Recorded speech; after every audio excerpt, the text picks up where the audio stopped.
Chapter 1086. After Wu Sanxi sent off Princess Taiping, he stood in front of the mansion and pondered for a moment. He then called over a trusted family member and ordered, "Go to the Jin Wu guards and invite the King of Hanoi to see me. I have something to discuss with him." That family hurriedly left. Wu Sanxi was just about to turn around and return to his residence. Just as he turned around, he saw Princess Anla dressed up gorgeously. His good-for-nothing son was also blindly following behind his wife. Wu Sanxi frowned and asked unhappily, "Where are you going?" Although Princess Anli was arrogant, she did not dare to be presumptuous in front of this eunuch. When she saw him standing at the door, Princess Anli immediately stopped and obediently bowed to him. She said in a sweet voice, "Eunuch, Duke Huan Yanxiu is holding a banquet at the Chu Kai and has invited Chengshuan to attend. Daughter-in-law wants to accompany husband to the banquet." Yesterday was the birthday of Wu Sanxi's wife, so Wu Chengshuan and his wife rushed back and stayed at the Liang mansion. Although Wu Sanxi was dissatisfied with his daughter-in-law's enthusiasm for socializing, he knew that his son and daughter-in-law had other places to stay. Out of sight, out of mind. Also, he knew how obedient his son was to his daughter-in-law. Wu Sanxi originally wanted to call his eldest son to the study to discuss this important matter together. Seeing that his son was happily accompanying his wife to leave, he was too lazy to call him. This son of his really didn't live up to his expectations. But thinking about it carefully, which of his sons had accomplished something in the world? For a moment, Wu Sanxi could not help but feel disheartened. Forget it. Don't say that I have already lost the qualifications to fight for the throne. Even if I have the ability to fight for it, which of these children has the ability to protect it? This old man is already close to 70 years old and can only help them for a few more years. It is better to ensure their wealth and glory. Thinking of this, Wu Sanxi was even more determined to cooperate with Princess Taiping. Princess Taiping's sudden visit today surprised Wu Sanxi. Generally speaking, unless it was a family banquet and Wu Yuji was accompanying her, this sister-in-law would not visit. But today, not only did Princess Taiping come, but she did not have Wu Yuji by her side. Wu Sanxi was a little surprised. When Wu Sanxi invited Princess Taiping to the main hall to sit down, he asked her the purpose of her visit. Princess Taiping probed him a little bit, and then she told him the purpose of her visit, which startled Wu Sanxi. To be honest, Wu Sanxi also felt that the current situation was tricky. Wu Zetian was bedridden and had not seen her ministers for a long time. She did not trust her children and nephews at all. Instead, she treated the second Zhong as her family. Wu Sanxi was also quite worried. He did not believe that Zhong would dare to pretend to be the emperor. How could Zhong be so stupid? However, this did not mean that second Zhong would not do anything. Wu Zetian was so old and sick. It was obvious that things were not looking good for her.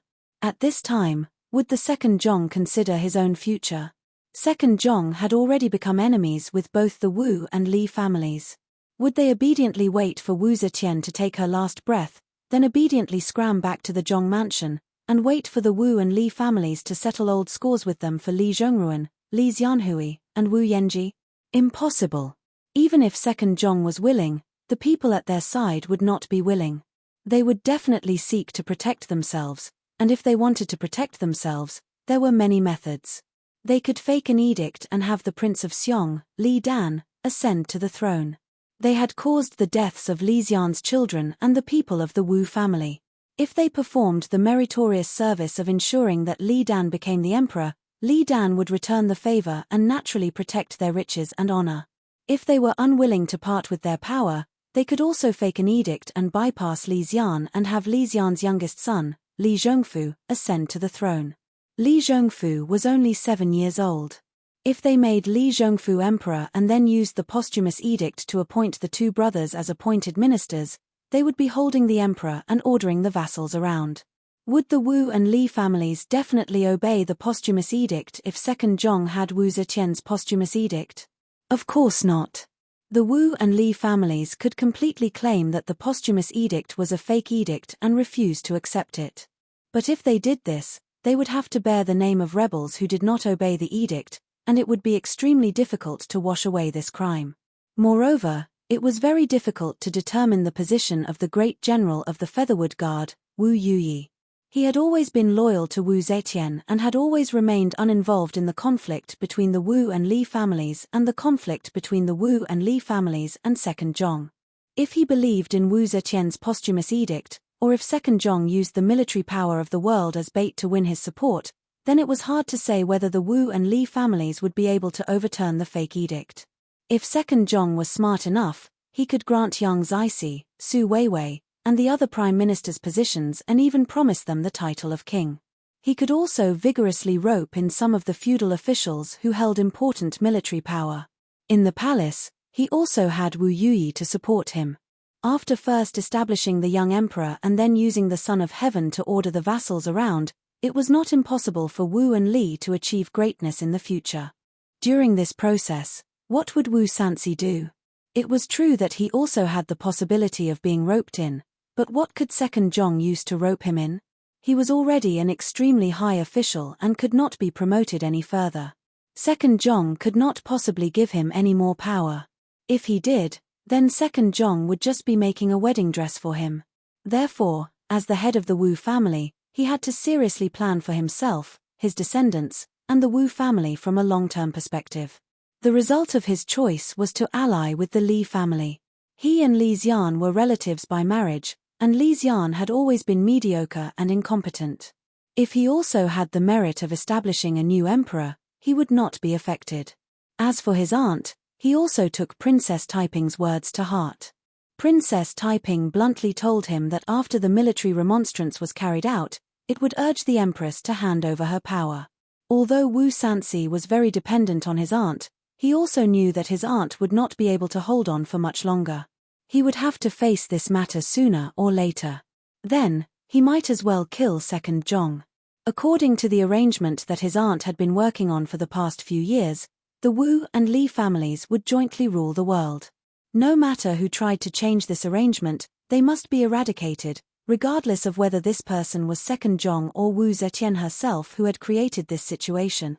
The alliance of Wu and Li to overthrow Zhong was officially formed from this moment on. In the deep night, Yang Fan slowly walked to the west mountain wall of the study, followed by Xiaoman and Anu. Anu was carrying a lantern. The snow glowed, so the ground was relatively bright, and the lantern was not conspicuous. Under the mountain wall was a wall carving of 5 bulls, and in front of the wall carving was a water jar. The water jar was originally planted with water lilies, but since it was winter, only milky white ice could be seen spilling out of the jar. Yang Fan reached out and hugged the big jar, and with a hard turn to the left, the big jar began to rotate, and the surrounding snow was flipped up. Yang Fan forcefully rotated the big jar 3 times, and then walked to the wall carving. He grabbed the protruding stone horn of a bull in the middle and pulled it forward. The stone wall rumbled, and a hole appeared in the middle with a creaking sound. Yang Fan looked back and asked, "Did you two see it clearly?" Xiaoman and Anu nodded lightly, and Yang Fan took the lantern from Anu and walked in first. The stone passageway extended all the way into the rockery.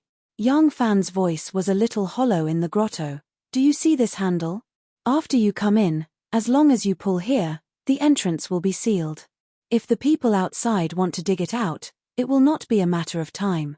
Go straight from here. There are a total of 3 paths. The one on the left leads straight to a lake more than 2 miles away, and the exit is in a family's well. The one on the right leads to the side and back of our house, and the exit is in the vegetable field of a house outside the back wall of Princess Anli's mansion. The one in the middle leads to Madame Zheng's house, and it is usually closed, so you don't have to worry about it." Yang Fan's introduction was very detailed. Xiaoman and Anu looked at each other, and there was a faint trace of worry between their beautiful brows. How could they not be worried when their husband suddenly called them over and took them to walk along the secret passageway of their home, and introduced it so seriously? They knew that there was a secret passageway in their house, but they had never walked through it or understood it. Today was the first time they had entered the secret passageway with Yang Fan accompanying them. Yang Fan said, "This secret passageway was carefully designed by the skilled craftsmen of Xianzhong, and the designers were each responsible for a section. The same was true for the people who built it, so only the three of us know the details of the entire secret passageway.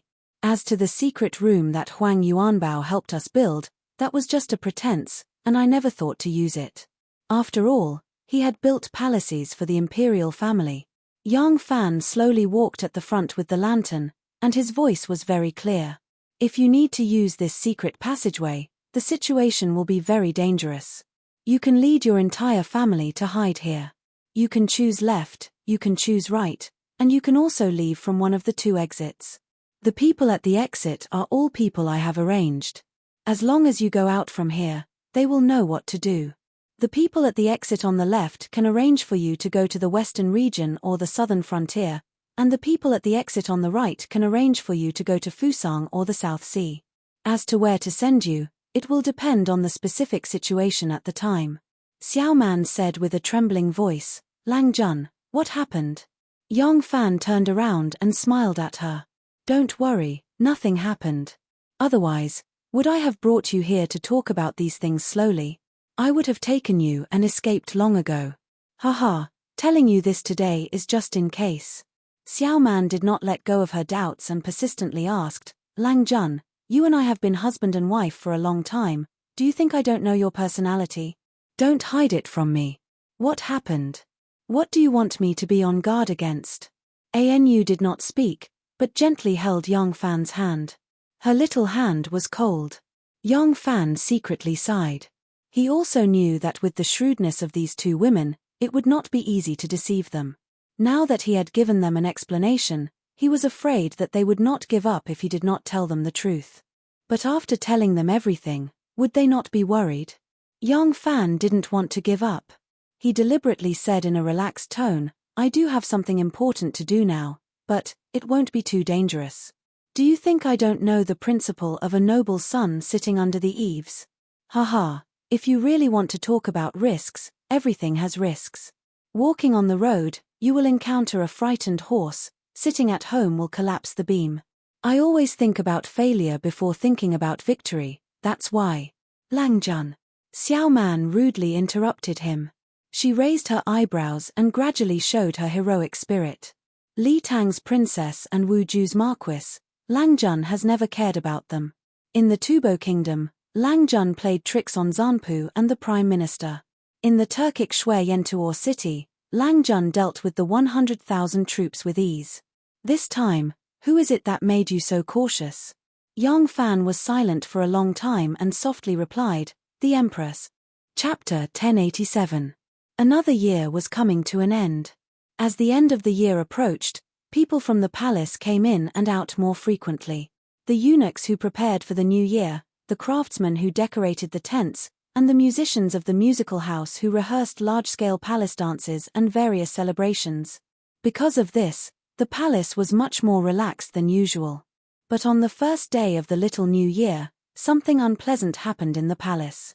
A little eunuch suddenly ran to report to Shanghai Wana that someone had taken items from the palace out to sell.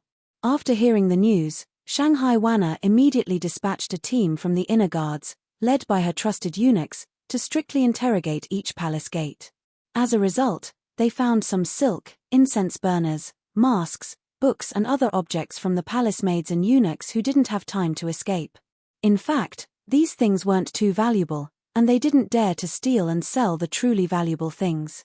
But taking some things from the palace and using the opportunity to leave the palace to sell them was a violation of the rules. Shanghai Wana was furious, but she didn't report this matter to the emperor. Firstly, there was no need to report petty theft to the emperor. Secondly, the emperor had been bedridden in recent months. Not only did he not attend court for many days, but he was also unable to attend several major New Year's celebrations.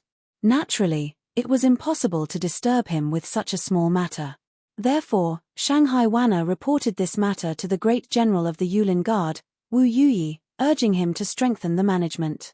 This was because the Yulin Guard was responsible for guarding the palace. The Black Tortoise Gate was nominally under the Yulin Guard, but in reality, it was directly under the emperor's command. The other palace gates were under the direct control of the Yulin Guard. Normally, the Yulin Guard had to search the eunuchs and palace maids entering and leaving the palace. But after so many years, this aspect hadn't been too strict.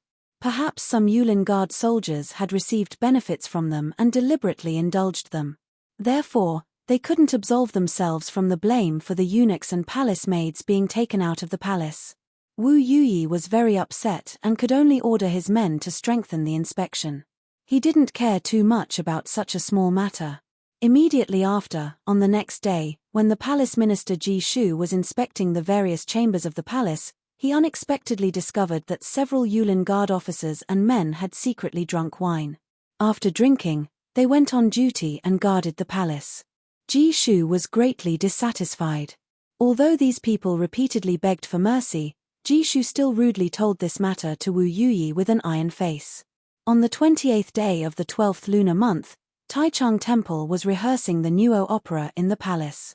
They selected 120 eunuchs to play the roles of Huazi, and also selected several hundred burly officers and soldiers from the Jinwu guards to play the roles of various immortals and demons. After the rehearsal of the exorcism of the Nuo opera, a fire inexplicably broke out at the rehearsal site. The fire was not big and was quickly put out. However, after an investigation, it was found that the fire had not been completely extinguished when they dispersed. The Yellow Gate and the Golden Guards who had participated in the fire had all been punished, but the fire had only reignited after they had left for nearly 2 hours. Naturally, the Featherwood Guard, who were in charge of patrolling, could not escape responsibility. As a result, Zhu Yong, Zhong Tinggui, and several other imperial censors who had heard of this matter submitted a severely worded memorial, listing the various misdeeds of the Featherwood Guard's mismanagement and requesting the imperial court to investigate and rectify. Now that Wu Zetian had not attended court for a long time due to illness, she would not personally handle matters other than extremely important matters. This memorial fell into the hands of Zhong Jianji, who had just become a prime minister. In fact, in terms of seniority, Zhong Jianji, who had just become a prime minister, did not have the qualifications to handle matters before Yang Zixi, Su Wei, and the other old prime ministers. However, those prime ministers were people who were afraid of shouldering responsibilities. This memorial involved the king of Jian'an and the great general of the Featherwood Guard, Wu Yuyi. They did not want to offend these people, so after pushing the blame around, this memorial naturally fell into Zhong Jianji's hands. Zhong Jianji was really a new official who made 3 changes. He attached great importance to this memorial and immediately summoned Wu Yuyi to reprimand him in a stern voice. The next day, he removed several Featherwood Guard generals who were directly or indirectly responsible and transferred several young and promising officials into the Featherwood Guard to take up posts. The people Zhong Jianji arranged included Minister of the Right Jing Hui of Zhongtai, Vice Minister of Punishment Huan Yangfan, Attendant of the Right Free Cavalry Li Zhon, Minister of Dismissal Wang Tongjiao, Minister of Secretaries Xue Sixing, and Minister of Remonstrance Yang Yuanyang. These people were all civil officials. Fortunately, it was extremely normal for civil and military officials to exchange roles in the Tang dynasty. Yang Fan had first Empress Wu's civil and then joined the military, so it was not strange for Zhong Jianji to make such arrangements. These people were arranged by Zhong Jianji into the Featherwood Guard, each assuming the position of general. Originally, the sudden removal and appointment of so many mid-level generals of the Featherwood Guard was bound to arouse the vigilance of the Wu family, who held military power. As long as Wu Sanxi stepped forward to interfere, Zhong Jianji's large-scale personnel transfer would absolutely be difficult to succeed. However, Wu Sanxi unexpectedly maintained his silence. Because Wu Yuyi was not strict with his subordinates, causing his subordinates to repeatedly make mistakes, he was already somewhat lacking in confidence. Moreover, he was unable to obtain the support of his many relatives in the family who held military power. Therefore, he let Zhong Jianji's adjustments go unhindered. The military remonstrance planned by the Wu and Li families had smoothly carried out the first step. After these people each assumed the position of Featherwood Guard General, they immediately introduced a few trusted family generals into the army. It was impossible for them to carry out a large-scale change of blood in the Featherwood Guard, but introducing a few personal guards to act as personal soldiers was a very normal matter. When Yang Fan had established the 1,000 cavalry, he had also arranged for Ren Wei and other trusted bodyguards, who had never been in the army, into the army. As these mid-level generals were intensely preparing for the military remonstrance, changes were also quietly occurring in the palace under Wan's arrangements. These changes were under the two Zhong's eyes, but the two of them were completely unaware. In terms of the foundation of the palace, how could they compare to Shangguan Wan, who had been operating for 20 years? On Yang Fan's side, he was also quietly making preparations. Yang Fan found Ma Qiao and had a secret discussion with him. The next day, Ma Qiao fell ill. For many days in a row, he asked for leave and stayed at home. Originally, the Black Tortoise Gate was guarded by 5 Lang generals in rotation, but Ma Qiao fell ill. Someone had to replace him for the day he was on duty. Ma Qiao found Lu Marofeng for this. Lu Marofeng gladly agreed. During the days that Ma Qiao was sick and stayed at home, he would replace Ma Qiao on duty. Of course, these days of leave would need to be returned. Then, when necessary, as long as Ma Qiao recovered, he could replace Lu Marofeng on duty. This would prevent Lu Marofeng from appearing at the Black Tortoise Gate for a very long time. Yang Fan made these preparations after full consideration. He had 5 Lang generals under him. Among them, Huang Xuchang, Chu Kuanga, Ma Qiao, and Dugu Huizhi were all under his control. Only Lu Marofeng had originally been recommended by the two Zhongs. Yang Fan had no choice but to be careful around him. In reality, in the years that Lu Marofeng had been in the 1000 Cavalry, he had a very good relationship with the brothers of the 1000 Cavalry. He was also loyal to Yang Fan. But this matter was too important. It was a desperate gamble with his head tied to his belt. If he failed, the best result would be to flee for his life. Yang Fan did not dare to take the risk. If Lu Marofeng was still loyal to the two Zhongs, even if it was only to repay the two Zhongs' kindness and imitate Guan Yunchang's righteous release of Huarong Dao, it would be a heavy burden that Yang Fan could not bear. He did not dare to take this risk. Moreover, he would use some means to make Lu Marofeng avoid it, so that it would not make things difficult for Lu Marofeng. Of course, if Lu Marofeng happened to be on duty on the day of the military remonstrance, Yang Fan could also arrange a few trusted aides to first control him when the remonstrance was launched. But in that case, the friendship between the two of them over the years would disappear. It would be difficult to mend the rift afterwards. It would be better to use some tactful means to make him avoid it. These days, the two Zhong had been guarding by Wu Zetian's side. After asking the imperial doctors and learning that Wu Zetian's condition was not good, they moved Wu Zetian to the Yingxian Palace overnight. They transferred their trusted aides and took control of the entire Yingxian Palace. If the prime ministers wanted to see the emperor, they had to get their permission. Even the Minister of Internal Affairs, Shanghai Wan, did not have the opportunity to see Wu Zetian without their permission. These days, the crown prince pretended to be a filial son every day. He ran to the north gate and waiting for his seriously ill mother to summon him to enter the palace to serve. Unfortunately, he could only wait outside the north gate. He could not even see the cornice of his mother's bedroom. The two Zhong's actions were only an instinctive reaction because they felt confused about their future. As for what they should do next, they had no clue. These days, the two Zhong gathered a group of trusted aides and discussed the problem of their way out after Wu Zetian passed away. There was only a curtain separating them. Behind the curtain was the seriously ill and unconscious Wu Zetian. Outside the curtain were the two lovers she relied on as emotional pillars in her later years. These two lovers were calmly discussing how to preserve their wealth and glory after her death. The two Zhong's true diehard subordinates were all a group of high-handed but low-minded hedonistic young masters. Faced with this kind of military and national affairs, what could they do? Even Zhong Yizhi was only slightly steadier than Zhong Changzong. Faced with this kind of national affairs, he also had the feeling of a dog biting a hedgehog and not knowing where to start. So after many days of discussion, all they came up with were some whimsical ideas. At this time, the news that Zhong Zhenji had made adjustments to the middle-level generals of the Yulin Guard reached their ears. Although they felt that they were in the dark under the lamp, Zhong Zhenji's actions aroused their vigilance. The two Zhong became even more uneasy. They immediately summoned a group of beautiful young think tanks of Fengchen prison to discuss countermeasures.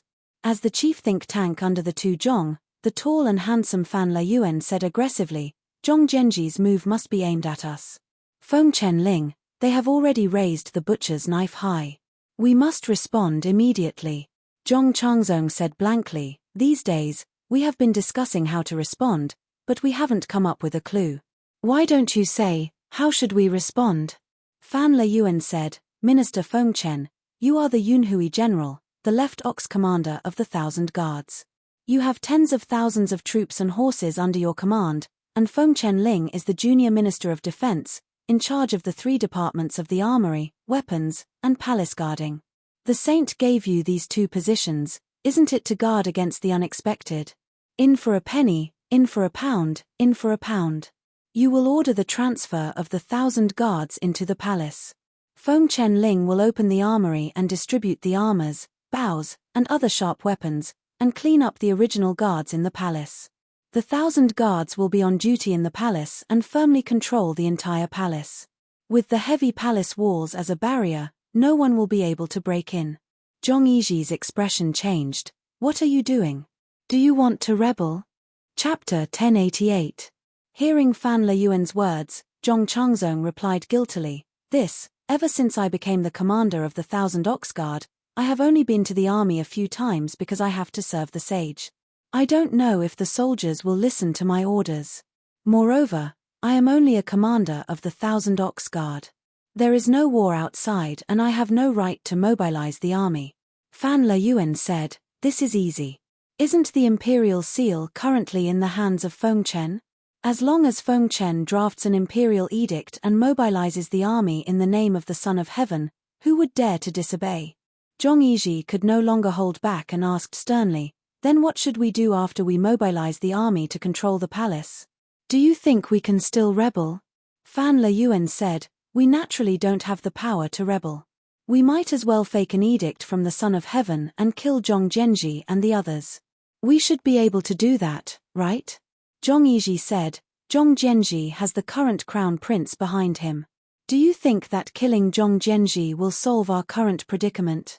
Fan Layuan said fiercely, then kill the crown prince as well. Zhong Yiji said coldly, kill the crown prince. Do you think that the Prince of Xiong and Prince Liang will just stand by and watch? Fan Layuan used his palm like a knife and slashed downwards. With a savage expression, he said, then we'll go all the way. We'll kill the crown prince, Prince Liang, Prince Xiong, and Princess Taiping. When the time comes, we'll be like a group of dragons without a leader. Won't they be at our mercy? Fan Layuan's words stunned his young companions. This kid has gone crazy. Fan Layuan looked at their shocked expressions and said, what? Are you afraid? This is something that a young minister wanted to do, and he really did it. Now that we have the emperor in our hands, as long as we control the palace and issue an imperial edict, what can't we do? Zhong Yiji shook his head. Do you think that they will wash their necks and sit at home waiting for us to kill them? Will they not guard against us? Do you think you can kill them just because you want to? Do you know what it means to fail? Wishful thinking. Truly wishful thinking. Slow down, slow down. Brother Fan's idea might work. Cao Sheng, who was also a member of the Fengchen prison, suddenly said with shining eyes, it is impossible to kill all the princes. When the time comes, all their sons and nephews will rebel. We will not be able to suppress them with just the 1,000 ox guards. But what if we pull one faction to fight against the other? Cao Sheng surveyed the crowd and said, the Prince of Xiong and Prince Liang are both people who no longer have any fate with the imperial throne. If we can rope in one of them and use it, promise to make him emperor. Zhong Yiji closed his eyes and slowly said, don't forget, we killed the Wu and Li clansmen. Cao Sheng said, so what? With benefits in front of them, how could they not let go of this hatred?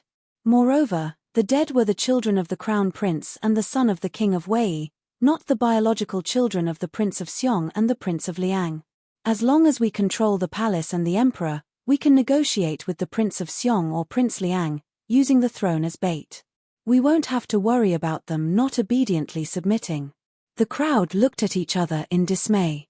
Although Cao Sheng's idea was bold, it was not without reason. Following his train of thought, Zhong Yiji said, the Wu clan is out of the question. The people of the Wu clan control most of the military power in the capital, and the Wu clan has many sons and nephews, all of them in high positions. They have no need for us.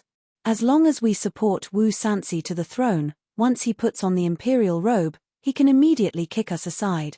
Zhong Changzong excitedly said, then let's go find the Prince of Xiong. What do you think? Zhong Yizhi stood up and slowly paced around the hall. He hesitantly said, Prince Liang has military power, the crown prince has righteousness, and although the ministers of the court have their own supporters, ever since Di Renjie died, the power of the Prince of Xiong's faction has been greatly reduced. Moreover, after the position of crown prince was confirmed, the Prince of Xiong intentionally reduced his interactions with the ministers to avoid suspicion. Of all the factions in the court, the Prince of Xiong's faction is the weakest. Even Princess Taiping is stronger than him. Do we support him? Even if he's willing to agree, it's still too risky.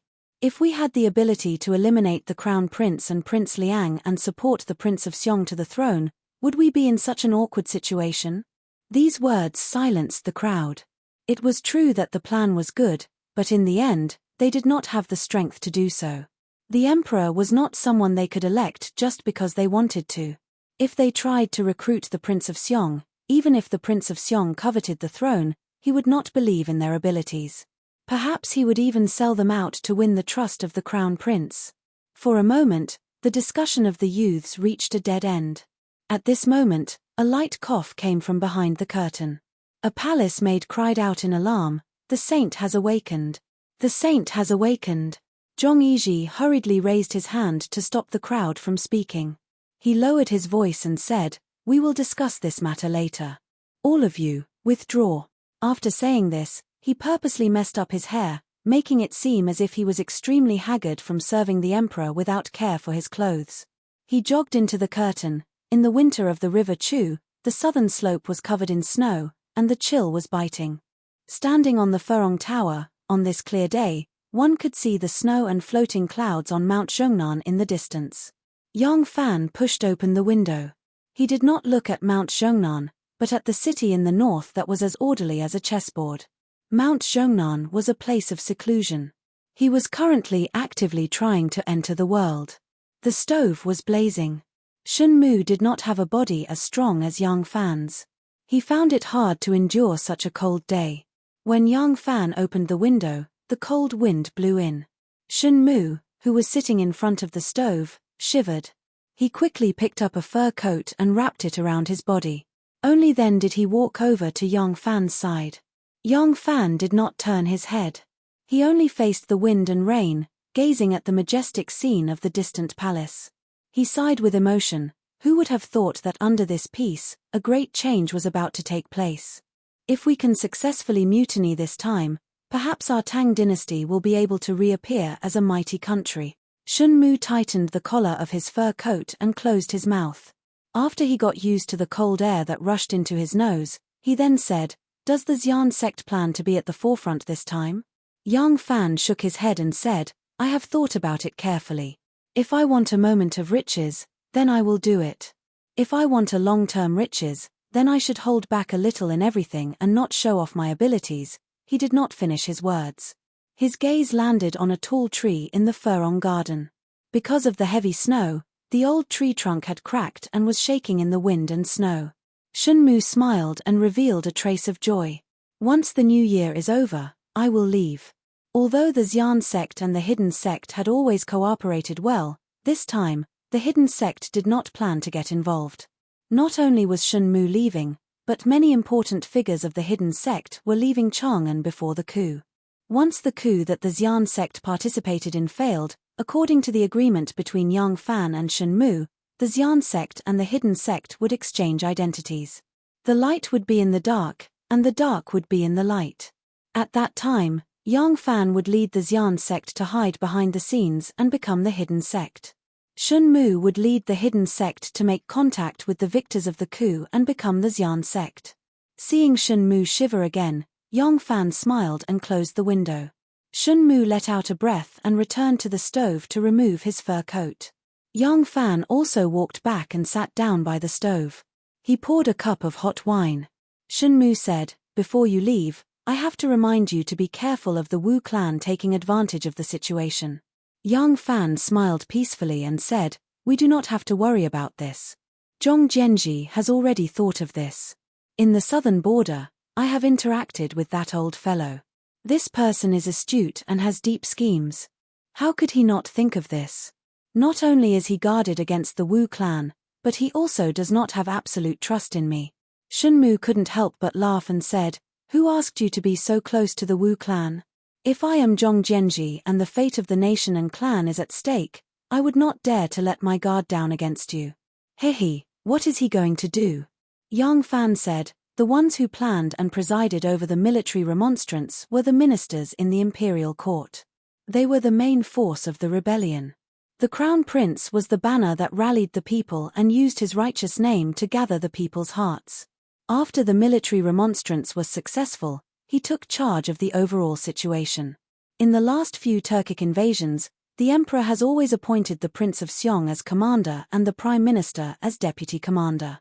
Although the one truly in charge of the army is the deputy commander, the Prince of Xiong is still nominally the highest commander.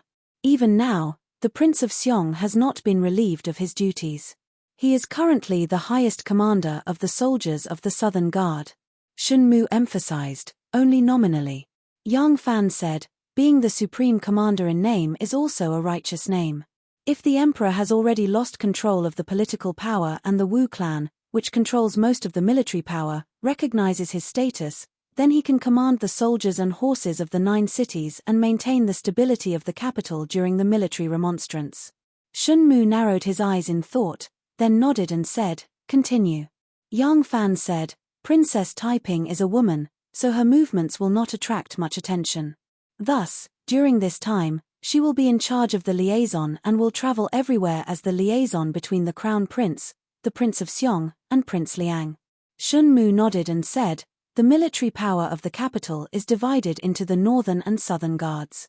The Southern Guards should have been under the command of the Prime Ministers. Now that there are 2 Prime Ministers, Zhong Jianji and Kui Shenhui, and the Prince of Xiong, the Supreme Commander in name of the Southern Guards, and the Wu clan does not interfere, the Southern Guards should be under our control. Then what about the Northern Guards?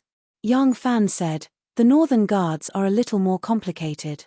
Most of the soldiers and horses of the Northern Guards are in the hands of the Wu clan, stationed outside the Black Tortoise Gate on the north side of the palace. Wu Sanxi and Wu Ijong can control most of these soldiers and horses. The Featherwood Guard is directly guarding the palace, and it is not under the control of Wu Sanxi and Wu Ijong. The Featherwood Guard is divided into 3 forces. Shunmu smiled and said, your 1,000 cavalry is an independent force. Yang Fan nodded and said, correct. The great generals of the left and right Featherwood Guard can usually order me around, but in reality, I am directly under the Son of Heaven and can completely refuse their military movements and orders. Then the next 2 forces are the left and right Featherwood Guard. The great general of the left Featherwood Guard is Wu Yuyi. The left and right Featherwood Guards are respected. He controls the entire Featherwood Guard, but in reality, he can only directly mobilize the left Featherwood Guard. Li Duozhua has controlled the Imperial Army and the Northern Guards for more than 20 years. The right Featherwood Guard is completely under his control. Usually, he obeys Wu Yuyi's orders, but if he disobeys at a critical moment, Wu Yuyi cannot do anything to him. Shunmu gently raised his cup and said, mutual checks and balances, layer upon layer of restraint. The Empress has good methods. Yang Fan said, unfortunately, the methods are too complicated and sometimes fatal. Shunmu took a sip of wine and leisurely said, correct. If my guess is correct, this great General Li Duozhua has also been instigated by Zhong Jianji. Yang Fan nodded and said, correct. Between the second Zhong and the Wu and Li families, it doesn't need to be asked which choice he will make.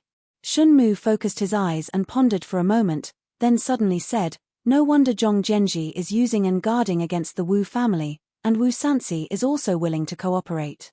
So the key lies here. Yang Fan nodded and said, when the time comes, Zhong Jianji will mobilize the trusted generals he has placed in the Featherwood Guard. They will lead their trusted aides to meet at the Black Tortoise Gate. I will open the Black Tortoise Gate to let them in, and then close it to prevent Wu Sansi from following behind. I will arrange for my subordinates to guard the Black Tortoise Gate, while I myself will move with them. Shun Mu smiled and said, "This is using you as a hostage, but as long as you have no disloyalty, you will definitely agree to their arrangement. The merit of following the dragon also varies. Since everyone is risking their lives, who wouldn't want to show their face in front of the crown prince?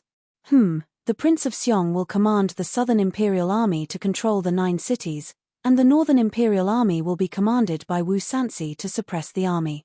In that case, the biggest variable will be the left Featherwood Guard, and they will be restrained by the right Featherwood Guard. In this case, it is indeed foolproof." Yang Fan laughed and said, "I don't know if it's because I'm getting older and have experienced more things, but I don't believe in being infallible anymore." Gui Guzi says, "It is not difficult to plan thoroughly, it is not difficult to speak, it is not difficult to listen, it is not difficult to accomplish.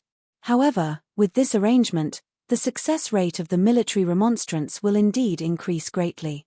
In fact, in the entire military remonstrance plan, there are more than what I have told you. There are some defensive measures that even I am not aware of. What I can confirm is that the success rate of this military remonstrance is at least 70%, unless the secret is leaked in advance or a major accident occurs." Shun Mu said, "For the benefits of our succession hall, we must make use of this mutiny to strive for the greatest benefits." Yang Fan replied calmly, "Of course, this is for sure." Shun Mu smiled and said, "From the looks of it, our hidden sect will have to continue lying in wait. I toast you with this cup of wine. I wish you immediate success." Chapter 1089. The new year had arrived. This year, Wu Zetian, who liked to change her era name, had already decided on a new era name, Dragon God. This era name was thought up and decided by Wu Zetian on her sickbed. Wu Zetian had always believed that changing her name could change her fate. Perhaps she hoped that this new era name would improve her health, so that she could still soar like a dragon and soar above the 9 heavens. However, her health did not improve. After the imperial physician treated her, he firmly opposed her participation in the series of New Year's celebrations. After Zhong fully understood the situation from the imperial physician, he had no choice but to join the ranks of persuasion. The stubborn Wu Zetian could only give in to her 2 little lovers and give up the opportunity to participate in the New Year's celebrations. While Wu Zetian was still conscious, Zhong, who had not come up with a good plan, tried to ask Wu Zetian for a plan and expressed their deep concern. However, Wu Zetian did not care. She firmly believed that her health would recover. She did not think that she was beyond cure. At the same time, Wu Zetian was very confident in the future structure of the Wu family controlling the military and the Li family controlling the politics of the Wu Ju Empire. She did not believe that the Wu family and the Li family would unite against her. As long as the Wu family and the Li family did not unite, the political system she designed would be absolutely stable. The Wu family and the Li family would keep each other in check. Who would dare to harm Zhong? However, things are hard to predict, and people's hearts are hard to predict. Her careful arrangements and precautions, along with her old age and her excessive indulgence of Zhong, have become full of loopholes, unable to withstand a single blow. The Wu and Li families that seemed impossible to unite, because of Zhong's sudden appearance, have broken the balance between them. They have already joined hands to plot against her, the Supreme Emperor. Due to her health, Wu Zetian cancelled or did not participate in a large number of celebrations. However, she did not want to cancel the ceremony of the officials paying respects to the emperor on the first day of the new year. She did not want to avoid attending. She knew that after not attending court for so long, the officials' hearts were already wavering.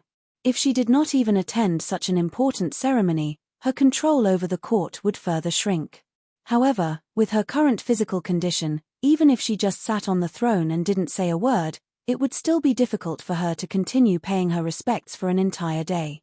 Thus, Wu Zetian thought about it again and again and changed the requirement for all the civil and military officials in the capital, as well as the members of the imperial family, as well as those who had performed meritorious deeds, to those who were at least of the 5th rank.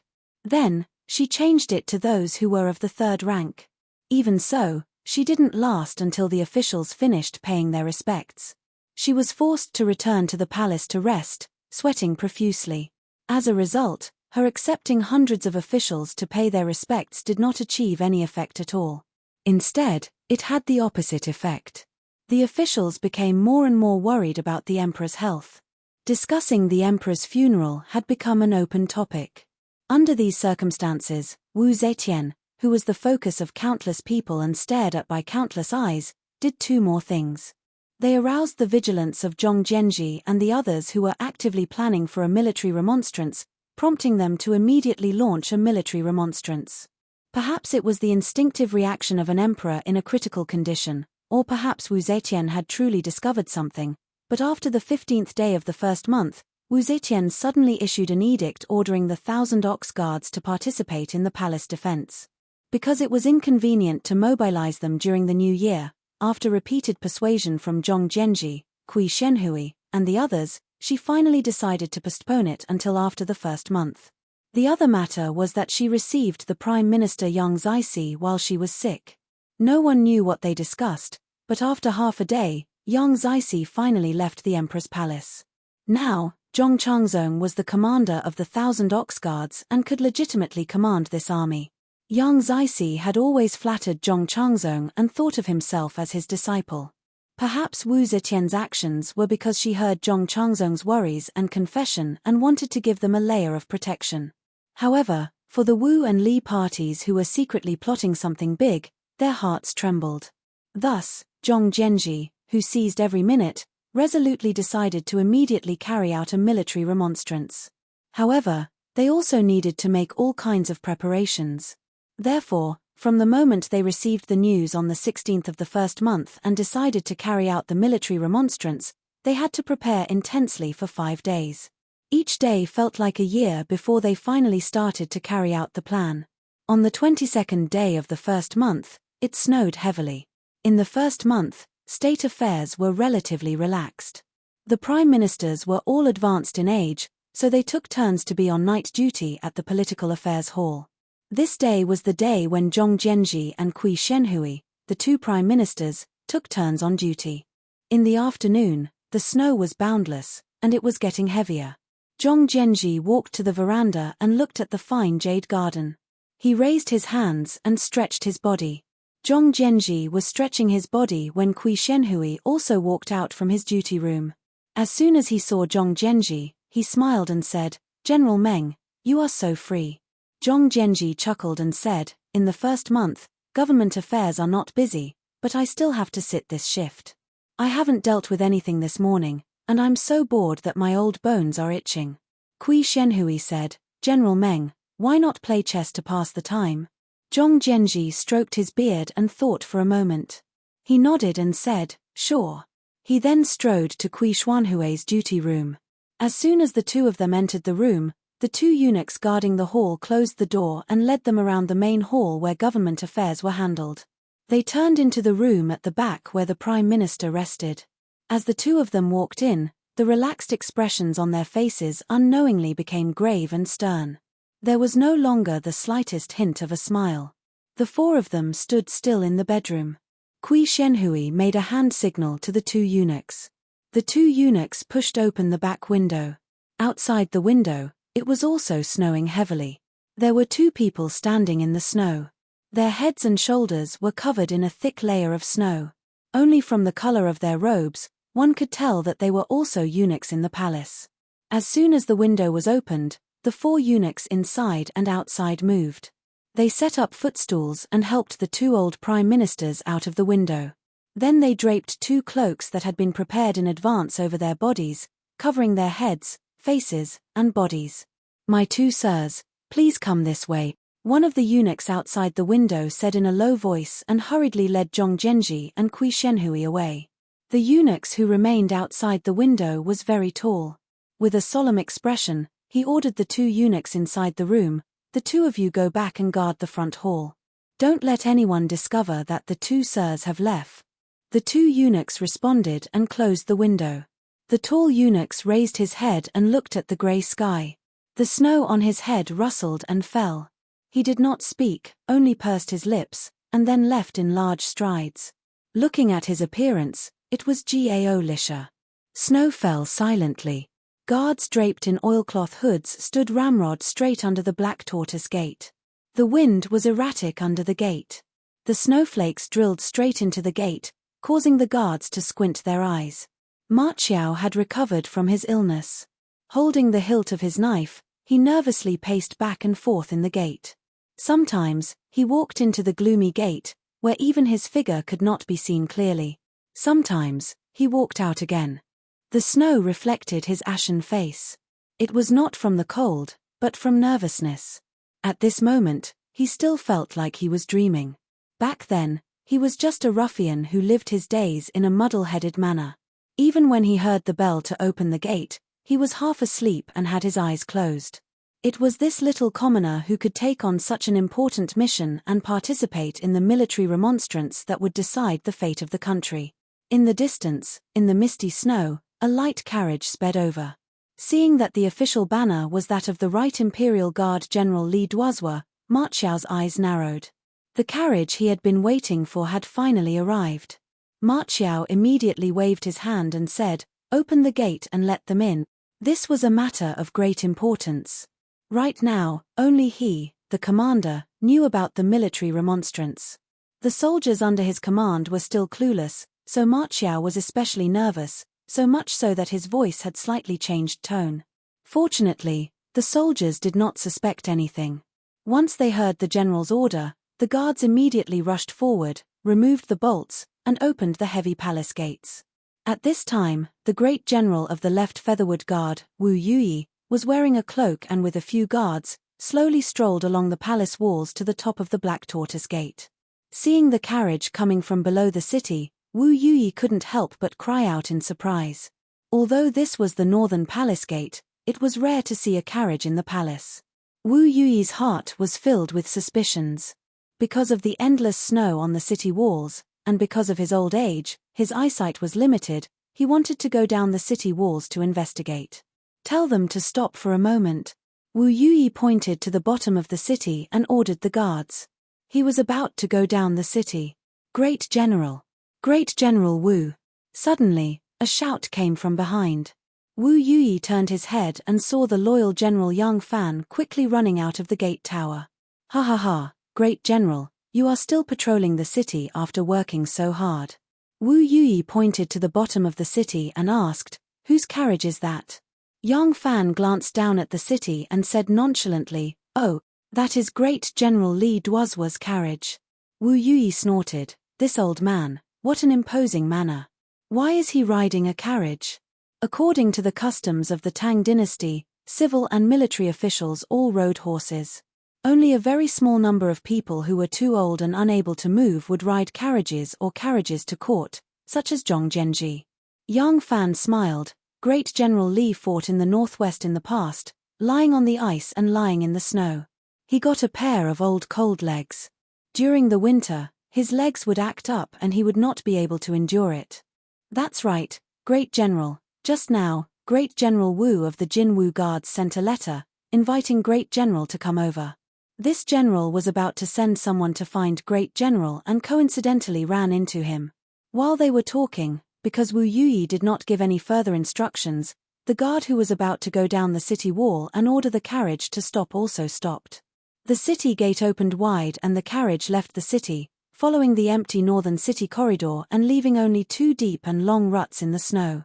Wu Yuyi heard Yang Fan's words and couldn't help but frown, thinking, "Why is Wu Yizong looking for me?" Wu Yuyi and Wu Yizong were both princes and great generals. Wu Yuyi was very dissatisfied that Wu Yizong did not take the initiative to visit and instead sent someone to deliver a letter. However, his temperament was not as domineering as Wu Yizong and he did not want to damage their friendship over such a small matter. Frowning, he still decided to go. Wu Yuyi ordered his subordinates to bring the horses. After waiting for half an hour, the guards brought the horses from the stables. Wu Yuyi led a group of personal guards down the city walls, mounted the horses, and left the palace. Yang Fan stood on the city walls and looked down. Ma Qiao happened to raise his head from below the city walls. Their gazes met, sharp as a sword in the snow. Yang Fan nodded to Ma Qiao and turned to walk to the other side of the city walls. On the white imperial road outside the city walls, he saw Wu Yuyi and a group of guards galloping away. Yang Fan stood motionless on the city walls. In a moment, his head, shoulders, and body were covered in a thick layer of snow, making him look like a snowman. But he still did not move. It was as if he was not watching Wu Yuyi leave, but waiting for someone to come. Chapter 1090. Wu Yuyi's party gradually disappeared in the snow. After about the time it takes for 2 incense sticks to burn, a light carriage escorted by 8 guards came out of the snow. The 8 guards were all wearing fur coats and looked fat. They walked steadily on the road and the light carriage in the middle was not fast. Step by step, they walked towards the Black Tortoise Gate. The snowman standing at the top of the Black Tortoise Gate suddenly moved. The white snow rustled down and Yang Fan's vigorous figure appeared. He quickly walked towards the stairs and soon appeared at the bottom of the gate. He took a deep breath and ordered in a deep voice, "Open the gate." Creak, creak, creak, creak. The heavy palace gate opened again and snowflakes floated in. It was unknown when, but the wind and snow became smaller.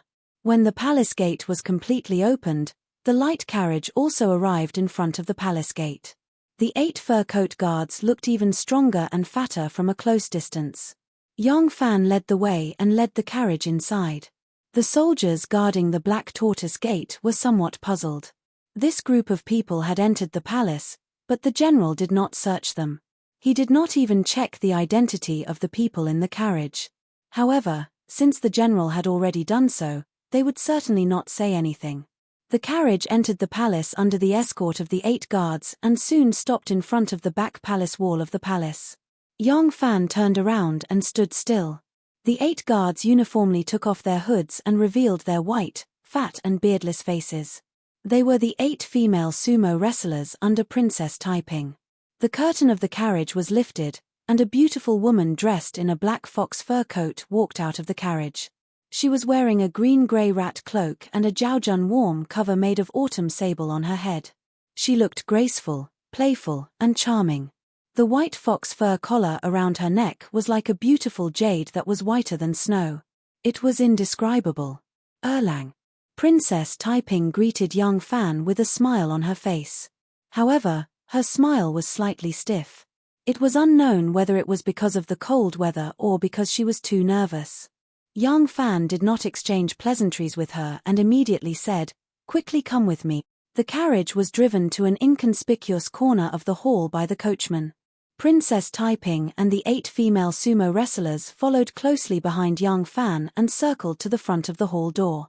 The main hall was empty, without any furnishings. It was obviously an unused palace. There was only one lamp burning in the hall, and a pretty figure was pacing back and forth restlessly in the hall. Yang Fan pushed the door open and said anxiously, "Xiao Miao, the princess is here." The light carriage with General Li Duozuo's banner hanging on it left the palace. First, it drove onto the Vermilion Bird Avenue. After speeding for a while, it turned into a square. By the time it came out of the square, the banner on the carriage had already disappeared. The carriage was heading towards the southern city. A few more carriages followed, each heading in a different direction. One of the carriages wandered around the city for a long time. At this time, it was snowing heavily and there were very few people on the road, so it was easy to determine if someone was following them. After the carriage confirmed that no one was following them, it quietly drove into Zhong Genji's mansion. There were already people waiting at the corner gate of the Zhong estate. The moment the carriage arrived, they immediately opened the gate and let the carriage drive into the courtyard. Several members of the clan came out with brooms and quickly swept away the ruts from the alley to the corner gate. The corner gate was then quietly closed. The carriage steadily stopped in the rear garden of Prime Minister Zhong's estate. 2 people walked out of the carriage. Li Duozuo was not among these 2. They were the Prime Minister Zhong Genji and Kui Shenhui, who were supposed to be on duty in the palace today. The 2 said nothing, their expressions grave and stern as they walked up to the hall. The hall was already packed with people. General of the Imperial Guards Jing Hui, Li Zhon, Huan Yangfan, and the Prince of Xiong's estate's Major Yuan Shuji were all waiting there. Not a single one of them was sitting on a chair. They were all anxiously pacing back and forth. Upon seeing the 2 enter, the crowd immediately welcomed them in pleasant surprise. "Master Zhong, Master Kui. All right, the two masters have returned. With the two masters presiding over the situation, the great undertaking will succeed. The Prince of Xiong's estate's Major Yuan Shuji paid no attention to the excited chatter of the crowd.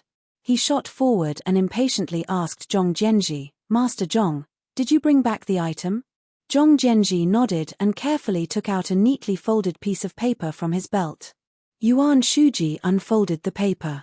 The paper was printed with complicated inscriptions and numbers, as well as a few lines of freshly inked words. Yuan Shuji saw clearly the bright red seal of the Political Affairs Hall and the seals of the two prime ministers, Zhong Jianji and Kui Shenhui. He happily nodded his head and folded the paper again. He carefully put it into his bosom and said to Zhong Jianji and Kui Shenhui, My two Xianggong, His Highness has been waiting anxiously. I will take my leave now. Zhong Jianji solemnly nodded while Kui Shenhui said, Forgive me, be careful on the road. Yuan Shuji hurriedly left, and the hall instantly fell silent. Everyone anxiously looked at Zhong Jianji. The white-haired Zhong Jianji slowly swept his gaze over the crowd. He saw that there was nervousness, excitement, anticipation, and apprehension on their faces, but there was no fear. He smiled in gratification. Zhong Jianji's expression was solemn as he said in a deep and powerful voice, Everyone, success or failure, life or death, will be decided today. Kui Shenhui cupped his hands to the sky and sternly said, May Emperor Xian's spirit in heaven bless the Tang Empire and restore it to its former glory tonight. Jing Hui and the others excitedly cupped their hands and said in unison, May Emperor Xian's spirit in heaven bless the Tang Empire. Zhong Jianji also cupped his hands high like the rest, but he did not speak with the crowd. He closed his eyes and listened to the prayers of the crowd, as if he was praying for something. Then, he slowly opened his old and sharp eyes and said to the crowd, Everyone, let's split up. A few moments later, several groups of people dispersed from Zhong Jianji's estate. There were 3 sentry camps outside the Jin Wu Guard's main camp, forming a tripod. Each camp had 10 soldiers of the Jin Wu Guard, and in each sentry camp was a sentry tower over 10 zhong high, allowing one to see more than 10 li. It was just that it was a sunny day. In this kind of snowy weather, and it was dusk, Wu Yuyi was only discovered by the guards on the tower when he was less than 300 steps away from the sentry tower. The guards on the tower immediately sent out a signal. The soldiers in the sentry camp heard the alarm and went forward to inquire. Once they found out that the person coming was Great General Wu of the Yulin Guard, they naturally did not dare to stop him. As they let him pass, they also used sound and light signals to warn the rear camp. Thus, when Wu Yuyi rushed to the gate, Wu Yizong was already waiting there. To travel here on such a snowy day, Wu Yuyi could not help but be full of resentment. But seeing that Wu Yizong was already waiting respectfully at the gate with a smile on his face, Wu Yuyi's resentment dissipated. However, he still could not help but complain, Such heavy snow, what matter do you have for me to come here? Wu Yizong laughed heartily and said, Of course there is a very good thing. Don't complain about your brothers after running a few steps because of the wind and snow. When you arrive at my commander's tent and understand the cause and effect, you will naturally know that I invited you here today to give you a great benefit. Wu Yuyi was puzzled and could not help but ask suspiciously, What good matter is there that you would remember me? Look, saying this hurts people. It is fortunate that I am broad-minded and will not lower myself to your level. Wu Yizong said with a smile, but did not answer what the good matter was. He only led Wu Yuyi to the commander's tent. When they reached the commander's tent, Wu Yizong hurried forward 2 steps and stretched out his hand to lift the curtain. He said with a smile, Please. Wu Yuyi saw that he was pretending to be mysterious and shook his head in amusement. He bent down and stepped into the tent. When Wu Yuyi entered the tent, he found that it was empty. There was only a person sitting high up in the commander's chair, flipping through something with his head lowered. Wu Yuyi looked closely and was shocked. He cried out involuntarily, King Liang. Wu Sansi raised his head and couldn't help but smile when he saw that it was him. We are all brothers. Why are you calling me king? It is too distant. Although Wu Yuyi was also a member of the Wu clan, he had always been loyal to Wu Zetian alone. Whether it was the struggle between King Liang and King Wei, or the struggle between the Wu clan and Li Tang, he had always stayed out of it. As a result, his relationship with this group of cousins was very shallow. Now that Wu Yizong had suddenly invited him to meet, and King Liang and King Wu Sanxi had actually appeared in the Golden Guards camp on a snowy night, Wu Yuyi immediately guessed that something big had happened. He subconsciously gripped the hilt of his sword and turned around to rush out of the tent. Wu Yizong stood to the side with a smile, not stopping him.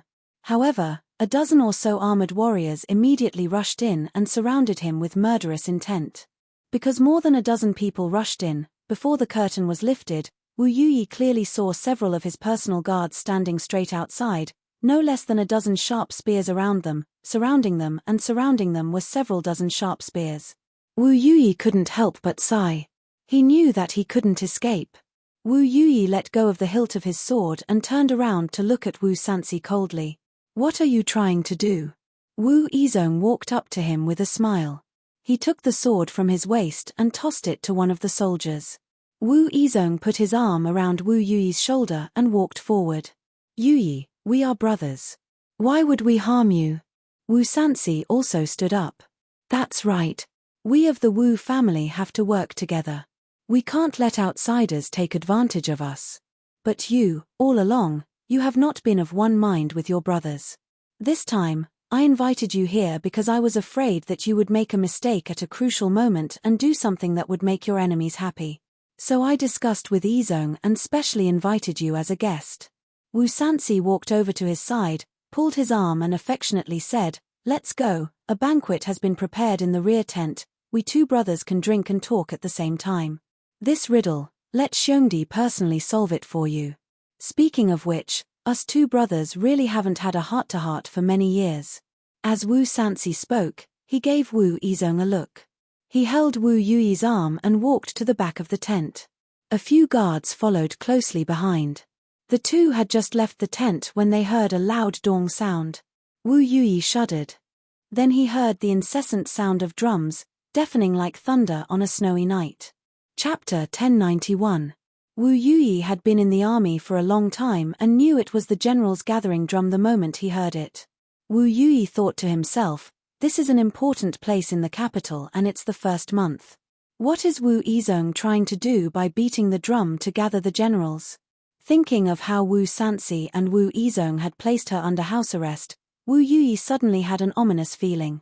Wu Yizong beat the drum to gather the generals. The generals of the various camps did not dare to be slow and rushed to the commander's tent. In an instant, all the generals arrived and reported their names. In a short while, all the generals gathered in the tent. The tent was filled with a murderous air. Some of these generals were Wu Yizong's confidants and had been instructed by him beforehand. Thus, they were very calm. Some really did not know what was happening and could not help but feel suspicious. However, no one dared to make a noise or whisper in each other's ears.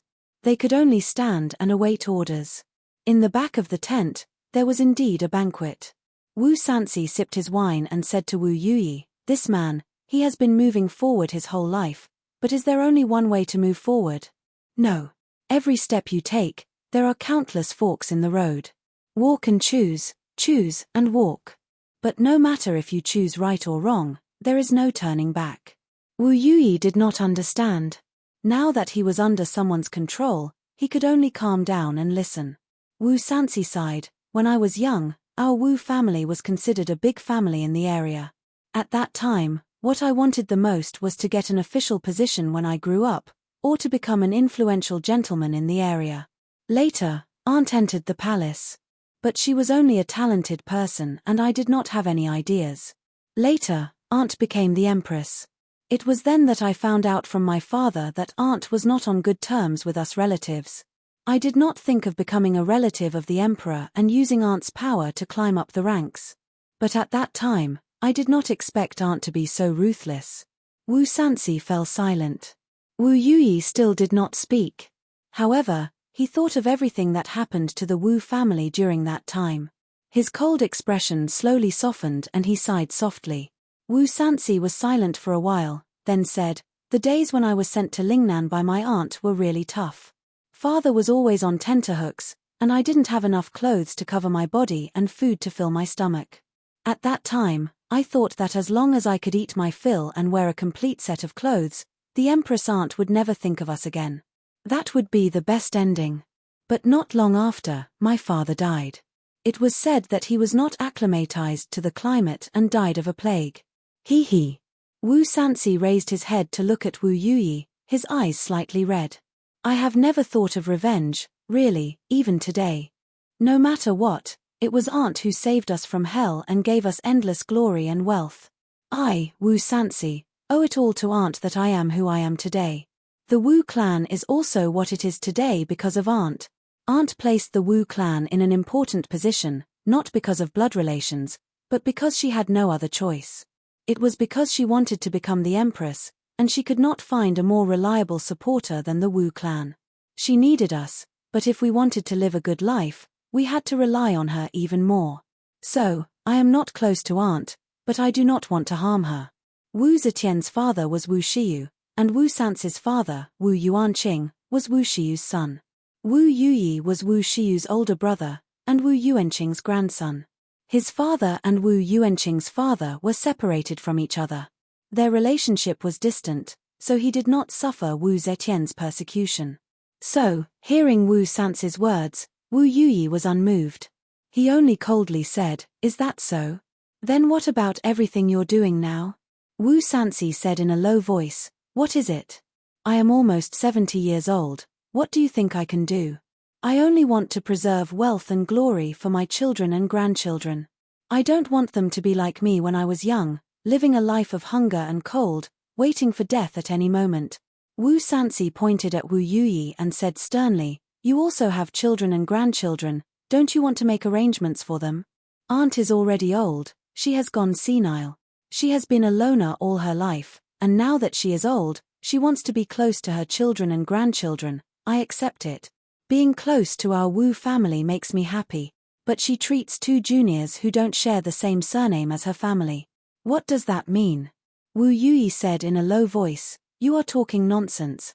Wu Sansi was furious. He sprang up from his seat and anxiously paced around the tent. Zhong Yizhi and Zhong Changzong, those two juniors, if they did not covet the glory and wealth she bestowed upon them, would they willingly serve a white-haired old woman with their young bodies? Even if she is wrong, our Wu and Li family, as children and nephews, can at most not let her be the head of the household. What can we do to her as an elder? But she actually trusts two outsiders so much. If you say she is not senile, then what is? My Wu family controls the army, and the Li family controls the government. Together, we support and protect the Zhou dynasty that she created. This was originally a national policy that she made, but now that her life is in danger, she allows the two Zhongs to control the palace. The children of the royal family, the relatives of the royal family, even the 6 ministries and 9 ministers, all the ministers are not allowed to see each other, and the two Zhongs can do whatever they want. She is not a housewife. If a housewife trusts outsiders so much, even if the two Zhongs make a fake will, we still have the law to follow, and we can sue them in court. But she is the ruler of a country. Who else can uphold the law and uphold justice? Once the two Zhongs act recklessly and cause a great change, what will happen to the country that she created? What will happen to my Wu Sansi and my family? You. Wu Sansi turned around and pointed, "Yuyi, do you think that you will be able to stay out of this?" Wu Yuyi did not move, but the wine in her hand rippled slightly. All the generals gathered. Wu Yizong was fully armed, his hand holding a sharp sword, standing behind the marshal's table. All the generals cupped their fists, their armors clanging, "Greetings to the marshal. Rise." Wu Yizong waved his hand and said in a deep voice, "This marshal has received a warning that the left 1000 Bull Guards camp is stirring. There seems to be a change, so I order all of you to immediately send out your troops, surround the left 1000 Bull Guards camp, be on guard, and forbid the left 1000 Bull Guards from making any moves. If there is anyone who disobeys, kill immediately, suppress the entire camp." Once these words came out, the generals who did not know the situation immediately became restless, and one of the generals questioned, "Marshal, our Jinwu Guards and 1000 Bull Guards are both Imperial Guards. Now that we have sent out our troops, it seems inappropriate to treat the 1000 Bull Guards as enemies. I wonder if the Marshal has His Majesty's Tiger Seal and the Political Affairs Hall's transfer order?" Wu Yizong glared and shouted, "Fool! It's not like you don't know who the left 1,000 bull guards are. To tell you the truth, His Majesty has already been controlled by someone, isolated from the outside, unable to see each other. How can the tiger seal be sent out of the imperial house? As the Emperor's imperial guards, it is time for us to uphold justice, to eliminate evil, to return peace to our world, and to brighten the world. Just as he was speaking, the curtain to the back of the tent was lifted, and Wu Sansi and Wu Yuyi appeared side by side. Wu Sansi looked at the generals in the tent with a smile, then turned to Wu Yuyi and said, "What do you think? The morale of the troops can be used. Please." Wu Sansi respectfully waved at Wu Yuyi, and the two returned to the back of the tent. As they walked, Wu Sansi said, "Yuyi, I will not force you to participate in our operation. Besides, if I really fail, as long as I can protect you, it can be considered a continuation of the Wu family's lineage. I only ask that you stay in this camp until the matter comes to an end. I will lock you up with your guards, and they can prove that you are not our accomplice. I hope you can understand this brother's painstaking efforts." Inside the marshal's tent, Wu Yizong said, "This time, it was Great General Wu Yuyi of the Featherwood Guard who discovered Zhong Ezhang's plot. That is why he mobilized his troops to protect the capital while urgently reporting to King Liang. King Liang and Great General Wu Yuyi of the Featherwood Guard have come together to mobilize troops. The palace will be protected by the Featherwood Guard, and we will be responsible for keeping an eye on Niu Qianwei to prevent them from attacking the city and alarming His Majesty. Does anyone have any objections?" The generals all recognized King Liang, Wu Sansi, and Great General Wu Yuyi of the Featherwood Guard. Seeing this scene, there were no more objections. Moreover, Wu Yizong's eyes were wide open, and his hand was already gripping the hilt of his sword. Even if there were still some misgivings, they did not dare to say anything more. Seeing that the generals were silent, Wu Yizong immediately grabbed a golden arrow of command and shouted, "General Zhang, listen up. Immediately lead your men to take control of the armory and distribute the weapons." Wu Yizong and Wu Sansi had already discussed this beforehand. At this time, the mobilization of troops and the orders were issued in an orderly manner. All the generals received their orders and left the camp. In a short while, people were shouting and horses neighing could be heard outside. The Golden Guards had been mobilized. Wu Yizong's eyes turned, and he waved his hand to summon a trusted aide. He lowered his voice and said, "Quickly send some of the more astute scouts to investigate the movements of the Black Tortoise Gate. Remember, send a few more people. If there is any news, report back at any time." Because it was winter, the sky darkened early. Coupled with the thick snowstorm, the sky was gloomy, so the sky darkened very early. However, the time of the curfew was still strict. Only when the day carving on the heavenly gate was over would the closing gate drum be sounded.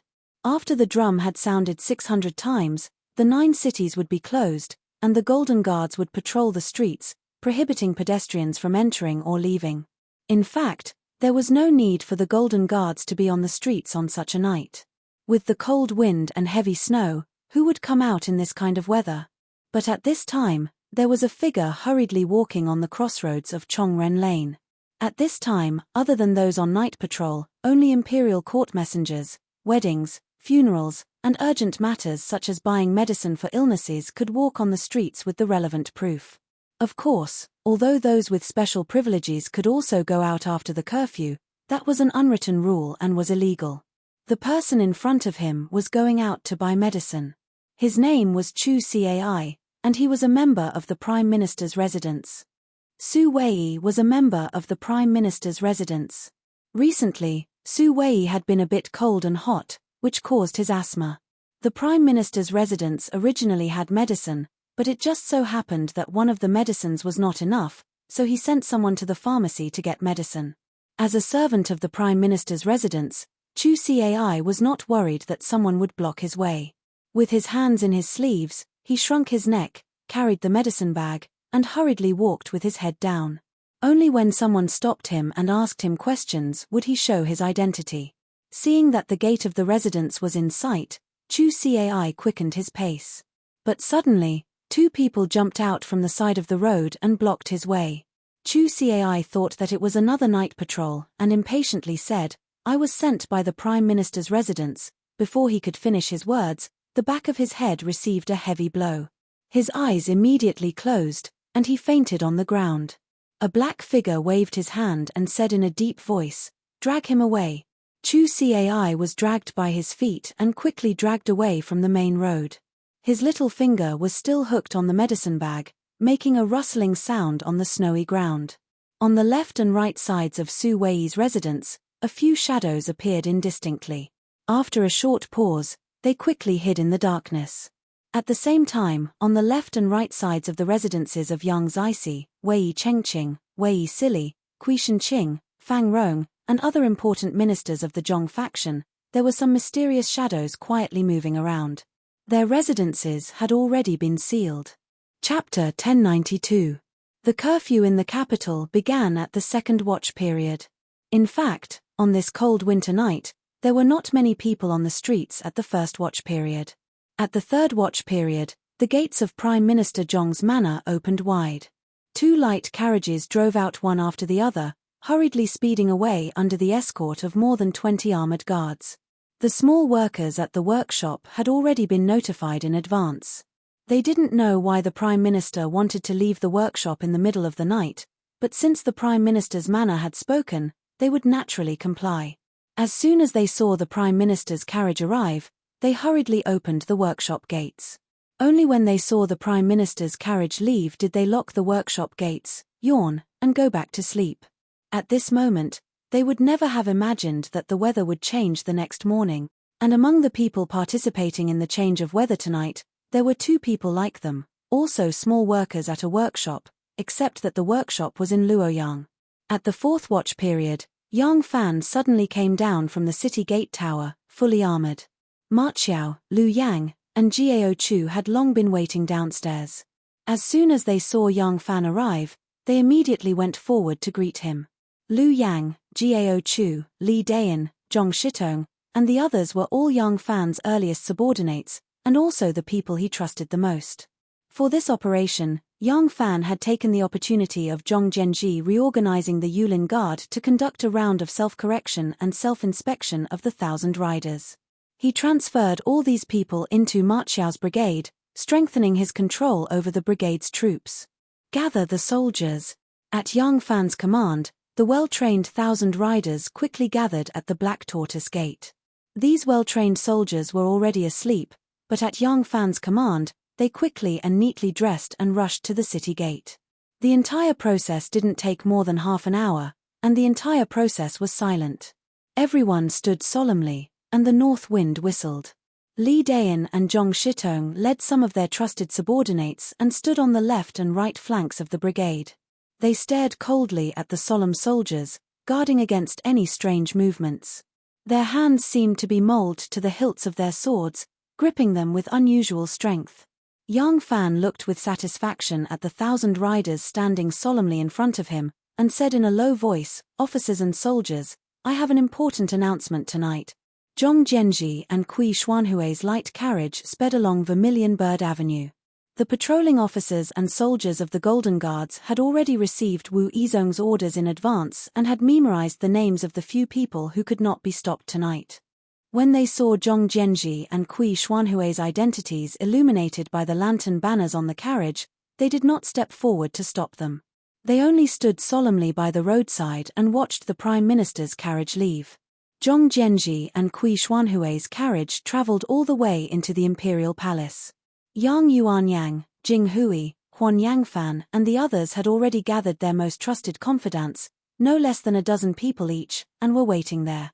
As soon as the 2 prime ministers arrived, they immediately followed behind the 2 prime ministers' carriage and sped toward the Black Tortoise Gate. The procession behind the 2 prime ministers grew larger and larger. Finally, 500 or 600 people were gathered, all of them armed with spears and daggers. They walked along the horse road in the middle of the city. Not a single person made any noise. Only the sound of orderly and heavy footsteps and the grinding of armors could be heard, and the sonorous sound of the clanging of armors emitted a murderous aura. At the foot of the Black Tortoise Gate, the procession stopped. The heavy palace gate was tightly shut. The towering city gate resembled a crouching prehistoric beast. Zhong Zhenji was helped down from the carriage. He raised his head to look at the city gate, then exchanged a glance with Kui Shenhui. Suppressing his excitement, he ordered in a low voice, "Send the signal." Immediately, 2 imperial guards lit a lantern and raised it toward the top of the city gate. First to the left, then to the right, they turned 3 times. Suddenly, a lantern lit up on top of the city gate. It swayed 3 times toward the bottom of the city gate before extinguishing.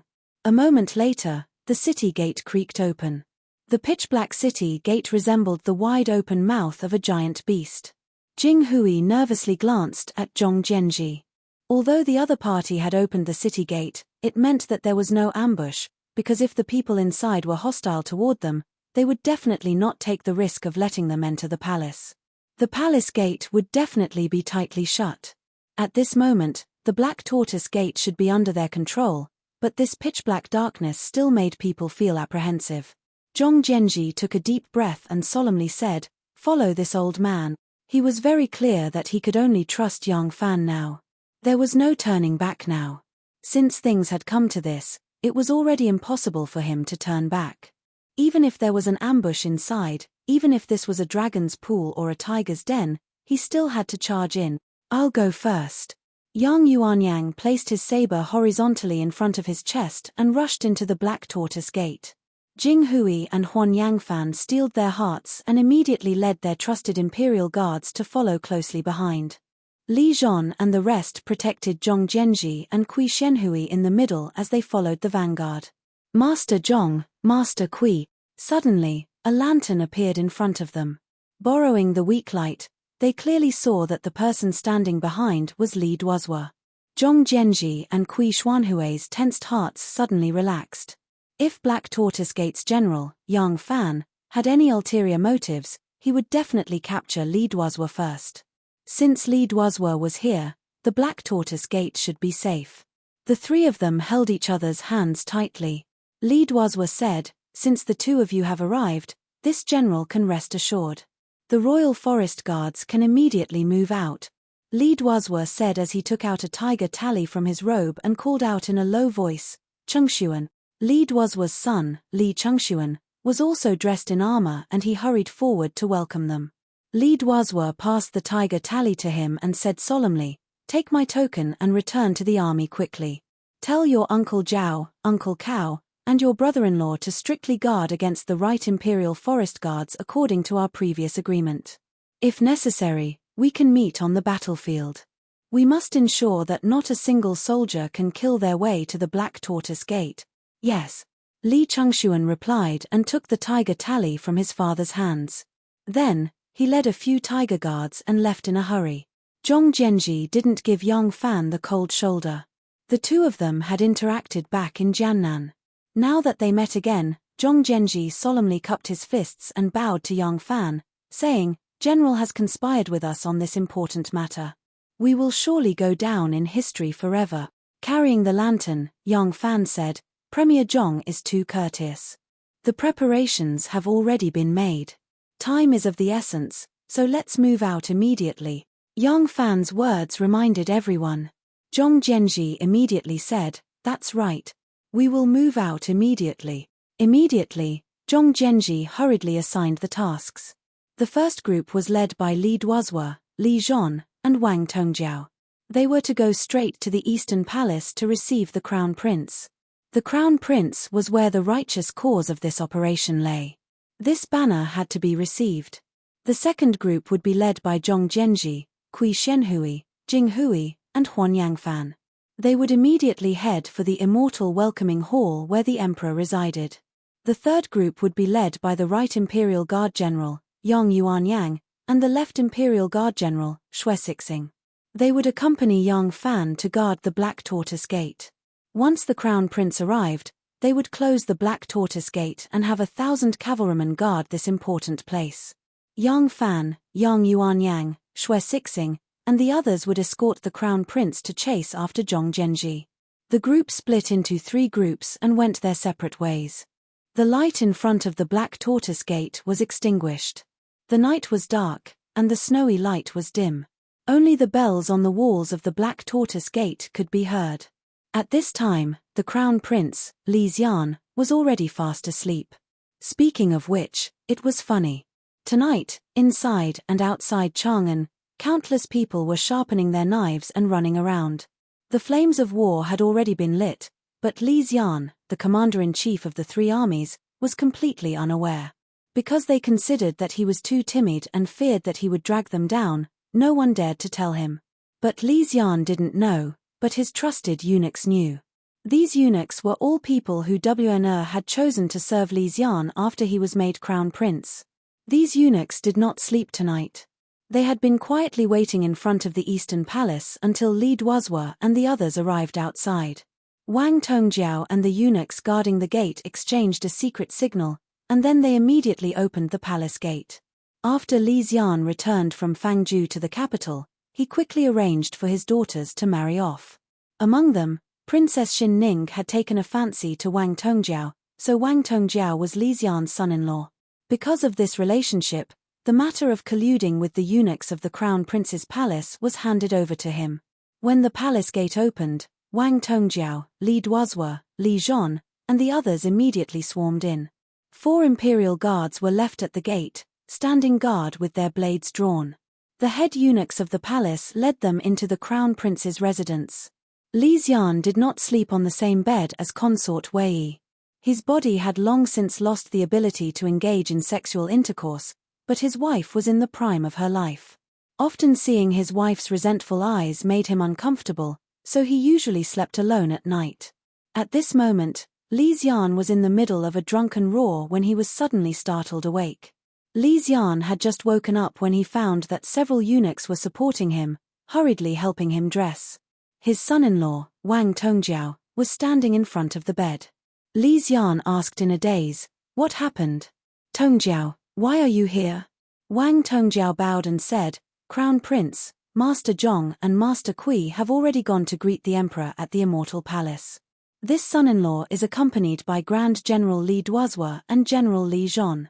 They have come to take the Crown Prince to greet the Immortals and discuss important matters together." Ah! Li Xian was shocked, his back instantly drenched in sweat. He was not stupid.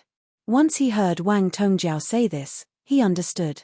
Li Duozhua and Li Zhon were waiting at the door. Seeing that Li Xian had already put on his robe, they immediately flashed in and bowed deeply to Li Xian, saying, "The heavens bless Imperial Tang. The Northern Gate and Southern Yamen have unanimously decided to support the Crown Prince in restoring the Tang dynasty. Your Highness, please follow this subject out of the Eastern Palace and lead the officials to the Immortal Palace to eradicate the traitors." Grand General, Li Xian's entire body trembled. He was truly frightened by Li Duozhua's words, to the point that he even stuttered, "Grand General, doing this, I'm afraid it's not appropriate." Li Zhon stamped his feet and said, "Your Highness, the Northern Gate Imperial Guards have unanimously pledged their loyalty. This is a rare opportunity. Crown Prince, please quickly enter the inner palace to deal with the traitors.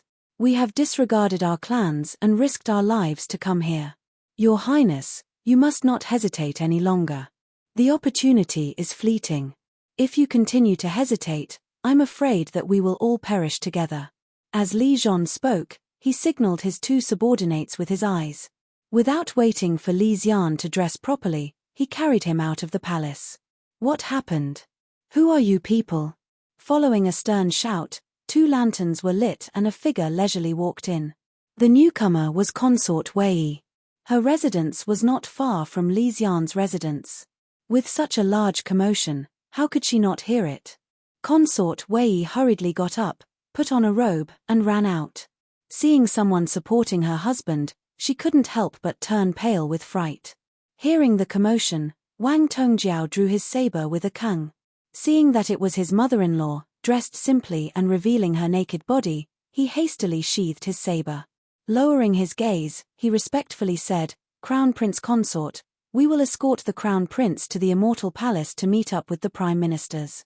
We will execute the traitors, clean out the Emperor's side, and restore our Li Tang's empire." The matter was urgent and there was no time to explain in detail. As Wang Tongjiao spoke, the crowd had already supported Li Xian as they walked out. Hearing her son-in-law's words, Consort Wei was stunned. For a moment, She didn't know whether she was shocked or happy. Chapter 1093. North of Chang'an was where the Imperial Guards were stationed. Among the guards, the left and right Featherwood Guards were the closest to the Black Tortoise Gate. In front of them was the 1,000 cavalry camp. Deep into the night, Major Minute Youngbwa of the Featherwood Guard returned from patrolling the camp. He took off his saber and tossed it on the table before slowly pacing with his hands behind his back. Featherwood General Wang Dagang, who had accompanied him back from patrolling, yawned and was about to return to his tent to sleep. Seeing him like this, he couldn't help but ask in puzzlement, "Major Minute, is there something on your mind?" Minute Youngbwa nodded, then shook his head. "It's already late, but the Grand General still hasn't returned to camp." Wang Dagang laughed. Didn't the King of Hanoi invite him to visit the Jinwu Guards? Perhaps the two brothers are sitting down to drink and have a long chat. It's also possible that they won't return tonight. "What are you worried about?" Minute Youngbwa said, "Impossible. The Grand General has never been greedy. Moreover, you know the Grand General's character. In military affairs, the Grand General has never slacked off. How could he not give us an explanation? Even if he doesn't return, he should at least send a bodyguard back to report." Wang Dagang was still unconcerned and said, Who can harm the great general? Besides, the Grand General is going to the Jinwu Guards. That's the Wu family's territory." Minute Youngbwa snorted. Is it rare to see family members turn against each other? He also felt that these words were inappropriate. They seemed to imply that the Wu family was not on good terms.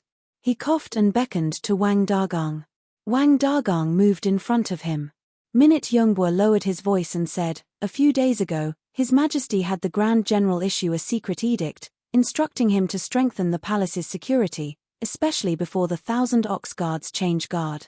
Otherwise, why do you think the Grand General has been patrolling the palace every day?" Wang Dagang was shocked. There's such a thing. Wang Dagang was also Wu Yui's confidant. Since the conversation had reached this point, Minute Youngbwa did not hide anything from him and said, "That is correct. The Grand General has always been loyal to His Majesty and has never discounted His Majesty's orders. Why do you think he would suddenly leave, give up his official duties of patrolling the city, and not give us any explanation? I feel uneasy." Wang Dagang was a pure general. There was no problem in fighting a war, but he was not good at this kind of intrigue. He scratched his head and said awkwardly, "Then, what should we do?" Minute Youngbwa thought for a moment, then said, "The matter of the Grand General receiving a secret edict has only been explained to me. From the Grand General's tone, it seems that the capital has not been peaceful recently. It's better to be safe than sorry. How about this? I'll lead a group of men to patrol the palace on behalf of the Grand General while you go to the Jinwu Guards. The Grand General won't blame us for being meddlesome." Although Wang Dagang was already sleepy, he could only agree to Minute Youngbwa's words. The two of them immediately reorganized their personal guards. Wang Dagang led 20-odd subordinates while Minute Youngbwa led 100 men. Both of them mounted their steeds and galloped out of the gate. The two groups of people galloped out of the gate and traveled 2 li. Before they could part ways, one to the south and one to the north, a shrill whistle suddenly rang out in the darkness. The whistle filled the air and was clearly a whistling arrow. The two of them reined in their horses at the same time, their hearts filled with bewilderment. At this time, a group of men and horses suddenly appeared in the snowy fields. Because of the reflection of the snow, the night was not so dark that they could not see anything. They could clearly see the figures of the people. It was a dense mass of people and they could not immediately count them. Since the other party had used the whistling arrow, they were clearly not afraid of exposing their tracks. Minute Youngbwa and Wang Dagang could not imagine what they would encounter at the gate of the camp. Minute Youngbwa quietly signaled for an imperial bodyguard to return to the camp to report while he stood there with his cavalry, hoping to understand what was going on. A rough and bold voice came from the darkness. "Ha, my good brothers of Zhuo Yulin, where are you going in the middle of the night?" Minute Youngbwa felt that the person's voice was somewhat familiar but could not immediately recall who it was. He sternly asked, "Who are you?" That person laughed loudly. Amidst the laughter, a muffled grunt suddenly came from behind Minute Youngbwa.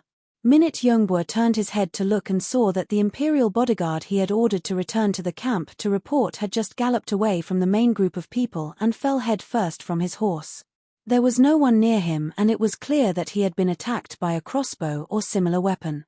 Immediately, in the snowy ground behind them, a row of figures suddenly stood up and approached them step by step. Minute Yongbur's subordinates became uneasy, and Minute Yongbur's horse impatiently spun 2 rounds. Minute Yongbur gently patted the horse's manner and calmed it down. In a deep voice, he said, "Do not panic." Silence. Minute Yongbur knew that the situation was not good, but he had clearly been surrounded. The group of people approaching from the front all had long spears and large halberds and were lined up in an orderly formation. The people coming to flank him from the back all had flat weapons. Although it could not be seen clearly, from their movements and figures, it was clear that they were all crossbows. At this distance, Minute Yongbur's men only had time to accelerate and charge once, but there were too many unfavorable conditions for them. Firstly, it was late at night and the ground was covered in snow.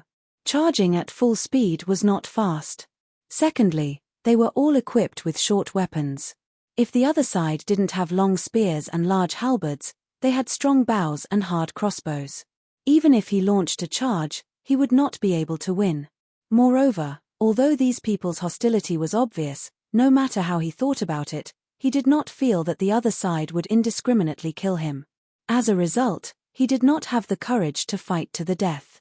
In this way, the two sides were getting closer and closer.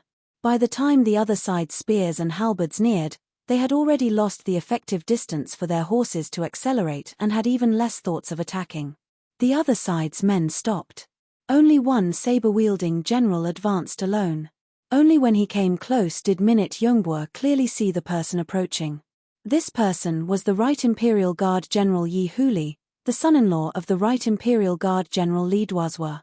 Minute Yongbur thought of the secret edict that Great General Wu had received, and his face began to turn green. "General Yi Huli, what are you doing?"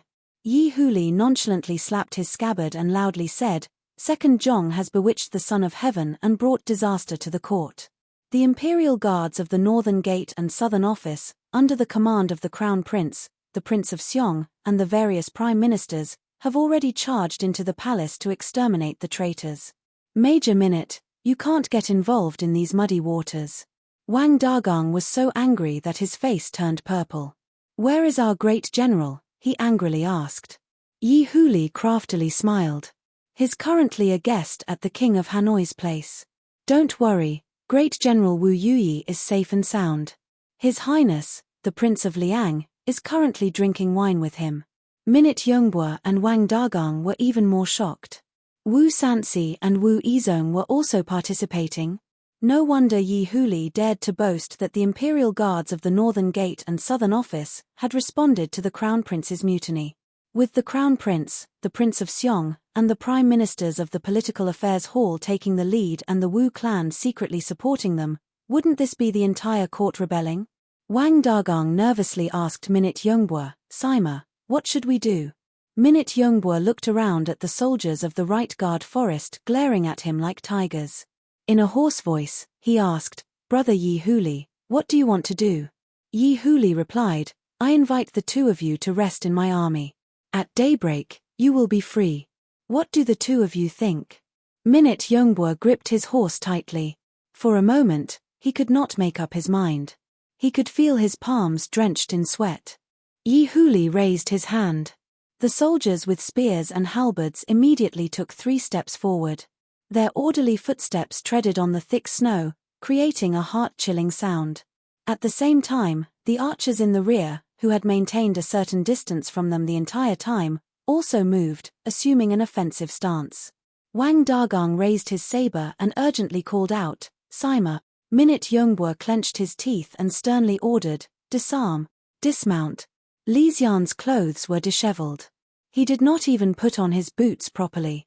Naturally, he did not put on his thick and warm outer robe. Supported by someone, his feet did not touch the ground as he walked to the palace gate. A gust of cold wind blew against his face. Li Xian shivered and his muddled mind suddenly became clear. He thought of his mother's iron fist, thought of his mother's powerful control. Can tonight's mutiny really succeed? Although the two Zhong's power is growing day by day, can they still be the emperor? I am the crown prince. My position as the crown prince has not changed. Mother's illness is beyond cure. The emperor's throne is within my reach. Why should I take this risk?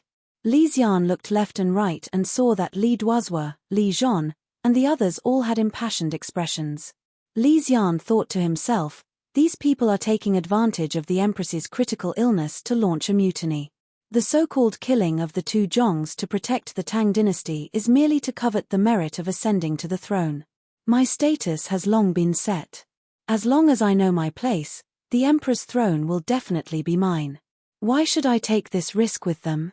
Thinking of this, Li Xian suddenly struggled, shaking off the two attendants supporting him. He tightly gripped the palace gate, unwilling to walk out. Wang Tongjiao was stunned. Your Imperial Highness, what's wrong? Li Xian trembled as he said, the country's grand plans will be handled by the empress. The so-called military remonstrance is no different from rebelling against the superiors. It is not the conduct of an official. Ji cannot go. Hearing this, the veins on Wang Tongjiao's forehead bulged. If the crown prince did not go, wouldn't it really be considered a rebellion? Without the crown prince, how could they convince the masses? If the news spread, those 500 warriors who had sacrificed their lives would most likely scatter and flee for their lives. Wouldn't everyone be finished? Wang Tongjiao also did not stand on ceremony. With a red face and neck, he said to his father-in-law, Your Imperial Highness, the former emperor paid Your Imperial Highness with a divine artifact, but Your Imperial Highness was unexpectedly crippled. Both humans and gods are indignant. It has been 23 years. Today, with the spirit of heaven and earth, the North Gate Imperial Guards and the South Gate Prime Minister will work together to punish the traitors and restore the Li family. Your Imperial Highness, please immediately head to the Black Tortoise Gate in order to uphold the masses' expectations. Li Xian's 2 feet stomped on the ground, his buttocks falling backwards. His hands tightly hugged the gate as he fearfully said, treacherous and vile people should naturally be killed. However, Her Majesty's dragon body is unwell. What if we mobilize our troops into the inner palace and frighten her? Wouldn't Ji bear the name of being unfilial? In Gu's opinion, you all should temporarily disperse. Let's discuss this at length. Hearing this, Li Zhon's eyes turned red. What kind of nonsense is this? You want us to disperse now? You've already caused such a big commotion. Do you think everyone else is a dead pig? Dispersing now is tantamount to suicide. If this idiot, who was as timid as a mouse, was not the current crown prince, Li Zhon would have already kicked him to death. Li Duozhua, who was standing to the side, wanted to cry but had no tears. He did not expect that the first problem of the military remonstrance would actually come from His Imperial Highness, the Crown Prince, whom they wholeheartedly wanted to support to ascend to the throne. Chapter 1094. Suppressing his anger, Li Zhon said to Li Xian, the generals disregard their clans and protect the country. What can your highness do to them? Now that things have come to this, it's like an arrow on a bowstring that has to be released. This subject is powerless to persuade the soldiers. If your highness is unwilling to go, then please persuade the soldiers yourself. Although Li Zhon was angry, he also understood that once the mission was accomplished, this good-for-nothing crown prince would become the emperor. Once he became the emperor, he wouldn't necessarily be so good for nothing. If he offended the emperor too much now, there was no need to mention his merit. Perhaps the new emperor would remember his rudeness today and give him a pair of small shoes. Thus, although his tone was resentful, his words were tactful. At this time, the guards at the palace gate all heard Li Xian's words. Each and every one of them breathed heavily and their eyes turned red, as if they were about to go berserk. Right now, Li Xian had dropped the ball. He was clearly trying to push everyone to their death. Looking at the pained and angry eyes, Li Xian immediately understood that things had come to this and there was no turning back. If he dared to cower, these angry soldiers would probably eat him alive. Li Xian trembled and loosened his hands. He muttered, I am willing to go with everyone. Please, do not disturb the Queen Mother. This was a race against time. Li Zhon didn't have the time to listen to Li Xian's nonsense. He immediately waved his hand and 2 soldiers picked up Li Xian and rushed out the door. Immediately, a soldier brought over a horse that had already been prepared. Everyone hastily helped Li Xian onto the horse and rushed towards the Black Tortoise Gate. The second Black Tortoise Gate change in the history of the Tang dynasty had officially begun because of the arrival of Li Xian, the indispensable protagonist. Under the Black Tortoise Gate, the right Imperial Guard General Yang Yuanyang, the left Imperial Guard General Xue Sixing, and 1,000 of Yang Fan's horsemen were guarding the gate. The gate was ajar, leaving a gap the width of a person. Yang Yuanyang and Xue Sixing were like ants on a hot pan, occasionally poking their heads out to look. Only Yang Fan remained calm. Suddenly, a group of people rushed over from the distance. Yang Yuanyang immediately unsheathed his saber and asked in a low voice. Li Zhon answered and hurriedly said, "The Crown Prince is here." Under the Black Tortoise Gate, the soldiers were in an uproar. Although no one dared to shout, their excitement was evident. At this point, Li Xian couldn't turn back. Once he calmed down, he understood that this was the time to appease the hearts of the people. As soon as he saw the people coming up to greet him, he stammered, You've worked hard. Today, all of you have risked your lives for the sake of the country." Seeing the crowd, Yang Yuanyang said, "Xian, the Prince, Xian, and Kui Xian, Master, Yang, Prince, Yang, Palace Prince, Yang Palace Xian." To Li, Yang said, Li, Yang Xian, Li, Yang, Master, and Yang Prince, Xian, Palace, Xian Palace, Yang, Xian, Yang Xian, said, Yang,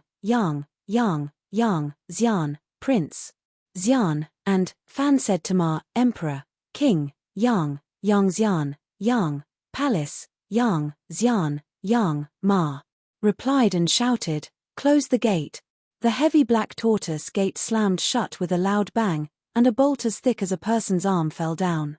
Ma Qiao and the others immediately armed themselves and entered the city.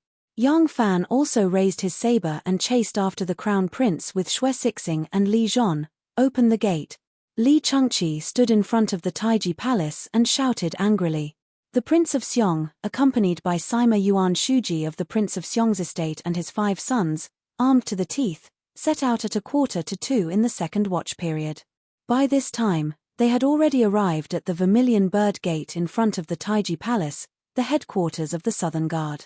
The Imperial Army guarding the capital was divided into the north and the south. The 6 Imperial Guards of the Northern Guard were actually the Emperor's personal army. They did not need the court's official order to mobilize troops, nor did they obey the court's orders. They were directly under the Emperor. On the other hand, the 16 Guards of the Southern Guard were the true army of the state. They needed the Emperor's decree, the Prime Minister's seal, and the Ministry of War's approval before they could be mobilized. Most of the guards guarding the various gates of the capital were the Imperial Army of the Southern Guard, mainly consisting of the Meritorious Guard, Feather Guard, Imperial Guard, Left and Right Guard, Left and Right Guard, Left and Right Guard, and the Crown Prince's 3 residences and 3 guards. The various guards took turns on duty, and the garrison and duty intersected. Even the high-ranking officers intersected with each other. The Emperor used this method of mutual inspection to prevent a certain high-ranking officer from monopolizing power. Li Chengqi and Li Chengyi reined in their horses and sternly shouted at the Taiji Palace guards, "Open the gate." When the guards saw them openly carrying weapons, they couldn't help but be aghast and hurriedly raised their spears to guard. In a loud voice, they shouted, "Who goes there? Do you have an imperial edict from the Emperor? Where are the escorts and gate guards?" Not just anyone could rashly enter an important military area. To enter this important military area, one had to have an imperial edict from the Emperor and be guided by escorts and gate guards. Those soldiers also acted according to the rules. With a shout, Li Chengqi raised his spear and shouted, "The Prefecture Magistrate of Bingju, the Great General of the Left Guard, the Crown Prince's Guard, the Protector General of Anbei, and His Highness the Prince of Xiong have arrived. Who dares to block the way?" The Tang dynasty followed the sway system. The left and right guards were the heads of the 16 guards of the Southern Guard, and Li Dan, the Great General of the Left Guard, was also the highest commander of the 16 guards of the Southern Guard. But although Li Dan's series of official titles sounded rather frightening, the majority of the guards and horses in the capital were managed by generals. The position of Great General was an empty title, and Li Dan's title of Great General was an even more empty one. But only the generals understood this principle.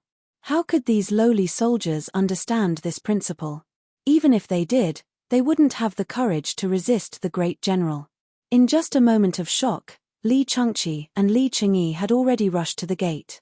Thrusting out their spears, they exerted strength with their arms and, with a loud shout, sent the two barricades flying more than a zhong away. Then they took their horses and left. Yuan Shuji, Li Longji, and the others led the Prince of Xiong's estate's adjunct, general, and other civil and military officials, as well as several dozen personal guards of the estate, to protect the Prince of Xiong as they charged into Taiji Palace. The generals of the guards in Taiji Palace were roused by the urgent drumming of the generals. They hurriedly got up and rushed to the main hall of Taiji Palace. They saw that the hall was brightly lit, and several dozen soldiers in bright armor and wielding sharp blades were arrayed on the left and right sides of the hall. At the very front were 5 young generals dressed in golden armor. They were escorting a middle-aged man dressed in imperial robes, who was solemnly standing behind the commander's desk. The Prince of Xiong, Li Dan, solemnly stood behind the commander's desk.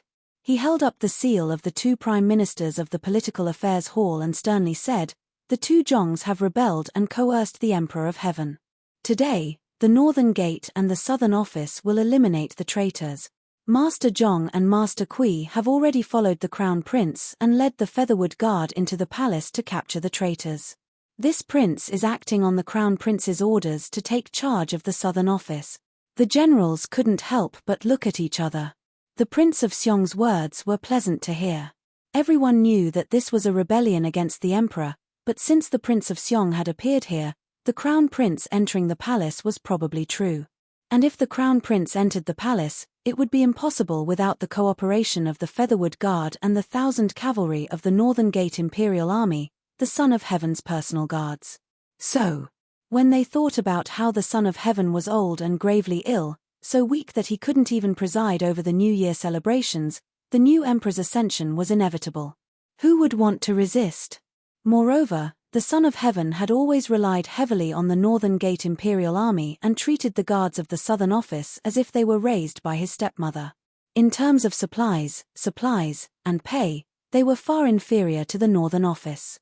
If the Northern Office had rebelled, how could they be loyal subjects? These thoughts were only one aspect.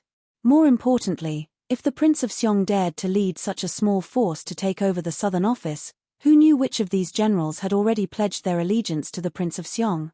If they questioned him, would someone immediately pull out a saber and cut them down? Thus, when the Prince of Xiong finished speaking, the hall was utterly silent. For a long time, not a single one of the generals raised a single question. It was true that this move was partly because the Son of Heaven favored the Northern Office Imperial Army and neglected the Southern Office, causing the Southern officers to resent him. But with so many officers present, not a single one of them stood up. This would have been impossible a few years ago. Wu Zetian's old age had truly become her greatest fatal wound. Her influence, ability to rally supporters, and ability to control were all rapidly disappearing. The Prince of Xiong swept his gaze around and sternly shouted, 10 guards of the Eastern Palace, step forward. The 10 guards of the Eastern Palace were the Crown Prince's left and right guards, military title, Chao Cheng, the Crown Prince's left and right imperial officers, military title, LV Ben, the Crown Prince's left and right clear officers, military title, Ji Dang, the Crown Prince's left and right guard officers, and the Crown Prince's left and right inner officers. Of these, the first 6 commanded 3 to 5 regiments of subjugation, while the last 4 commanded only the soldiers of the inner estate.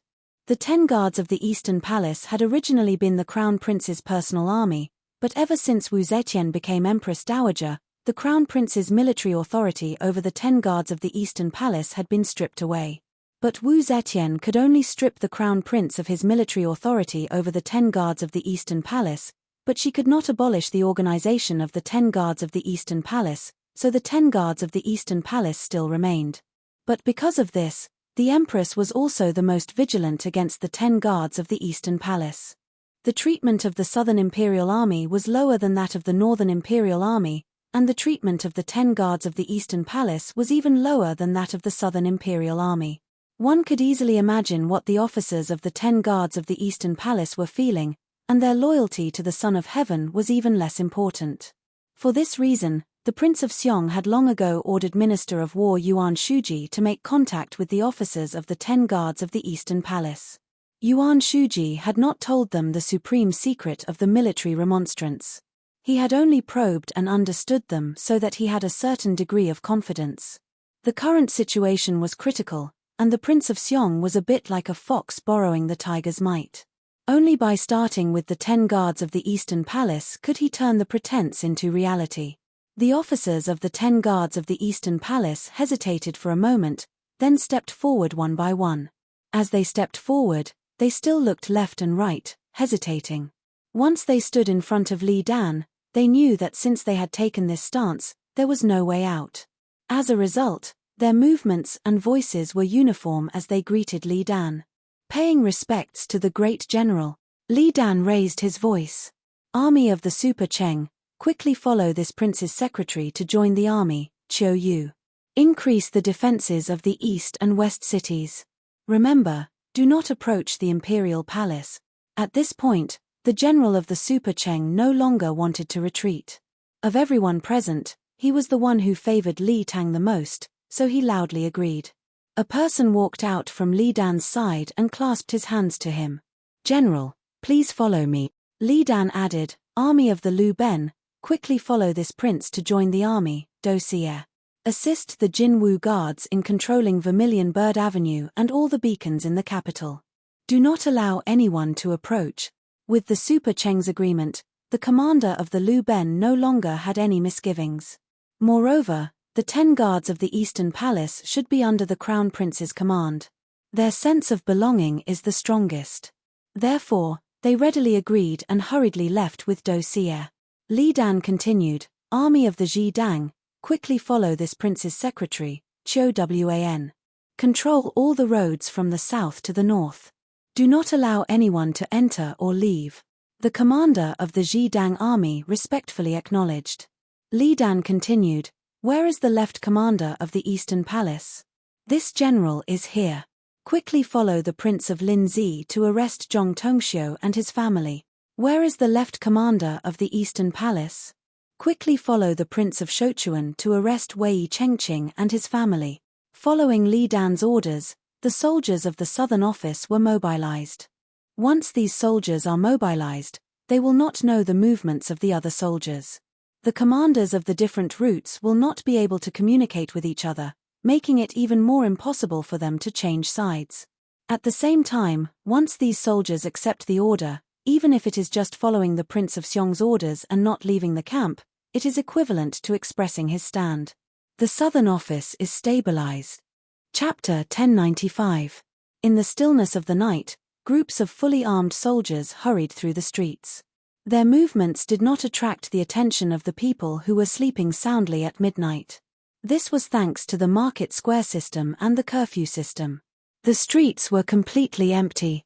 The gutters on both sides of the wide street, the tree walls inside the gutters, the market square behind the tree walls, and then the houses. All of these separated the people from the streets. In the middle of the night, who would notice the movements of the army? The 1,000-rider General Lu Marofeng slept soundly that night. He had made love with his new concubine for a long time. Even though his body was strong and healthy, he was still somewhat tired. From beginning to end, he did not notice the slightest movement in the outside world. To him, this was a good thing.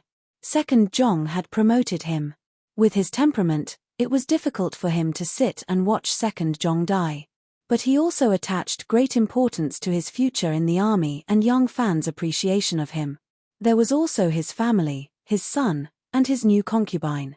If he really discovered something, it would be a very painful choice. Not good, not good. In front of the welcoming the Immortals Hall, a little eunuch staggered over, shouting as he ran. Before he could reach the door of the hall, 2 little eunuchs suddenly appeared in front of him, carrying palace lanterns in their hands. One of them stood in the middle and sternly shouted, "Stop! You dare to run around in the palace? Do you know the rules?" The little eunuch looked over and saw that it was little Eunuch Hai.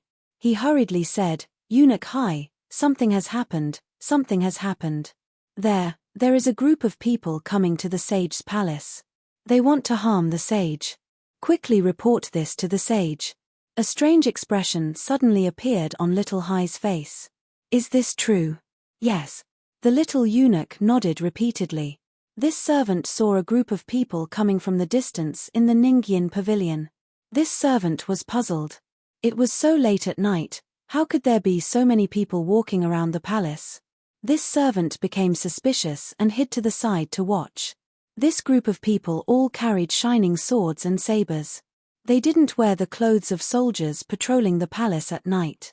"Eunuch Hai, tell me, they were carrying swords and spears. If they didn't want to rebel, then," before he could finish, the back of his head received a heavy blow. His eyes immediately went blank and he fell forward to the ground. A young eunuch appeared behind him, holding a wooden club in his hand. It seemed that this was the first time he had hit someone with a wooden club. He knocked the man unconscious with one blow, while he himself stood there in a daze. Little C shouted in a low voice, "Hurry up and drag him away." "Oh, oh." The eunuch who hit him suddenly woke up and hurriedly dragged the fainted eunuch away. Little Hai looked around and then ordered the two eunuchs with the lanterns, "Stand guard here and prevent any accident."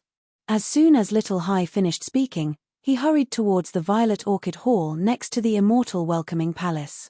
In the palace, they were also anxiously waiting for the progress of the matter. It seemed that the Crown Prince had entered the palace without a hitch, perhaps he would arrive very soon. He had to hurry to report the news. Shangguan Shouji and Princess Taiping were waiting for the news in the Zilan Hall. Little Hai was only concerned with knocking out the person who had accidentally discovered the whereabouts of the military remonstrance troops and dragging him away. She had no time to carefully investigate the situation, and as a result, she missed an important piece of information. It wasn't just this young eunuch who had discovered the military remonstrance troops, but two others. When the two of them saw that the situation was not good, they were indeed afraid. However, they also felt that this was a great opportunity to gain merit and be promoted. After a brief discussion, the two of them split up. One rushed back to report to the emperor, and the other went to get reinforcements. These two young eunuchs could be said to be quick-witted. To be able to adapt to the situation to this extent, they could be considered to be quite quick-witted. However, to say that they were stupid, they were really stupid. They didn't even consider that the troops had come from the direction of the Black Tortoise Gate. It was clear that they were on the same side as the 1,000 cavalrymen guarding the Black Tortoise Gate. Perhaps they were from the 1,000 cavalrymen. How could they go to the 1,000 cavalrymen to get reinforcements? Speaking of which, it was probably to prevent military power from being too centralized. The emperor's transfer of the various imperial guards was too complicated. These inner palace eunuchs didn't understand, and were also too lazy to understand, the factions and affiliations of the imperial guards. The young eunuch who went to get reinforcements didn't go to the Black Tortoise Gate. Wouldn't that be going against the rebel army? He went to the horse racing tower because he had just come from there and happened to see an imperial guard patrolling there. This young eunuch ran so fast that his shoes almost flew off. When he rushed to the horse racing tower, he saw that the imperial guard had just come out from the back of the tower. He hurriedly went forward and shouted while gasping for breath, "Quick! Quick! It's not good. There are traitors entering the palace.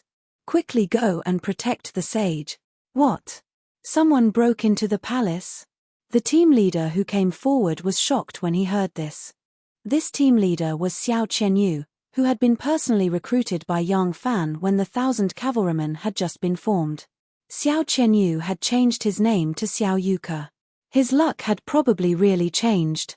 After a few years, he had been promoted to team leader and could be considered an officer. However, with his current position, he still didn't have the qualifications to be involved in confidential matters. He didn't know about tonight's military remonstrance.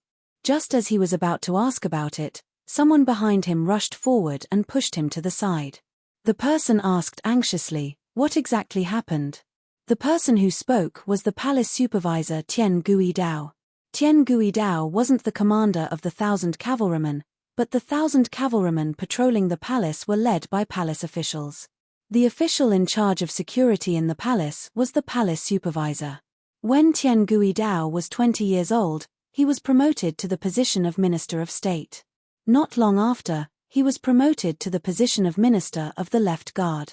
Later on, when the Khitans rebelled, the Turks Moshe took the opportunity to request the imperial court to make the Liuhu province and the Chanyu protectorate his territory. Tian Guidao once went on a diplomatic mission to the Turks and was almost detained. Fortunately, Wu Zetian agreed to the marriage and sent Wu Yanxiu to the Turks with a large amount of betrothal gifts. When Moshe saw the fat sheep that was Wu Yanxiu, he released Tian Guidao. When Tian Guidao came back, he immediately told Wu Zetian that Moshe was ambitious and had no intention of making peace with the marriage. In the future, he would definitely invade the Central Plains again. Later on, Moshe really detained Wu Yanxiu and sent troops to Hebei to take advantage of the situation. Wu Zetian appreciated his foresight and promoted him from military to civil, making him the assistant minister of Xia. Not long after, he switched from civil to military and was promoted to general of the left. He worked under Wu Yizong for a while. Later on, he followed Second Zhong's path and became a minister of the Fengchen prison. Later on, he became the palace supervisor and became responsible for the palace security. His relationship with the 1,000 cavalrymen was like that of the imperial censor and the warden's office. The imperial censor was under the imperial censorate, while the warden's office was under the command of the 5 cities military command. One was civil, the other was military. But when patrolling the city, the two had to work together. The soldiers of the warden's office had to accept the leadership of the imperial censor. Xiao Qianyue's 1,000 cavalrymen were mostly similar.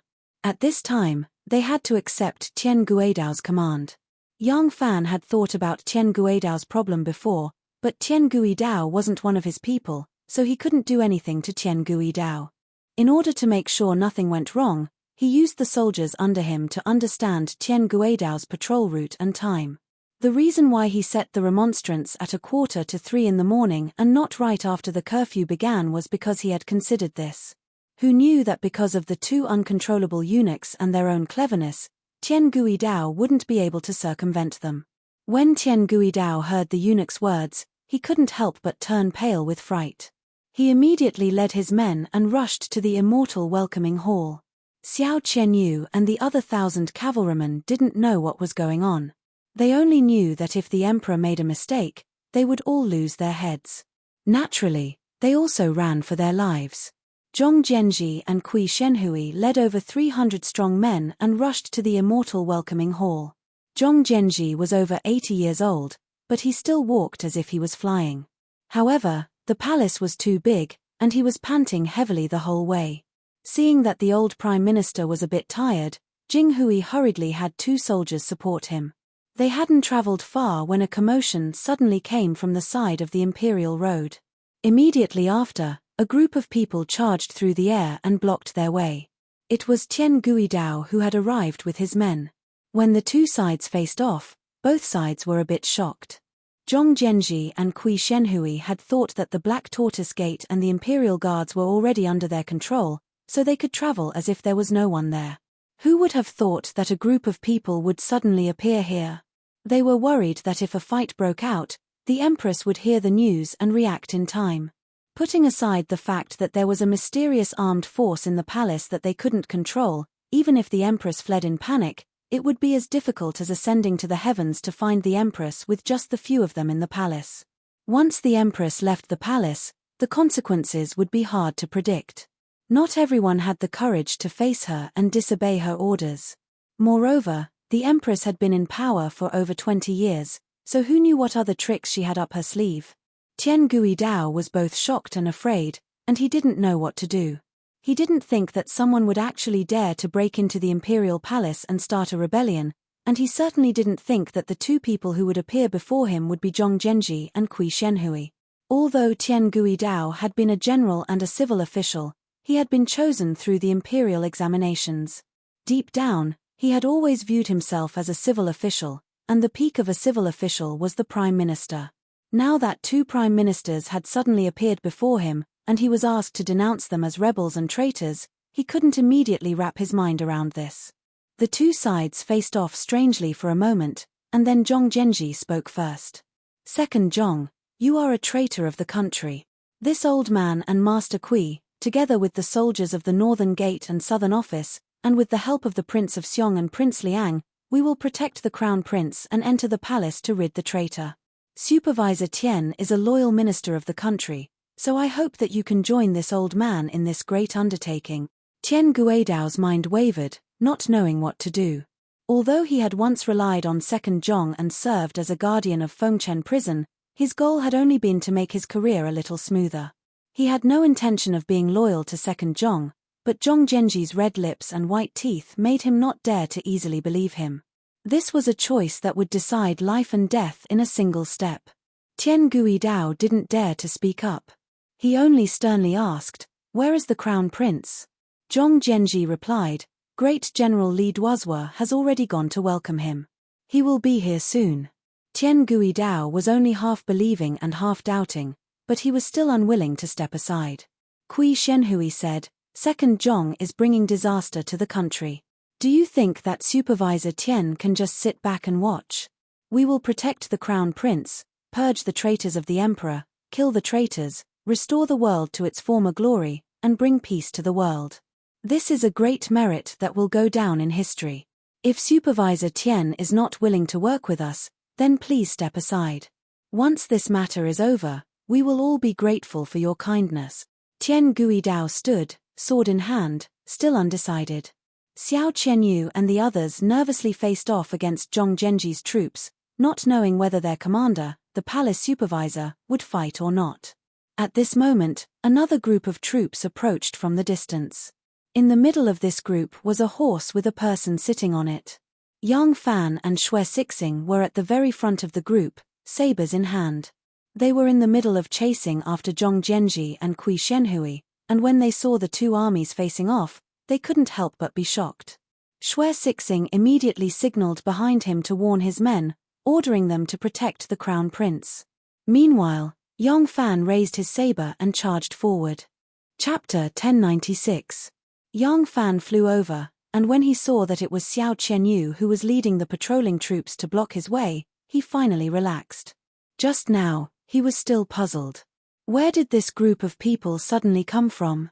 Even if it was just a temporary force that Wu Zetian had gathered, it was proof that she knew about the military remonstrance, which would definitely lead to great trouble.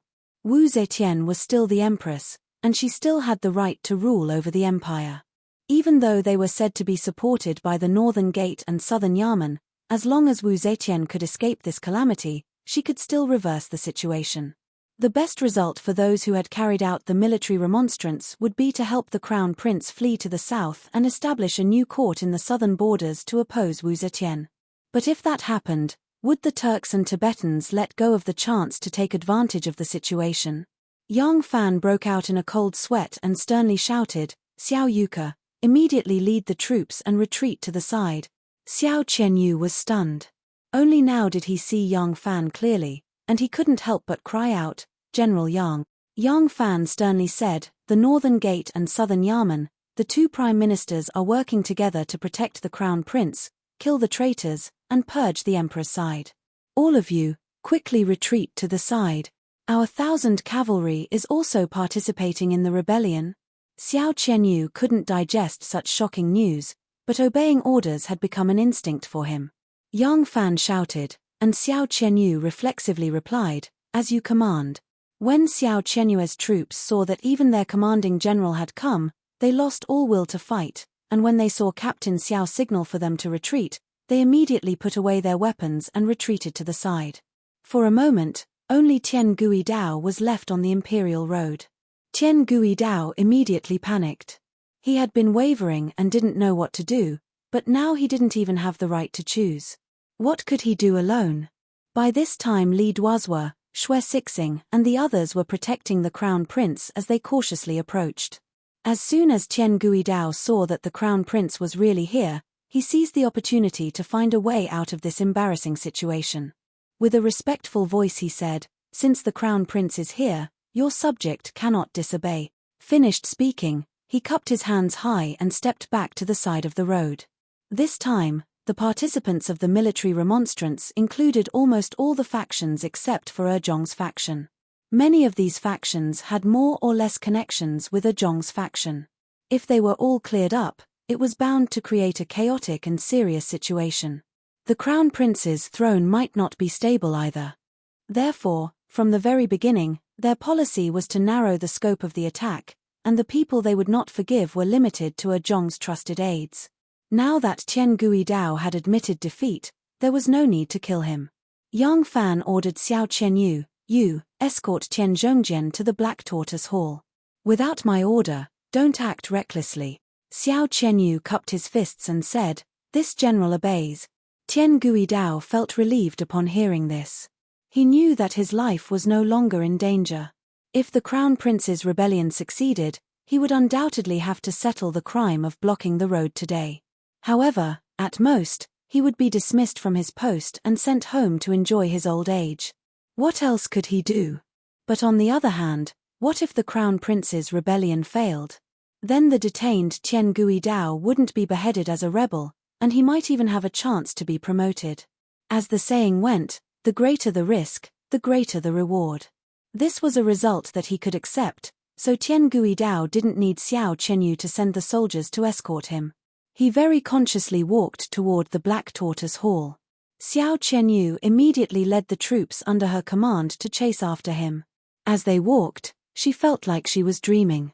Our 1,000 cavalry really rebelled? Yang Fan arrived in time and ordered Xiao Qianyu's troops to retreat, avoiding a fierce battle halfway. There were eunuchs and palace maids on night watch in every palace. Once a battle broke out here, it would be difficult to not alert Wu Zetian. The group quickened their pace and rushed in the direction of the immortal welcoming palace. After traveling a short distance, Gao Lisha hurried over with 2 young eunuchs. When he saw Yang Fan walking at the front, he called out happily, "Big brother Yang." Even Yang Fan didn't come to the inner court often, so he wasn't very familiar with the roads. However, Gao Lisha was used to it. With him as a spy, the group moved even more quickly. Very soon, they arrived in front of the immortal welcoming palace. Everyone stood still and looked at the majestic palace and the tall palace gates. When they thought that the empress was staying inside, a kind of pressure immediately surged into their hearts. However, they were willing to be cut and dared to drag the emperor down from his horse. They had even dared to carry out a rebellion, so what else did they have to worry about? That kind of strong psychological pressure only made their hearts sink, but then they recovered their courage and felt a kind of heroic spirit. Who could live such a grand life? This was a great achievement that could change the emperor's position. Big brother Yang. Gao Lisha, who had just disappeared for a moment, directed a few young eunuchs to run back with great difficulty while carrying a thick and large log. No one knew where they had gotten the log or where they had hidden it beforehand. When Yang Fan saw this, he slapped his shoulder heavily and praised, "Good job. Quick, let's break down the doors." The emperor's resting palace would definitely not open after nightfall. There was only one way to get in: break down the doors. Fortunately, although the palace walls were very high, this was still the palace gate of the resting palace of the inner court. It was not as thick and heavy as the palace gates. With such a thick log, they would definitely be able to break it down.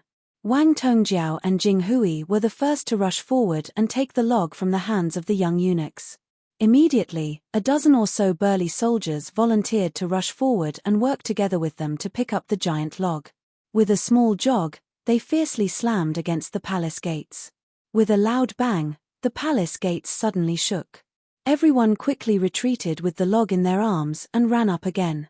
With another loud bang, the palace gates began to loosen.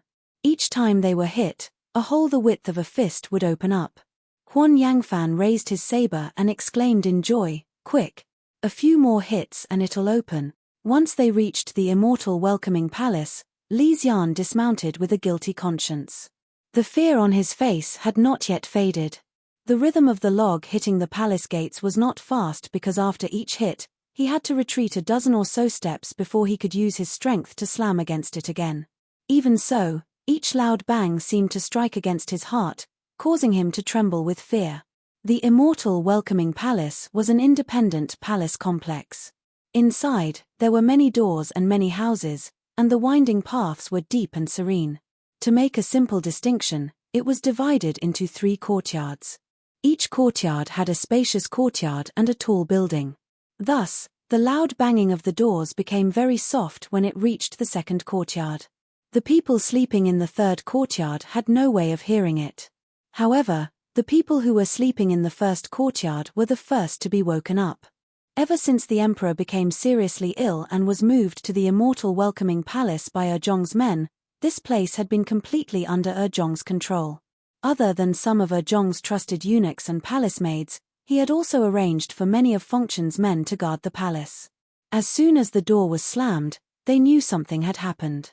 The group of people immediately panicked. These people ran out like headless flies, their clothes disheveled, screaming to the heavens and the earth. Some went straight to the inner palace to report the news, some called for reinforcements, and some saw that the palace gates were getting more and more dangerous with each hit.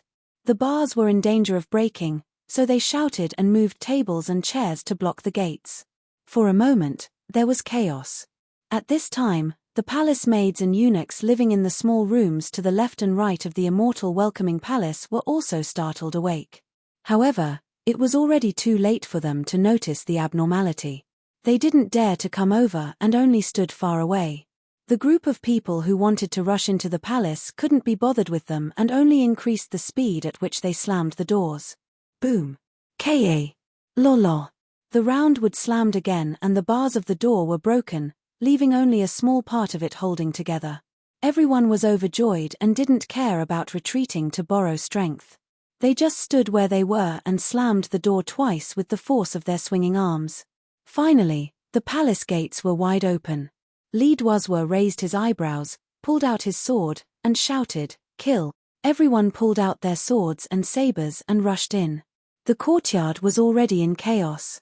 Zhong's men ran all over the courtyard like wolves and boars. When Li Duozhua, Huan Yangfan, and the others saw those who rushed up, they immediately raised their sabers and fell. At this time, no one cared about being merciful.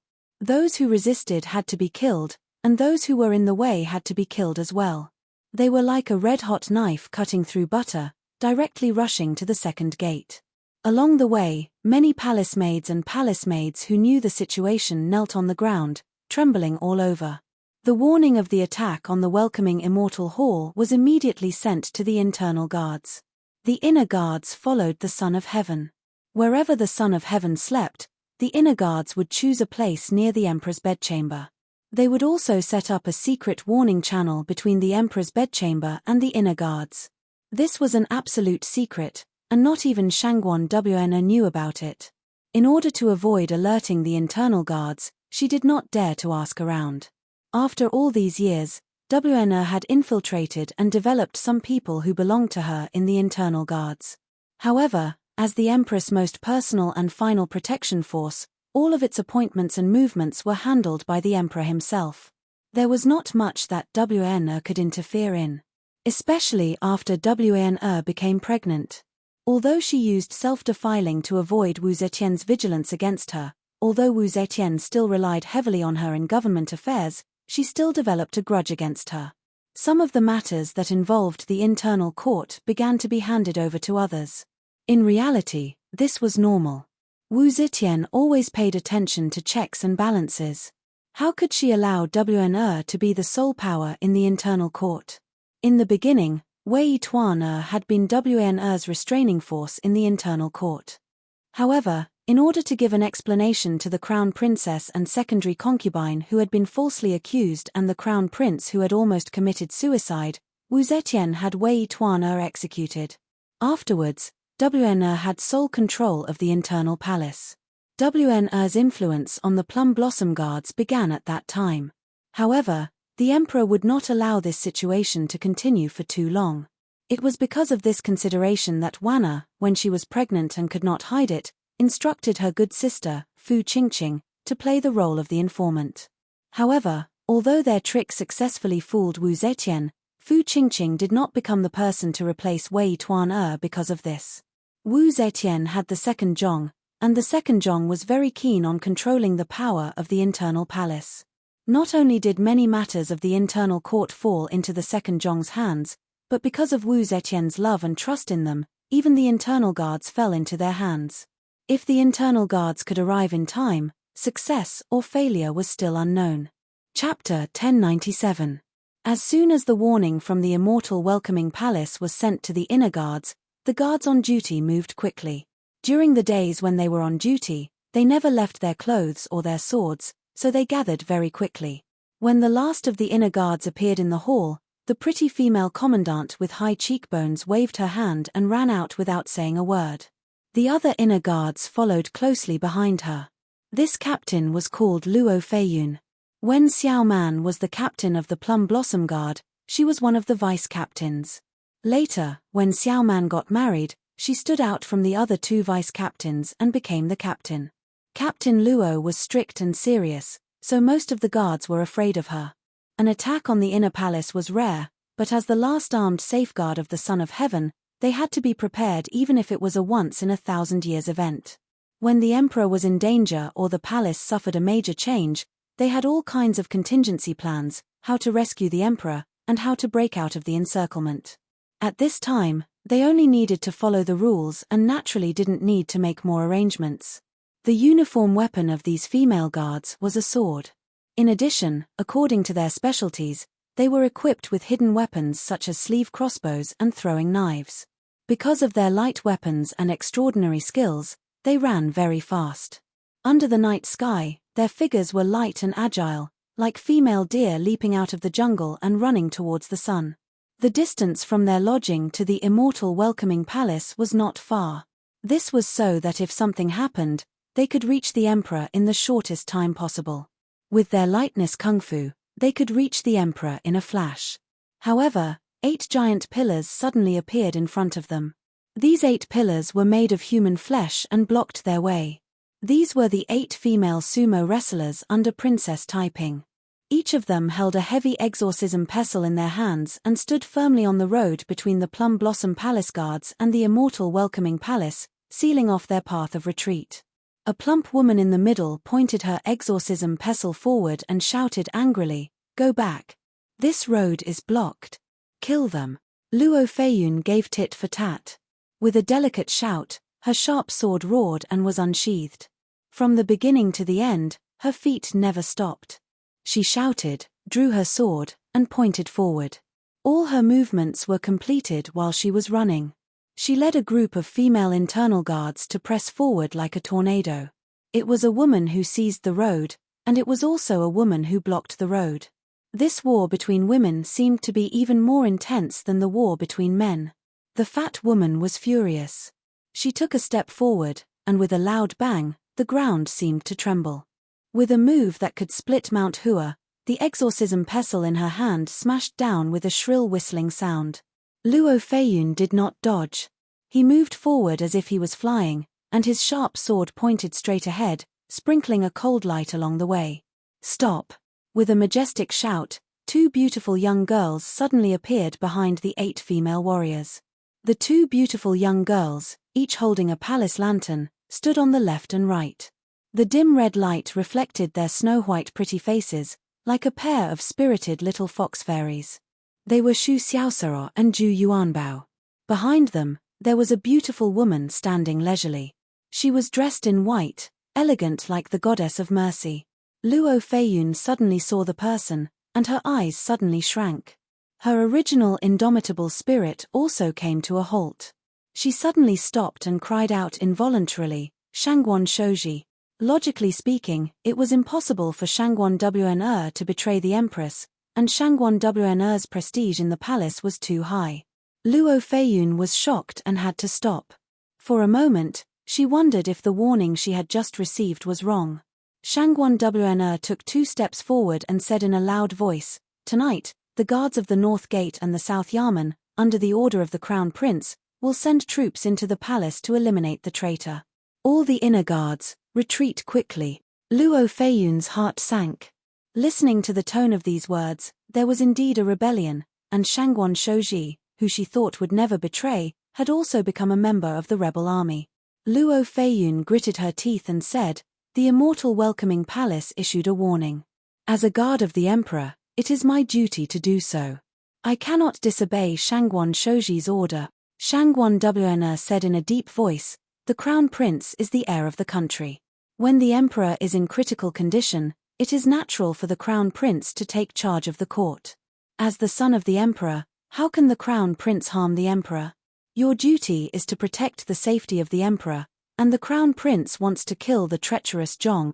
Retreat now." The inner guards did not care about political affairs and were only loyal to the emperor. This was the belief and education they had received since childhood.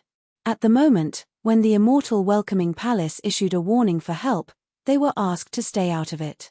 This was somewhat unacceptable to them. All the female guards looked at Luo Feiyun in unison, waiting for her decision. Luo Feiyun was silent, and the sword in her hand slowly drooped down. It seemed that she had been moved by Shangguan Wnr's stern reprimand.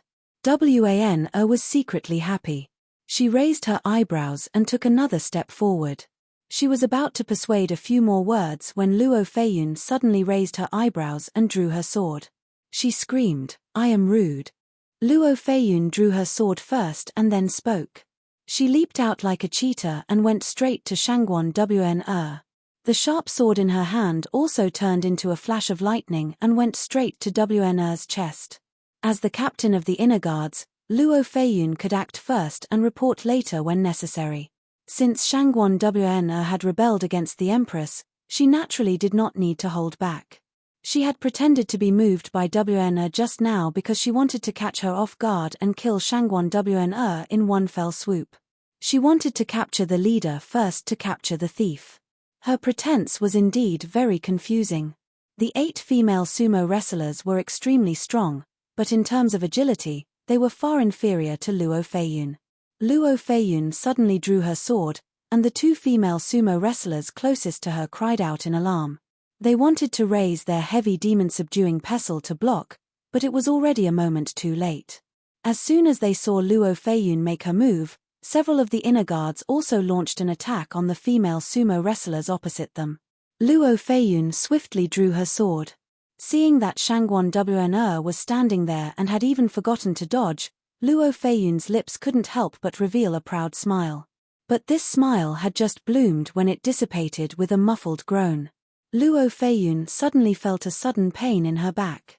She let out a muffled groan, and her leaping body suddenly fell to the ground. She staggered 3 steps forward and lowered her head in astonishment. A snow-white tip of a sword had pierced through her chest. A drop of blood was gently sliding down the cold tip of the sword, and the chill went straight to her heart. Luo Feiyun wanted to turn her head in astonishment, but the sharp sword was still firmly held in the hands of the person behind her, and she couldn't move at all. Behind her, a faint voice came, "Captain Luo, I'm sorry." The sharp sword was suddenly pulled out, and Luo Feiyun let out another muffled groan. Her body went limp on the ground. Only then did she realize that most of the people who had attacked her at the first moment had already fallen to the ground. There was also the sound of metal clashing. It was an inner guard who had avoided the sneak attack in time and was fighting with someone. The person who was fighting with that person was Lan Yiqing. Lan Yiqing was exceptionally kind. Although she had attacked at the right time according to the plan, her heart softened when the sword reached the opponent's back. She didn't deliver the sword in time, so the opponent escaped. Lan Yiqing waved her sword to block and shouted, "Sister Yi, the outcome has been decided, you should give up." The person she called Sister Yi was called Yang Yi, and she was a captain in the inner guards. Yang Yi's almond-shaped eyes were spitting fire, and she roared angrily, "In your dreams, you dare to betray the emperor, I will definitely kill you." Yang Yi's chaotic wind-splitting sword technique was like a rainbow, and her entire person had entered a state of rage, forgetting about life and death. Lan Yiqing was flustered, and was twisted by her sword. "Aya!" She cried out in alarm, and the sword in her hand flew out. Yang Yi did not hesitate, and with a shake of her sword, she stabbed towards Lan Yiqing's throat. Lan Yiqing couldn't retreat in time, and couldn't avoid it. She could only see the light of the sword coming towards her like a cold star, and she could only close her eyes in despair and wait for death. Suddenly, she heard a clear dang sound, followed by a miserable cry. Lan Yiqing suddenly opened her eyes, and saw Jiao Ying rushing to her side, and just barely lifting the sword that was sure to kill her up high. And a female sumo wrestler who chased behind Yang Yi did not hesitate to raise her exorcism pestle, and heavily smashed it into the back of Yang Yi's head, causing her brain to burst, and she fell to the ground with a plop sound. At this moment, Luo Feiyun, who was lying on the ground, clutching his chest, breathed his last in despair. This internal strife left the female inner guards following behind dumbfounded, and for a moment, they didn't know what to do. Some of the inner guards subconsciously moved to the side of a tall green-clothed female, and formed a relatively tight and concentrated circle around her. Jiao Ying hid her sword behind her elbow, and said to the tall green-clothed female inner guard, "Military Officer Hua, both the North and South Yarman's imperial guards have already submitted to the Crown Prince. Why do you need to act like a mantis trying to stop a chariot? Today, the Crown Prince only wants to kill the second Zhong. For the sake of our sisters, please stop." Among the inner guards, Military Officer Luo Feiyun, Vice Military Officer Jiao Ying, and this Vice Military Officer Hua each had a group of supporters. Naturally, there was a group of people around Military Officer Hua. At this moment, Luo Feiyun and her trusted aides had been eliminated, but most of the inner guards were still wavering. They had to convince Military Officer Hua to avoid a battle. Military Officer Hua held his sharp sword, his expression fluctuating. At this moment, the 8 female sumo wrestlers suddenly slowly retreated, forming a semicircle. Another person slowly appeared, standing beside Shangguan Wan. Dressed in a palace dress, she was graceful and noble. It was Princess Taiping. "This is my Li family's matter, it has nothing to do with you," Princess Taiping said to Military Officer Hua in an arrogant tone. "Order your people to put down their weapons and stop resisting. I will guarantee the safety of you and your subordinates, and you will not be punished." Seeing that Military Officer Luo and his trusted aides had been killed, and that Military Officer Jiao and her trusted aides were standing on the other side, Military Officer Hua's heart gradually tilted towards surrender. At this moment, the appearance of Princess Taiping was the last straw that broke the camel's back. She lightly exhaled a long breath, and said in a deep voice, "Give up resisting." As she said this, County Commandant Hua was the first to throw the sword in her hand to the ground. As soon as they saw that County Commandant Hua had surrendered, the inner guards around her did the same. With a series of clanking sounds, a dozen or so swords were quickly piled up on the ground. Shangguan Wan's tense expression slowly relaxed. The last variable had finally been resolved. Chapter 1098. They smoothly entered the Black Tortoise Gate, broke all the way to the Palace of Welcoming the Immortals, and then smashed open the main gate of the Palace of Welcoming the Immortals. It was like a pine cone being smashed open with its hard shell, peeling off layer after layer of pine oil that was difficult to peel off, and finally revealing the crispy pine seeds, just waiting for people to enjoy their delicacy. The people Zhong Yi and Zhong Xian usually controlled the palace by borrowing the power of the tiger. Even the Prime Minister and the princes and princesses had to get their approval before they could see the Empress. But now that the Empress was facing them with weapons, they could not withstand a single blow. Zhong Jianji and Kui Shenhui supported Li Xian, and Li Duozhua stood in front of them with his saber. Jing Hui, Huan Yangfan, and the others brandished their weapons and rushed to the front. They only cared about breaking into the rear palace. As for the weak resistance, they only cared about the soldiers they brought with them to clean them up. They did not entangle them at all. There was no other reason than that the key to the success of the mutiny was to control Wu Zetian. Zhong Yizhi and Zhong Changzong were sleeping when suddenly there was a series of rapid knocking on the door. A trusted aide who ran fast came to their lodgings in a panic and desperately slapped the door, shouting at the top of his voice, "Zhong Fengchen, something has happened. Someone is plotting a rebellion, Zhong Fengchen." Zhong Yizhi and Zhong Changzong were awakened by the shout. Zhong Changzong removed the 2 slices of cucumber from his eyes and said in a daze, "What? Someone is plotting a rebellion?" Zhong Yizhi reacted a little faster than him. He jumped down from the bed, grabbed a robe, and hurriedly wrapped it around his body. He did not even bother to put on his boots. He walked around the screen, rushed to the front, and opened the door. He anxiously asked, "What did you say? Who is rebelling? Where are the rebels now?" Zhong Yiji's face was covered with a layer of honey paste, which was neither white nor red. At this moment, it was already dry, and the cracked face made him look like a malicious spirit. Although the trusted aide who brought the news knew that the two brothers had the habit of applying cosmetics on their faces, and had occasionally seen them do it, he was still shocked. The man unconsciously retreated 2 steps before calling out, "Zhong Fengchen, the Crown Prince has rebelled, the Prime Minister has also rebelled, and the Imperial Guards have also rebelled, they. Zhong Jianji and the confidant hurriedly looked towards the direction of the sound and saw a few palace maids and eunuchs fleeing into the courtyard in panic. Following closely behind them was a group of armed soldiers. Each of them was dressed in armor and held steel sabers in their hands. Some of them were holding torches, reflecting their murderous faces. Some of their faces were even stained with blood. As soon as Zhong Yiji saw this, he was scared out of his wits. He screamed, "Rebellion! There's a traitor! Sage, there's a traitor here!" He broke into a run and ran towards Wu Zetian's residence in the main hall. The trusted aide shouted as he chased, "Zhong Fengchen, wait for me, thief, don't run." Hearing the 3 words Zhong Fengchen, the right disbanded cavalry minister Li Zhon's heart was moved. He threw his saber, which turned into a long rainbow and pierced Zhong Yiji's back with a pu sound. Zhong Yiji ran 3 steps forward and stumbled to the ground. Seeing this, his trusted aide let out a strange cry and turned around to run, but his head hit the wall, making him dizzy. Xue Sixing rushed forward, raised his saber, and cleaved him cleanly into 2 halves on the ground. By this time Zhong Changzong had put on his clothes and ran out of the door in panic, shouting along the way, "Who's rebelling? Who's rebelling? Wu Lang, who's rebelling? Ah!" Zhong Changzong ran into the courtyard, and as soon as he saw the courtyard full of soldiers, each one of them holding steel sabers, he was so scared that he let out a strange cry. Just now, Zhong Yiji had fled very quickly, so no one had seen his face. Now, under the light of the torches, they could clearly see the ghost-faced monster. Everyone jumped in fright and only then did they react. Xue Sixing and Huan Yangfan rushed forward at the same time, wanting to hack Zhong Changzong to death. Both of them had the same thought in their minds.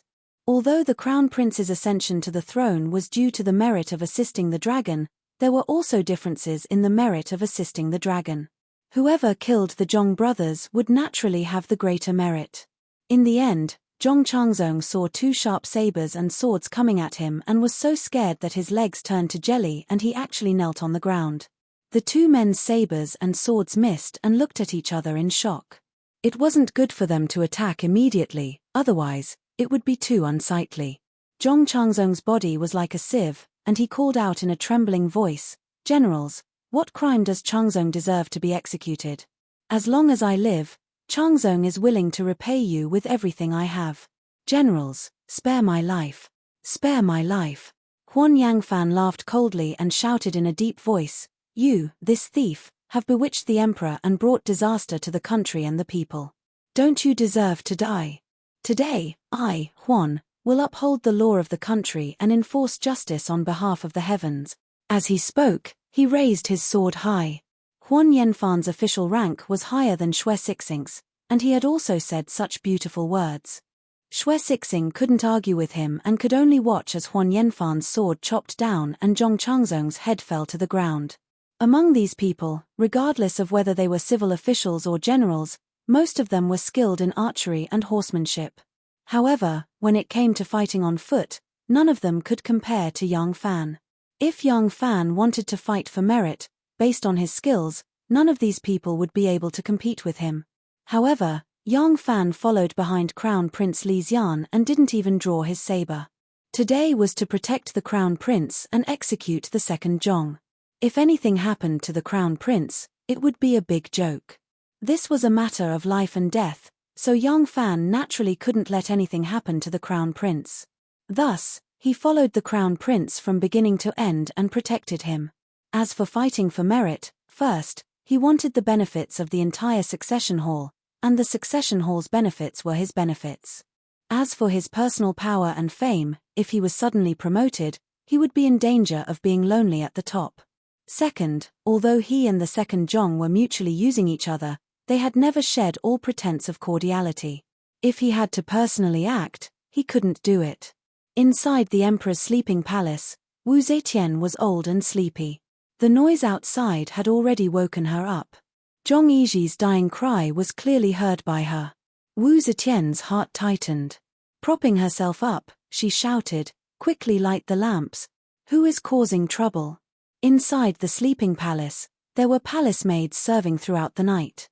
There was also a lamp left on. When the palace maids heard the noise outside, they were as flustered as ants on a hot pan.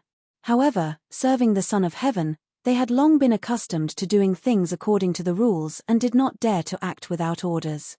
At this time, when they heard Wu Zetian's order, they hurriedly lit the few lamps in the hall one by one and quickly retreated to Wu Zetian's side. Although the Son of Heaven was very weak, in their hearts, she was still like a mountain, like an abyss. She was still a powerful and invincible existence. Standing by her side, they could always feel more at ease. At this moment, the supervisor of the welcoming Immortals Palace ran in, trembling all over. As soon as he came in, he fell to the ground. Although Wu Zetian's sparse white hair was draped over her shoulders, and she was wearing a small white dress, unlike her usual grand and dignified appearance, she still exuded an imposing aura. "Who is causing trouble? Speak." The welcoming Immortals Palace supervisor knelt on the ground and only kowtowed. His forehead hit the ground with a peng-peng sound. Unexpectedly, he did not dare to say a single word. Wu Zetian was furious. Before she could ask again, the door curtain opened and Li Duozhua, Li Zhon, and Xue Sixing, 3 people holding blood-red knives, rushed in. Their eyes swept around sharply. Seeing that there was no threat in the sleeping palace, they flashed to the left and right. Zhong Jianji and Kui Xianhui supported the crown prince and rushed in. Behind them followed Jing Hui, Xue Sixing, Yang Fan, and a large group of imperial guards. Seeing that there was no danger in the room, Li Duozhua and the others put away their knives. Together with Zhong Jianji and the others, they respectfully saluted Wu Zetian. When Li Xian saw his mother, it was like a mouse seeing a cat. His claws immediately went numb. When he saw everyone salute him, he came to his senses and hurriedly followed. However, although his reaction was fast, he was still half a beat too late. When Wu Zetian saw this, a trace of contempt flashed through her old eyes. She said in an awe-inspiring voice, "It was you who caused trouble. Your Imperial Majesty." Zhong Jianji solemnly clasped his hands toward Wu Zetian. In a deep voice, he said, "Zhong Yiji and Zhong Changzong rebelled. Under the Crown Prince's orders, we entered the palace to execute the 2 rebels. We were afraid that this news would be leaked, so we did not dare to foresee it.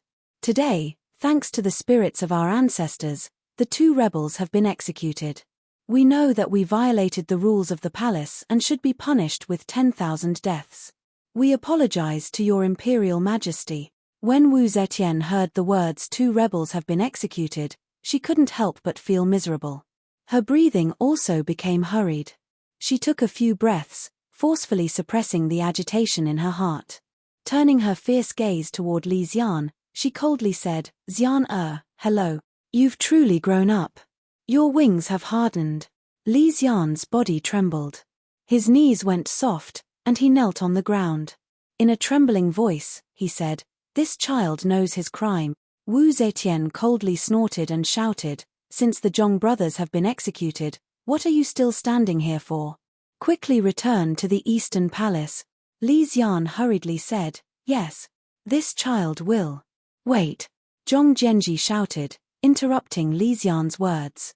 He cupped his hands and said, "Your Imperial Majesty, the Crown Prince can no longer return to the Eastern Palace. His Imperial Majesty has entrusted his beloved son to your Imperial Majesty for more than 20 years. We have not forgotten the great kindness of Taizong and the Imperial Majesty. We have sacrificed ourselves to serve the Crown Prince to punish the traitors. Today, your Imperial Majesty wishes for your Imperial Majesty to pass the throne to the Crown Prince, to comply with the will of the heavens and the will of the people." When these words came out, everyone was stunned. Everyone was stunned. Even Kui Shenhui, Li Duozhua, Jing Hui, Wang Tongjiao, and Yang Fan were stunned. This was because this wasn't the plan they had originally agreed upon. Yang Fan thought, Zhong Jianji is indeed an old fox. I've also fallen for his tricks. Huan Yangfan loudly said, Master Zhong's words are reasonable. The crown prince is already old, and the will of the heavens and the will of the people belong to the crown prince. Your imperial majesty, please pass the throne to the crown prince, to comply with the will of the world and the will of the people. Everyone was stunned by Zhong Jianji's words just now. Only Huan Yangfan remained calm and collected. At this time, he was the first to respond. Yang Fan's mind flashed. This decision was probably planned by the two of them beforehand. At this time, everyone suddenly understood. Zhong Jianji wanted these officials who had supported the crown prince to break into the palace to take the greatest share of the credit for bringing the emperor to the throne. According to their plan, they would first put the emperor under house arrest tonight and be closely watched by the soldiers who had participated in the rebellion. Tomorrow, they would publicly announce the execution of the second Zhong under the emperor's edict. Then, they would use the emperor's name to purge the second Zhong's loyal followers. After a month or two, the emperor would abdicate the crown prince. This way, they could avoid the turmoil in court to the greatest extent, and the various factions could also use this time to coordinate their relationships. To put it bluntly, they could distribute the political benefits. But now, Zhong Jianji had suddenly sternly and righteously forced Wu Zetian to hand over power. This way, the greatest credit would naturally go to them. The Prince of Xiong, who was maintaining order in the 9 cities, and Princess Taiping, who was working with Shanghai Wana to maintain order in the palace, naturally also had credit. But compared to these people who had directly supported the crown prince's ascension to the throne, they were still a level lower. As for the Wu clan, there was no need to mention it. They were trying to push aside the relatives of the emperor and establish the power of the officials. Once they understood this point, all the civil and military officials rushed forward and said in unison, May your majesty hand over the throne to the crown prince, in accordance with the will of the heavens and the will of the people. Wu Zetian coldly looked at them. When she saw Li Zhon, Wu Zetian was somewhat surprised. Li Zhon, we have not treated you and your father poorly. I didn't think that you would do such a thing. Li Zhon lowered his head in shame. Wu Zetian then looked at Kui Shenhui and said, The other prime ministers were all promoted by us. Only you were personally chosen by us. I didn't think that you would also appear here today. A prime minister was a prime minister.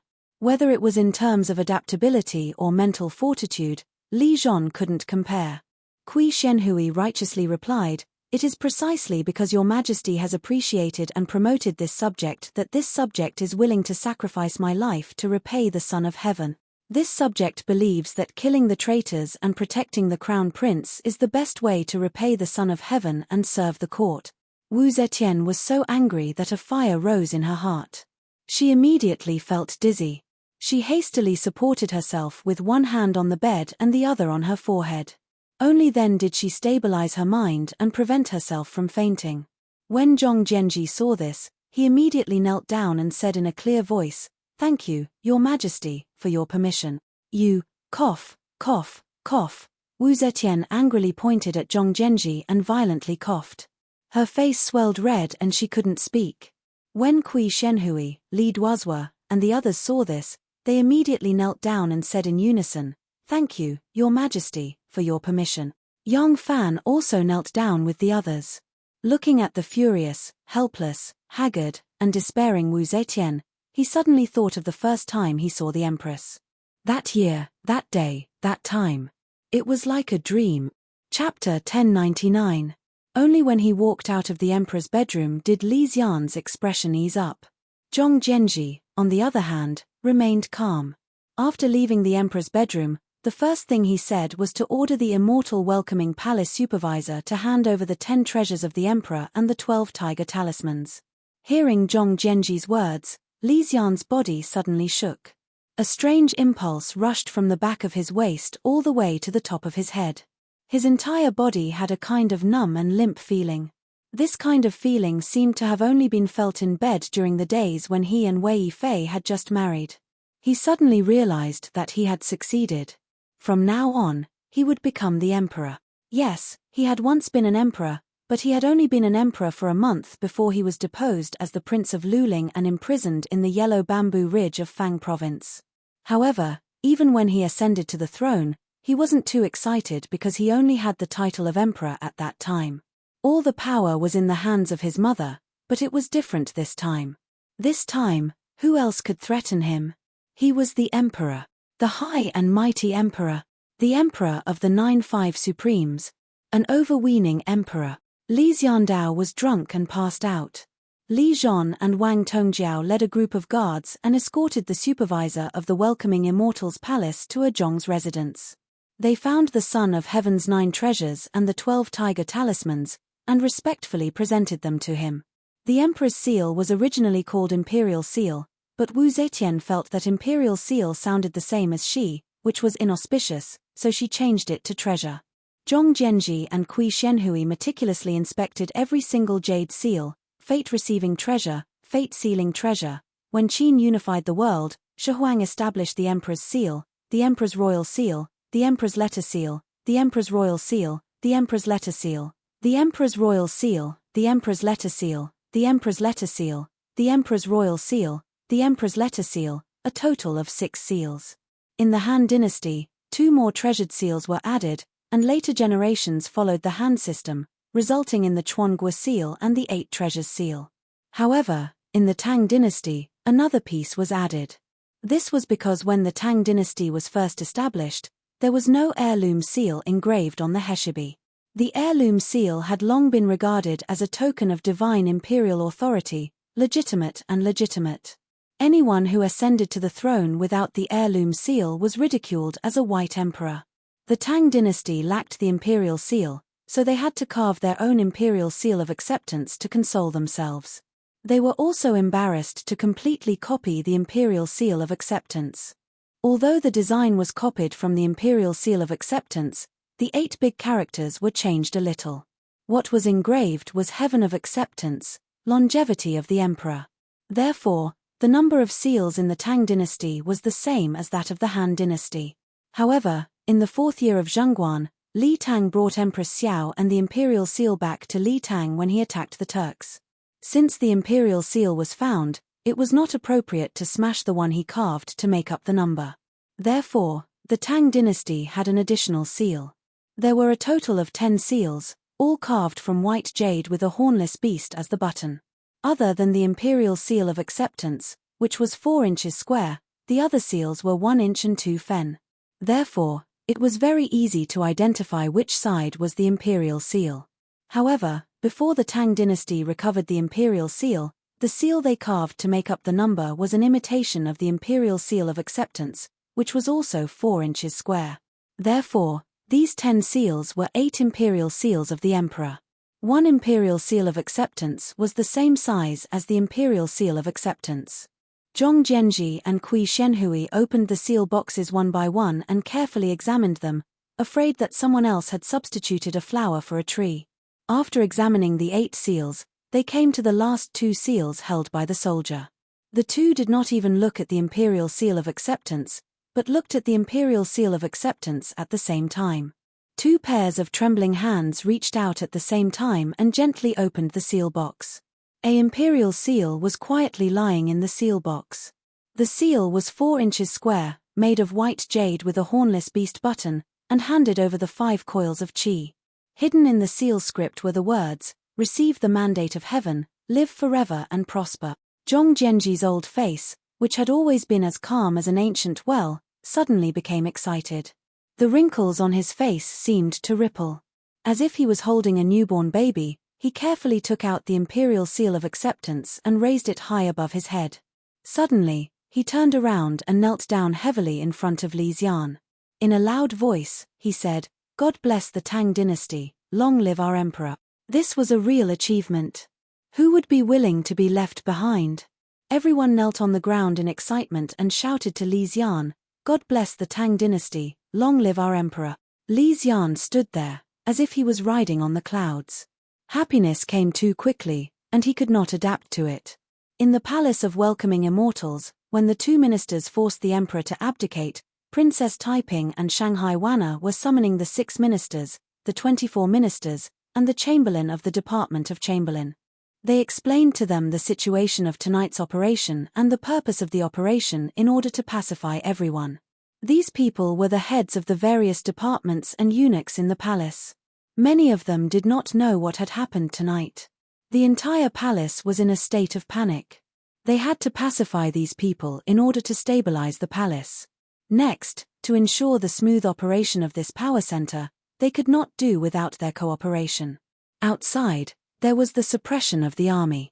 Inside, there was the control of the most powerful and prestigious person in the inner court, Shanghai Wana. In addition, there was Princess Taiping as the representative of the royal family. These palace maids and eunuchs quickly calmed down. Suddenly, Eunuch Hai quietly walked over. He stood on his tiptoes and whispered a few words to Princess Taiping. Princess Taiping nodded and said to Wana, "I'll leave this place to you. I'm going to the Palace of Welcoming Immortals." The Palace of Welcoming Immortals had been completely controlled by the soldiers of the Yulin Forest who had participated in the mutiny. There was a sentry every 5 steps, and a sentry every 10 steps. Only then was she allowed to enter the Palace of Welcoming Immortals. There were also soldiers with spears patrolling back and forth on the roads. They were full of killing intent. Many of them did not know Princess Taiping. Because the people who had participated in the coup were complicated, many soldiers did not even know Xue Sixing, who had participated in the coup. Therefore, under the personal guidance of Xue Sixing, Princess Taiping had to stop several times. She had to show Zhong Jianji's temporary special pass stamped with a treasure before she could enter the Palace of Welcoming Immortals. The chaos in the Palace of Welcoming Immortals had not completely calmed down. The surviving palace maids and eunuchs were all squatting in the yard. They did not move under the close supervision of the soldiers. These people were all marked with Zhong Jianji's mark. They could not be kept. Later, they would be sent to places like the Laundry Bureau or the Sinong Temple to be replaced by a group of reliable palace maids and eunuchs. However, this could only be arranged after Wana had pacified the 6 ministers, 24 departments, and the eunuchs of the inner servants department. For now, they could only be watched together. The blood on the door had been frozen into ice. The corpses on the ground had not been moved away. Princess Taiping carefully avoided the corpses and followed Xue Sixing into the inner palace. In the 3rd yard, Taiping stopped. Yang Fan was squatting on the ground, looking down at a corpse in front of him. Taiping happened to see his side face. Yang Fan looked very calm, neither happy nor angry. Taiping walked over gently. Xue Sixing had heard about the affair between her and Yang Fan, so he stayed where he was. Yang Fan heard the footsteps. He turned his head and saw it was her. He hurriedly stood up and stood in front of the corpse. But he was still 1 step late. Princess Taiping saw the corpse clearly. "Ah!" she exclaimed softly. She covered her mouth with her hands, and her eyes were full of horror. The corpse was wearing a long robe. The belt of the robe was untied, and it was scattered on the ground. His hair was also loose. There was a knife stuck in his back. Half of the blade had penetrated into his body. What was shocking was that he did not have a head. There was a large pool of blood on his neck. Even though Taiping's courage was outstanding, seeing this kind of situation, she could not help but be startled. Yang Fan blocked Taiping. He turned his head to a Yulin royal guards and said, "Take the corpse away." The soldier hesitated and said, He is the rebel leader Zhong Yiji. Without the Prime Minister's order, I am afraid it is not appropriate to deal with him. General." Yang Fan suddenly turned around, a murderous look appeared on his face. In a deep voice he said, "Do you want to ravage a corpse? Wrap it up and take it away." The Yulin royal guards was startled by Yang Fan. He hastily called 2 soldiers to go to the 2nd bedroom and dragged out a bedding, and then wrapped the corpse up. Yang Fan pointed to the other headless corpse at the door and said, "There is also that one. Take it away as well. Look after it well." The Yulin royal guards did not dare to object anymore. He hastily wrapped the corpse up and lifted it up. Princess Taiping asked in a low voice, "This is the 2nd Zhong's corpse?" Yang Fan nodded. He walked shoulder to shoulder with her toward the palace. While walking, he said, Master Zhong ordered us to cut off their heads and hang them on the Vermilion Bird Avenue as a public display. Taiping bit her lip and said in a soft voice, Erlang, don't be angry. This is a necessary action. Yang Fan let out a soft sigh and said, I know, that's why I have no objection. It's just that the corpse has to be dealt with, we can't keep it in the welcoming immortal palace forever. Taiping understood his mood. She nodded and said, after the heads are hung for public display, I will arrange for people to stitch up their bodies and send them to the Great Mercy's temple for cremation. Very well, Yang Fan said in a low voice. He stopped at the door of the emperor's bedchamber and said in a low voice, the emperor is in a very bad mood right now. You are the emperor's daughter. You should comfort her. An inexplicable emotion suddenly welled up in Taiping's heart. Just like how Yang Fan felt for the second Zhong, she felt the same way for her birth mother. She was the one who took the initiative to participate in this mutiny and played a crucial role in it. She hoped that the mutiny would succeed, but when the mutiny did succeed and her mother became a prisoner, she couldn't help but feel sad. Yang Fan was silent for a moment and said, Master Zhong also told me that he hoped you could persuade the emperor to immediately abdicate and write a letter.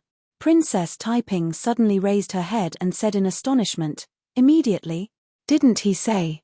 She looked straight at Yang Fan. The flames of anger gradually rose in her eyes. Yang Fan smiled bitterly and said, I didn't know anything about this beforehand. I think even the civil and military officials who participated in the mutiny didn't know about it beforehand. Everyone was kept in the dark by Master Zhong. If I'm not wrong, only Huan Yangfan participated in the discussion on this matter. Princess Taiping slowly calmed down.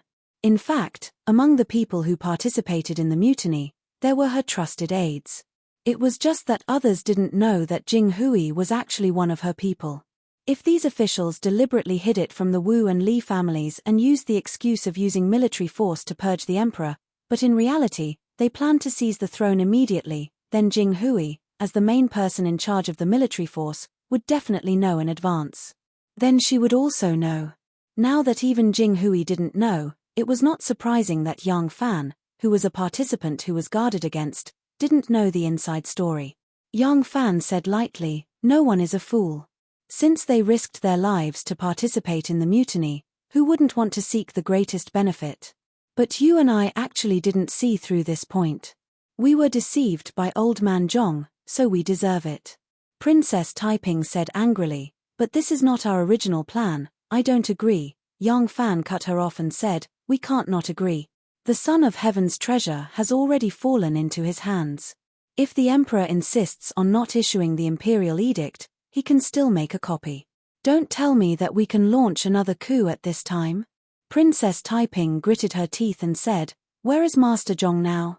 Yang Fan said, they have already escorted the crown prince to Zichen Palace Hall. They are discussing how to announce it to the world tomorrow morning. Princess Taiping was silent for a long time and slowly said, I understand. Yang Fan looked at Princess Taiping's back as she walked towards her bedroom. Her back was proud and straight, like a taut bowstring. It seemed that if it was triggered, it would shoot out violently. Yang Fan knew that with Taiping's unyielding character, she would not be able to accept this kind of scheme. She had never been the type to be manipulated by others. But this time, she had no choice but to accept it because Zhong Zhenji had already calculated all the situations and made perfect use of the present situation. In the past, Wu Zetian had used her strength to force Taiping to accept the marriage she had arranged. But she had used her own method to carry out a continuous and unremitting counterattack for 10 years. This time, how long would she be able to endure Zhong Zhenji's scheme? Yang Fan was also a military general who had participated in the coup. Immediately supporting Li Xian to ascend to the throne was actually to his great advantage. The fame and wealth he would obtain would be more than he had expected. But he was also somewhat angry at Zhong Zhenji's scheme. He had an ominous premonition that this coup would not end perfectly. Chapter 1100. Inside the palace, Wu Zetian lay quietly on the bed.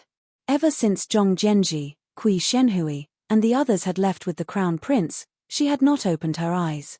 She had heard Zhong Jianji in the outer hall ordering the palace eunuch to hand over the imperial seal and tiger seal. She had heard the clashing of armors. She knew that there were guards at the door to her palace, but she had not said a word. What else could she do now? Her eyes were tightly closed, but tears still seeped out of the corners of her eyes. Wu Zetian turned around. She did not want the palace maids to see her crying. In reality, the palace maids were curled up in the corner, worried about their own fates. They did not notice her movements at all. Wu Zetian's heart was filled with sorrow. This moment had come too suddenly. She did not have time to calm her heart and reflect on her life. She did not have time to think about how many people she had harmed in her life. Every one of those people's fates were 10 times more miserable than hers, so she felt abnormally sad and angry. The country, the throne of the emperor, she would have to hand it over sooner or later. So she did not care about this power that even if it was not taken away, it would not last for long. What made her sad was that the Wuzhou Empire she had single-handedly created was destined to come to an end. Since her son had launched a rebellion to take back the throne, he would definitely restore the name of Li Tang. Wu Zetian felt waves of coldness. She suddenly thought of the warmth Zhong Yizhi and Zhong Changzong gave her when they were by her side. Now, those two lovers had become two cold corpses. She still remembered the assurance and promise she had confidently given them not too long ago. This made her feel despair and anger. She had originally thought that some people would not be able to tolerate the Zhong brothers after her death. She had not thought that while she was still alive, those people were already so arrogant. She had used 20 years, killed countless lives, racked her brains, and exhausted her thoughts to build her empire.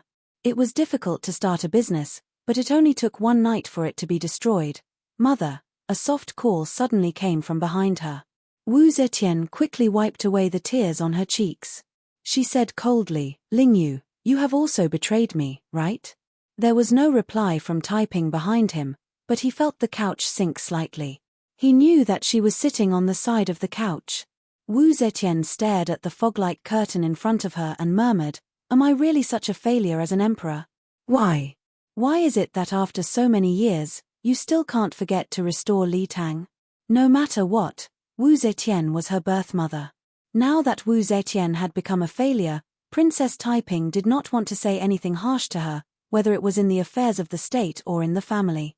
Princess Taiping just sat there silently. After a long time, she gently comforted, "Mother, don't be sad." He, Wu Zetian smiled coldly. She slowly turned around and stared at her daughter. "I'm not sad.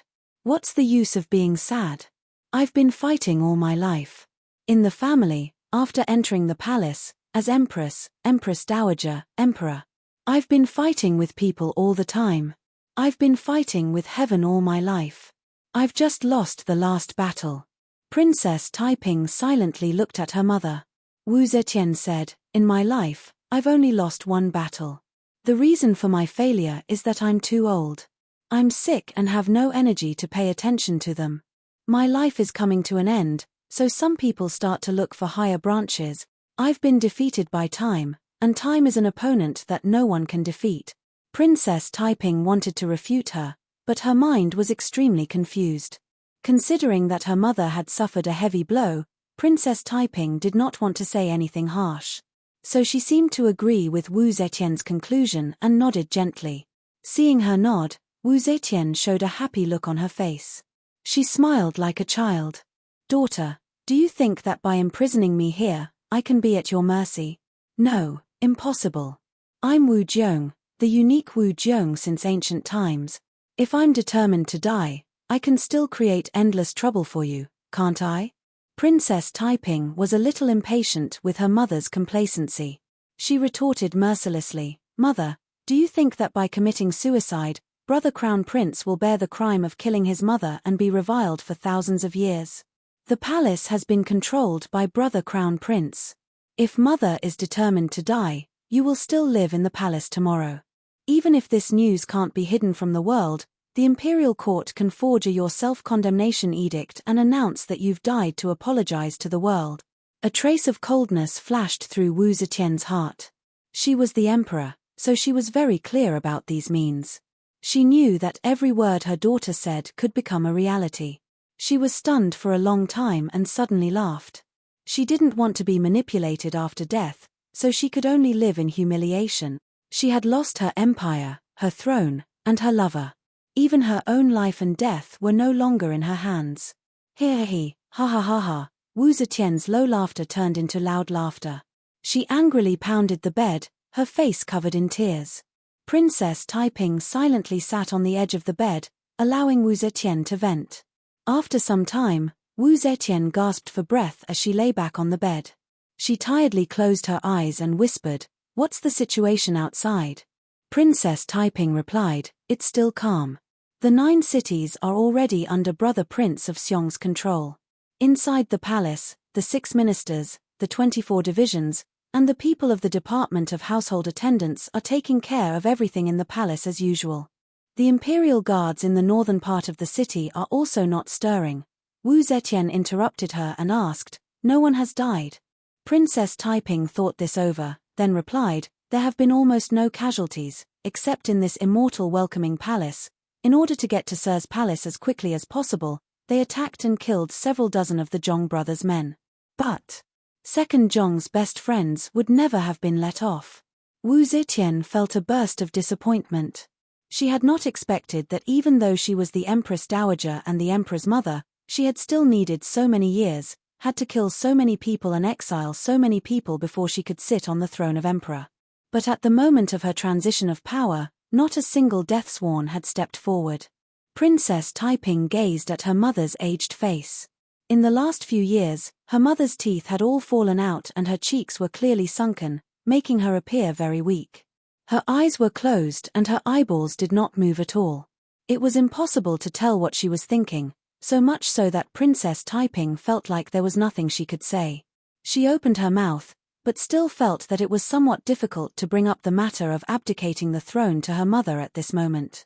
So she closed her mouth again, thinking that perhaps it would be better to let her mother have a good rest and then bring up the matter tomorrow. But Wu Zetian seemed to feel her embarrassment. She slowly opened her eyes and asked lightly, "They asked you to see me not just to visit this old woman, right?" Princess Taiping lowered her eyes and said in a low voice, "Mother." Wu Zetian rolled her eyes and murmured, "What else do they want from me?" "Oh. They want me to issue an edict to abdicate, right?" Princess Taiping bit her lower lip and gently nodded. Obviously, the overall situation had been decided. They could wait for a few months like Emperor Taizong and then let the Empress abdicate. In this way, they could not only save the face of the Emperor, the subject, and the mother, but also take over the power more steadily. But now they had to be so impatient, which made Taiping very unhappy. When she confessed this matter to her mother, she was also somewhat embarrassed. "Ha ha," Wu Zetian sneered, "they are too impatient. You don't need to feel embarrassed. I know that this is definitely not your idea. If you are the crown prince, you will not decide to force me to abdicate now. You are better than your 2 useless brothers. Unfortunately, you are a girl." Princess Taiping felt a burst of excitement in her heart. Being valued and appreciated by her mother would always make a child feel happy, not to mention that her mother was an unprecedented empress. However, this excitement just surged through her body and then disappeared like a tide. Princess Taiping suddenly felt cold in her heart. Mother really appreciates my talent. The sudden death of 5th brother may be an unsolved mystery, but what about 6th brother? He died in the hands of my mother without any doubt. Unfortunately, I am a girl. 5th brother and 6th brother are capable and wise crown princes. They are men, but what happened? Now that 7th brother and 8th brother are so weak and incompetent, can mother get away with it? Princess Taiping suddenly shuddered at the thought that her mother might have hidden evil intentions for her. Her silence made Wu Zetian a little uneasy. Wu Zetian turned her head unnaturally to avoid her daughter's deep eyes and whispered, "Tell Xian'er that I will issue the edict of abdication." The night of chaos ended before dawn. The bell in the palace rang on time as usual. This meant that the mutineers had completely controlled the palace. Although its mistress had been reduced to a prisoner, it still operated as usual. The new emperor was waiting in Zichen Palace to be enthroned. In this world, no one was irreplaceable. Early in the morning, The people of Chang'an who didn't know what happened in the palace last night were surprised to see 5 heads on Vermilion Bird Avenue. Zhong Jianji didn't start a massacre. Even the Zhong family, he only ordered the killing of Zhong Yizhi, Zhong Changzong, Zhong Tongxiu, Zhong Changyi, and Zhong Changqi. Zhong Tongxiu and the other 2 were originally local officials. They returned to the capital to reunite with their families during the Spring Festival. Because of the Zhong family's background, they stayed and didn't return. They planned to return after the first lunar month, but they followed Zhong Yizhi and Zhong Changzong to the underworld last night. Zhong Jianji was appointed prime minister at the age of 80. In this regard, probably only Jiang Taigong, who fished in the Wei River, could compare with him. Before him, countless people with lofty ideals wanted to end the Wuju dynasty. But they kept adding fuel to the fire, and the water in the Wuju dynasty just couldn't boil. Until Zhong Jianji added fuel to the fire, the curtain fell on the Wuju dynasty.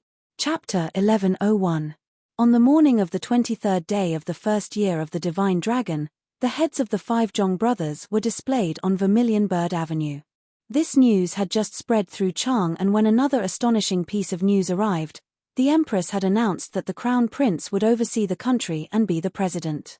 The people of Chang'an felt even more of a sense of belonging to Li Tang than the people of Luoyang. Upon hearing this news, the crowd cheered and countless people poured into the streets, as if they had returned to the bustling scene of the Lantern Festival. Fan Chuan and Du Jingting rushed to Vermilion Bird Avenue and set up an incense table in front of the heads of the 5 Zhong brothers. For a moment, they wept. Soon after, the Crown Prince, Li Xian, appointed Yuan Shuji, the minister of the Prince of Xiong's household, as assistant minister of the Wind Pavilion and minister of peace. He sent 10 envoys with the Crown Prince's imperial seal to comfort the 10 provinces. If Wu Zetian continued to hold the title of empress, it would be very beneficial to the smooth transition of power. They could use Wu Zetian's name to resolve many outstanding problems and use the emperor's name to deal with matters that were not suitable for the Crown Prince to handle.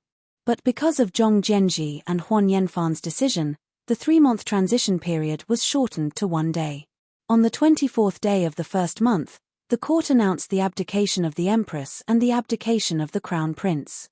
This not only made many of the plans impossible to implement, but also created a new problem. The sudden change in the plan of military remonstrance immediately caused a split in the remonstrance group. The furious Wu Sanxi angrily reported his illness to the Crown Prince and shut himself in. All the sons of the Wu clan with military positions were sent to the army, and even Wu Yuyi was released to the Featherwood Guard. The Prince of Xiong, Li Dan, and Princess Taiping also reported their illness to the Crown Prince. For a moment, Li Xian was badly battered. But he could not resist the temptation of immediately ascending the throne. He had already promised Zhong Jianji and the others, and he had already announced it to the entire country. How could he go back on his word? Helpless, Li Xian could only lower himself and personally pay a visit. He first visited the Prince of Xiong's estate, then Princess Taiping's estate, and finally the Prince of Liang's estate. In his private conversation with his brother and sister, Li Xian did his utmost to clear his name and push all the blame onto Zhong Jianji, Kui Shenhui, and their group. The Prince of Xiong and Princess Taiping knew that since this matter had already become a fact, it was impossible to force the Crown Prince to change his mind. It was just that they found it hard to calm down and were a little emotional. Now that the Crown Prince had taken the initiative to visit them, put down his pride, and begged them with soft words, the 2 of them grumbled for a while before agreeing to attend the coronation ceremony. However, Wu Sanxi did not give Li Xian any face. No matter how much Li Xian tried to flatter him, Wu Sanxi refused to come out.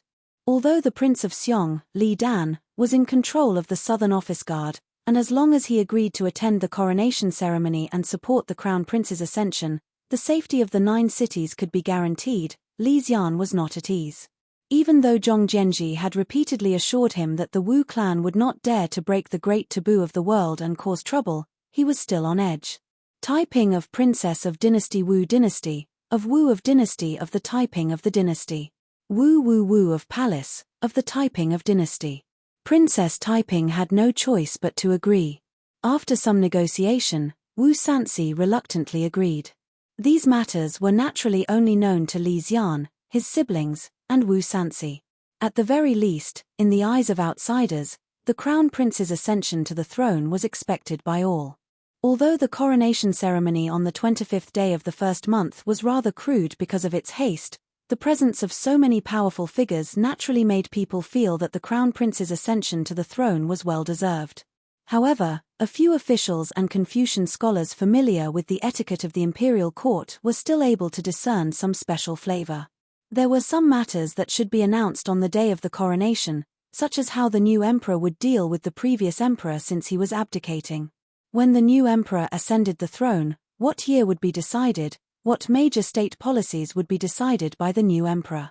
When the new emperor was established, what appointments and transfers would be made to the civil and military officials, and all of this, because Li Xian's ascension to the throne was too hasty, and it involved important interests, the coup group had yet to reach an agreement and could not immediately announce it.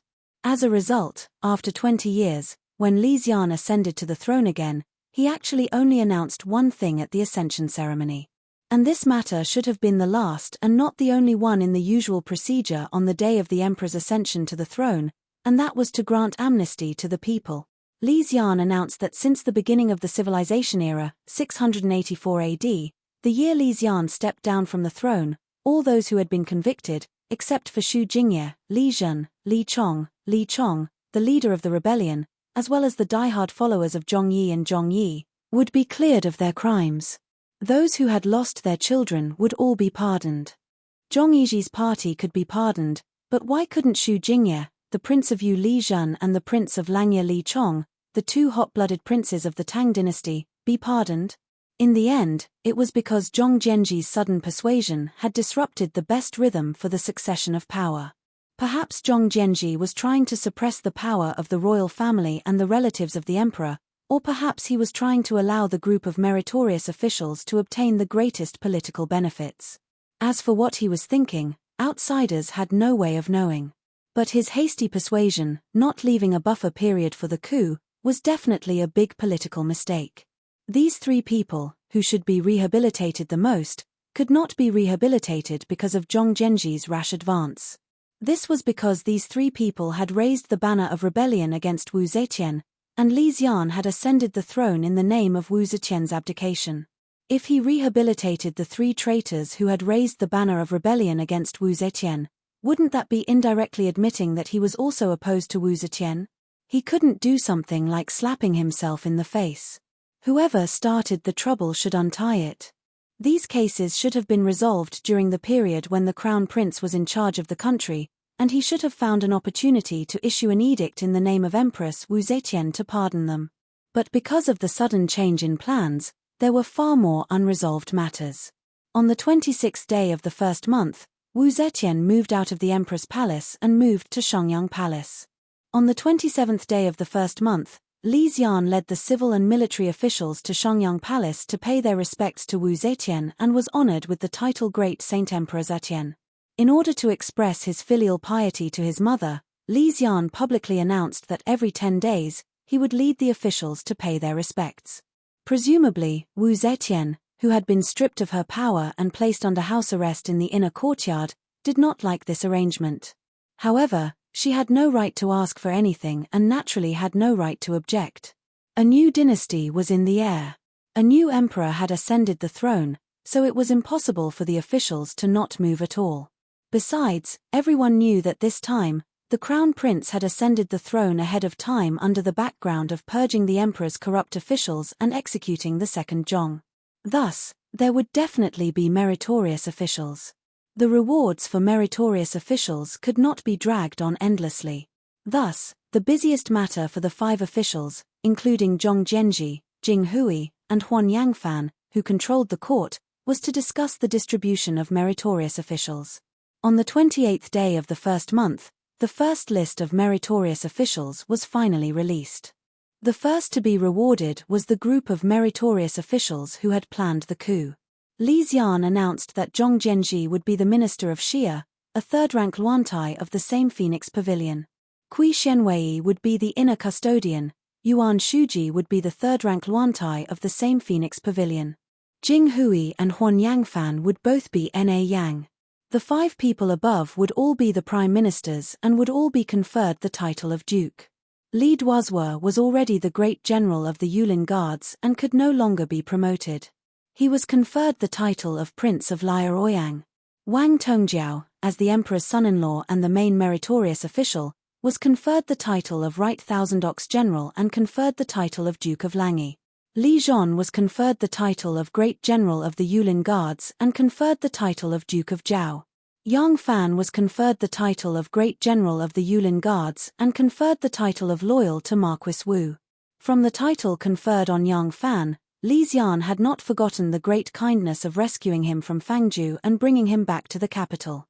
On the contrary, in this rebellion, Li Xian and the group of meritorious officials did not think that Yang Fan had played any key role. However, Li Xian still allowed him to command 1,000 cavalry, which could be considered as an expression of his full trust. In terms of official rank, Yang Fan had almost climbed to the peak of the military rank.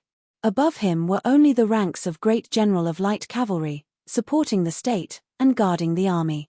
Of these, the first 2 were just empty titles. Among those who wielded real power, Yang Fan was only a single step away from the top and conferred the title of Guarding Great General. As for the other meritorious officials, because the various factions were fiercely fighting over every inch of land and were unwilling to give up on a single spot, they had yet to come to a conclusion. However, from the fact that they had first conferred meritorious officials and then Zhong Zhenji and the others had all been conferred the title of duke and paid homage to prime minister, it could be seen that Zhong Zhenji's persuasion had achieved absolute results. The court was now under their control. After conferring meritorious officials, it was time to confer rewards on the members of the imperial family and other meritorious officials who had participated in the coup d'état. The first to be conferred were naturally the Prince of Xiong and Princess Taiping, who had contributed the most. The Prince of Xiong, Li Dan, was conferred the title of Governor of Bingju, Great General of the Left Guard, Commander of the Crown Prince's Guards, Protector General of the North, and Prince of Xiong. He was conferred the title of Prince of Xiong of the An Kingdom. Princess Taiping was conferred the title of Princess Zhenghua, conferred 5,000 households, and was conferred the title of Princess Zhenghua. One was in the An Kingdom and the other was in the Zhenghua. One could imagine the status of these 2 siblings in the Jianghu. As for Wu Sanxi, unfortunately, due to the lack of time and the failure of the negotiations, this old man was placed in the next batch of meritorious officials to be conferred. The above conferments were naturally not decided by Li Xian alone. Instead, they were led by Zhong Zhenji, Kui Shenhui, and the others who had been in control of the political power since the day of the political coup d'état. It was also their decision to exclude the Wu clan. In their view, the emperor had already ascended to the throne and the overall situation was settled. The southern office was firmly under control, and the northern office was also being divided and infiltrated. The Wu clan was no longer a concern. In time, they could easily kick the Wu clan out of the political arena and no longer need to care about their feelings. After being used, Wu Sanxi was thrown aside like a rag. This infuriated him. He first ground his teeth in anger, and then he sharpened his knife in anger. At first, they had said that they would kill the second Zhong, but in the end, that old bastard Zhong Zhenji changed his mind at the last minute and helped the crown prince ascend to the throne ahead of time. Okay, he endured it. Then, in order to get him to agree to attend the coronation ceremony, Li Xian, that bastard, personally came to him and said all kinds of nice things in a low voice. Then he brought up Princess Taiping to plead for him. He gave him face and attended the coronation ceremony. Now it was time to reward them according to their contributions, but he was put in the second tier. Uncle can bear it, aunt can't bear it. Putting aside the angry Wu Sanxi, there was another great meritorious official who helped Li Xian ascend to the throne this time. This person had made great contributions and had to be rewarded. But after the meritorious officials were rewarded according to their contributions, when it was her turn, the emperor and the 5 prime ministers were in a dilemma because they didn't know how to reward her. Chapter 1102. If she had not provided the information, the people who had planned the rebellion would not have known the situation in the palace like the back of their hands. Naturally, they would not have dared to act rashly. If she had not arranged for Zhongzhenji and the others to help the crown prince break into the immortal welcoming palace, they would not have been discovered by two eunuchs. If she had not arranged for someone to hit the tree, the immortal welcoming palace would not have been broken through so quickly. No one could guarantee that there was no secret passage in the immortal welcoming palace and that the emperor would not have been able to escape in time. If she had not stepped forward bravely, the internal guards might not have been stopped halfway. Perhaps this was the key to their defeat. It had to be known that the deputy commandant of the internal guards was her trusted aide. If she had not been in charge, the palace would not have settled so quickly. The group of meritorious officials did not have the ability to replace all the palace maids and eunuchs at once. If the internal court could not be stabilized, the crown prince would not dare to stay in the palace. If the new emperor ascended to the throne and lived outside the palace, it would be a huge joke. All of these things contributed greatly. This person was Wan. When it was Shangguan Wan's turn, Li Xian, Zhongzhenji, Kui Shenhui, and the others were in a difficult position. Although Wan's contributions were outstanding, they didn't know how to reward her based on her contributions. Wan's power was like that of the Minister of Internal Affairs, but her rank was only a 5th rank female official. If she was promoted, she could only be above 5th rank. However, she was a woman and could not be given a court official. Thus, she could only be promoted in the system of officials in the internal court. There were also official ranks in the internal court. The eunuchs had the ranks of eunuchs, and the palace maids had the ranks of female officials. However, among the ranks of female officials in the internal court, 5th rank was the limit. 5th rank female officials and above were always given to the empress concubines as their standard of treatment. Wan was already 5th rank. How could she be promoted?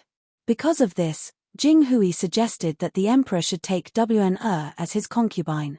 In any case, after the emperor ascended to the throne, he would have to take more concubines. However, this suggestion was immediately firmly opposed by Zhongzhenji, Kui Shenhui, and a group of experienced and prudent officials. Hearing this, Consort Wei in the inner palace reacted even more fiercely. The reaction of Zhongzhenji and the others was very normal. The reason why they wanted to talk about Wan's merits was because Wan's merits were right there, and they could not avoid it. The second reason was because Wan had been in charge of the palace for a long time. Now that the new emperor had just ascended to the throne, stabilizing the palace required her support. But it was also because of this that Wana could not become the emperor's concubine. These years, as the Minister of Internal Affairs, she had interacted with too many foreign officials. If there was a concubine in the back palace who had a close relationship with the court officials, it almost meant that the empire would suffer another disaster. Wu Zetian was a powerful concubine who stood out from the crowd and eventually became the empress of a generation. The lesson from the past was not far away. Shouldn't she learn from it? This was what Zhongzhenji and the other officials thought. In Consort Wei's view, Wana had connections with some foreign officials and also firmly controlled the inner court. She was also famous for her talent, and she was incomparably beautiful.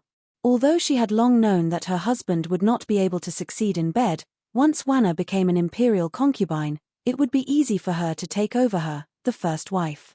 As long as she was not too stupid, there was no woman who would sit and watch as such a powerful opponent appeared. Consort Wei had great influence on Li Xian, the emperor. Li Xian almost always listened to Consort Wei's words. Zhongzhenji and the other remonstrating officials controlled the court and also had great influence on Li Xian. If they all did not agree, Li Xian naturally would not nod his head. Everyone discussed and finally decided to make an exception this time. In any case, there were already many new things in the Tang dynasty, such as the princess opening a mansion and building a government office, the creation of new characters, and women proclaiming themselves emperors. When there were too many of them, they were not afraid of being bitten. Thus, after discussion, they decided to add the title of a third-rank female official to Shangguan Wana, Jie Yu. Originally, only the imperial concubines of the emperor could be given this position. Now, they made an exception for Wana. Wana originally wanted to retire after her success, but when she heard this, she naturally refused. She only wanted to resign and leave the palace. It was a taboo of the Son of Heaven to not reward those who had rendered meritorious service, and to not punish those who had committed crimes. Furthermore, these people had already drawn up a long list of names, all of them thinking that if Shangguan Wana carried on like this, what would they do? Thus, everyone resolutely refused. They thought that Wana was dissatisfied with the small official position, so they raised Wana a level and promoted her to second-rank Zhao Rong. Zhao Rong was second only to Zhao Yi among the second-rank female officials. In the past, Wu Zetian had been a Zhao Yi. In order to avoid the position that the emperor had once held, she was given the title of Zhao Rong. This was the greatest sincerity of the emperor and the 5 officials. If she wanted another promotion, she could only be an imperial concubine. Wana's original intention was not this, but she and her Langjun were sinking deeper and deeper into the court and could not extricate themselves. Directly confess her affair with young Fan? Once this earth-shattering news came out, it was not known whether it was a blessing or a curse. Helpless, Wana could only agree to the emperor's reward. However, she also made a condition. Every day, she would go to the palace with the officials to work. Like the prime ministers, she would be on duty in the palace every month. Other times, she had to stay outside the palace. This request was exactly what concubine Wei, Zhong Jianji, and the other officials wanted, so they generously agreed. Furthermore, the emperor generously decided that the court would fund the construction of an official residence for her. This was a show of kindness, but it also made it clear that although she was a Zhao Rong, she was not an imperial concubine of the emperor. Throughout history, there had never been an emperor who allowed his woman to live outside the palace. The inner palace only used eunuchs. How could an imperial concubine live outside the palace? With Wana's statement, concubine Wei, Zhong Jianji, and the others all let down their guard against her. Not only did they give her the title of a second-rank Zhao Rong, but they also let her be in charge of imperial edicts. In reality, they placed more importance on her than they had in the time of Wu Zetian. This was also for the safety of the palace. They knew that Wu Sanxi was dissatisfied. Collusion between the inside and outside was the key to the success of the rebellion, so they had to win Wana over. The residence that Wana chose was next to her mother's. This was out of filial piety, so the court had to satisfy her. Now, the people in that area were moving. Greetings to Shangguan Zhao Rong. In the back garden of the Yang family, Yang Fan saw Wana and greeted her with a smile. Wana wore a purple dress and a jade belt. She wore a crown of pearls on her head. Her smile was exceptionally charming. Behind her was the eaves of the long corridor. The newly melted snow had turned into water droplets, dripping down from the eaves. When the sunlight shone on it, it was colorful. It made Wana's beautiful figure look like a flower watered by rain and dew. General Yang, you may dispense with the formalities. Wana dragged out her voice and pretended to help him up. Suddenly, she giggled and jumped like a swallow through the forest. She gracefully threw herself into his arms. Her hands wrapped around his neck. She happily said, "Lang Jun, I can finally spend the rest of my life with you." Wana was originally elegant and graceful. As she grew older and gave birth, her body became a bit more plump. Thus, her elegance turned into gentleness and gentleness. The gentleness and beauty entered his arms. Naturally, Yang Fan embraced and kissed her. Ever since Wana gave birth, she became especially emotional. This intimacy made her face blush. Her eyebrows and the corners of her eyes were full of love. Her eyes were watery and extremely charming. This feeling of love entered his eyes. Yang Fan couldn't help but feel his index finger move, but third sister rushed into the yard at the wrong time. She was holding a little girl in her arms. The little girl was looking around excitedly. Suddenly, she saw her father. The little girl immediately grinned and jumped up and down. Dire.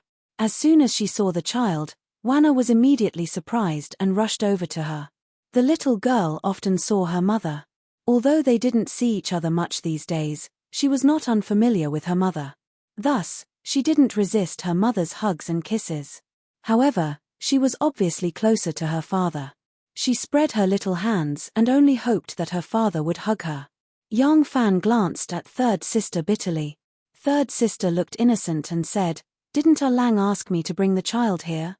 Why are you looking at me like that? It's like I owe you money." Jiu Zhuting had already given birth. Fortunately, she gave birth to a son. This way, there wouldn't be a problem of twins looking very different. However, the size of the two children was still quite different, so it was not suitable to take them out to see others for the time being. As soon as Wanna saw the child, she didn't pay attention to Yang Fan. Yang Fan was walking around, but she didn't care about him at all. General Yang was very jealous. Fortunately, there was Dai to comfort his injured heart. Dai kept opening her little hands to be hugged, but unfortunately, Wanna used her elbow to block her. At this time, Dao Mai also arrived at the backyard. After Yang Fan was ignored by the mother and daughter again, she walked to his side and whispered something in his ear. Yang Fan's expression changed. He said to Wanna, "I'm going to see an important guest." "Okay," Wanna answered. She didn't even raise her head. She just touched the tip of her nose with her daughter. After making her laugh, she asked intimately, "My dear, did you miss your mother?" Alas! General Yang sighed sourly and swaggered off. Xiao Man was still the best. She never ignored his existence because of the child. As for RNU and Xiao Ting, they were the same as Wanna. General Yang thought fiercely as he walked, "I'll let you have more children. I'll let you have more children. When the time comes, I'll see if you can still bear the pain." Yang Nianzu. Yang Fan was walking with big strides. Suddenly, he saw a shadow flash through a moon door. He immediately shouted. Yang Nianzu slowly retreated from the door. He stood still and timidly said, "Father." Yang Fan put his hands behind his back and walked over with the attitude of a father. He said with a straight face, "Shouldn't you be reading at this hour?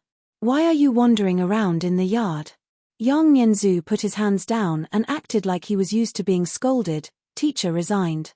Mother said that she would find a virtuous and knowledgeable teacher for sister and son. She hasn't found one in the past 2 days. Yang Fan flew into a rage. Why did teacher resign? When did teacher resign? Was he angered by you? Chapter 1103.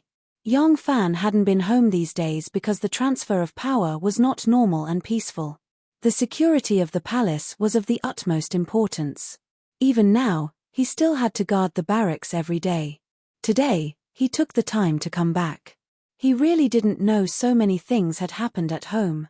Yang Nianzu mumbled and was about to reply when Xiao Man suddenly walked out from the bamboo forest path. Seeing her son standing in front of her father like a mouse seeing a cat, she couldn't help feeling angry and amused. She pouted coquettishly at Yang Fan. You haven't been home for a long time. Why are you scolding him as soon as you come back?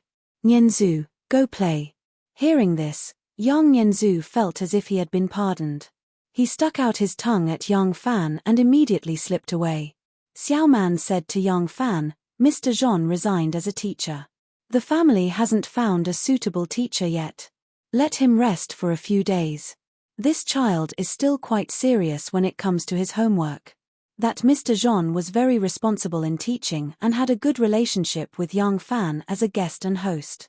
Now that he had resigned, Yang Fan felt it was a pity and asked, "Why did Mr. Zhon resign?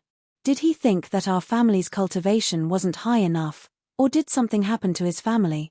Xiao Man said, "I tried to urge him to stay again and again. Later, that Mr. Zhon really couldn't refuse and told the truth. It turns out that this Mr. Zhon used to be a teacher in Jing Xianggong's family. Later, one of his nieces married Jing Xianggong's brother-in-law to be his second wife. Now Jing Xianggong is recommending him to be an official. He has such a bright future ahead of him. How can I stop him? I gave him a set of Chengyi and sent him away." The one who was called Xianggong was the Prime Minister. In the Prime Minister's class, there was only Jing Hui with the surname Jing. Hearing this, Yang Fan could only shake his head and helplessly say, "A good teacher is hard to find." "Then let's take a good look and choose a good teacher. We can't delay the child. Wan is here. Go see her." "I'll go see a friend in the study." Xiao Man nodded and hurried to the garden. Yang Fan also went straight to the study. Yang Fan pushed open the door of the study and saw a person with his hands clasped behind his back, looking at the landscape painting on the wall. The person turned his head when he heard the voice and turned around. He smiled and bowed deeply to Yang Fan, saying slowly, "Commoner Shen Mu greets Marquis Yi." Yang Fan laughed and said, "Brother Shen, are you also joking with me? If you like it, then let's switch. I'm envious of your carefree life as a commoner marquis." Shen Mu straightened his back and smiled. "Why? You're so young, yet you managed to become a hereditary marquis from nothing. Are you still not satisfied?" Yang Fan sighed and said, "There is no freedom in the imperial court. You know quite a lot. How long have you been back?" Shen Mu smiled lazily and said, "I just came back, but there are some news that I know like the back of my hand even when I'm not in Chang'an. Otherwise, how do you think I know that you've been conferred the title of marquis?" Yang Fan said, "It's just an extra stipend. What's the big deal?" Shen Mu said, "Not just that." He looked Yang Fan up and down and asked, "You're now the champion general. Why aren't you wearing a purple robe and jade belt?" Yang Fan said, "Am I that flashy? It's not like I'm going to the palace to meet the emperor. Am I going to put on a big show dressed like that?" Shen Mu chuckled and said, "I don't really understand the system of the imperial court. How is it? What's the difference between you, the champion general, and the past?" Yang Fan frowned and thought for a while. He said, "Other than receiving a few more shillings of lumber, there are a few more officials who need to bow to me. In other words, there are a few more soldiers under my command." Shen Mu's eyes brightened. He leaned forward and asked, "How much more?" Yang Fan said, 8,000 cavalry has become 10,000. How much more do you think it is?" Shen Mu was startled and cried out, "When did this happen? How come I didn't know about it?" Yang Fan stretched his waist and said, "It's today. The emperor just told me about it." Shen Mu laughed and said, "Good. You're the one who's silently making a fortune. It's better than those who look glamorous on the surface. It's easy to take away an official position and remove a noble title. But this is real military power. No matter who wants to touch you, they have to think it over carefully first." Yang Fan waved his hand in boredom and said, "I don't want to rebel nor do I want to use the emperor to order the feudal vassals. Why do I need such great power?" Shen Mu said craftily, "Is that so? Then why don't you hang up your crown and return?" Yang Fan spread his hands and said, "Do you think I can leave just because I want to? I'm not even 70 or 80 years old. What reason do I have to disarm and return to the farm? Will the emperor approve? The emperor won't let me go until he has a suitable candidate. Lord Zhong treats me as a party of meritorious officials and would rather me continue to control the 1,000 cavalries. Right now, my feet are stuck in the mud and I can't extricate myself." Shen Mu laughed and said, "They all think highly of you. This is the benefit of being a deserter, chameleon. However, this is just the surface reason, right?" Yang Fan looked at him and said, "I see that you didn't come today because you just returned to the capital and specially came to visit, right?" Shen Mu sat up straight and had a solemn expression. "Erlang, the empress has abdicated, the crown prince has ascended the throne, and Li Tang's empire has been restored.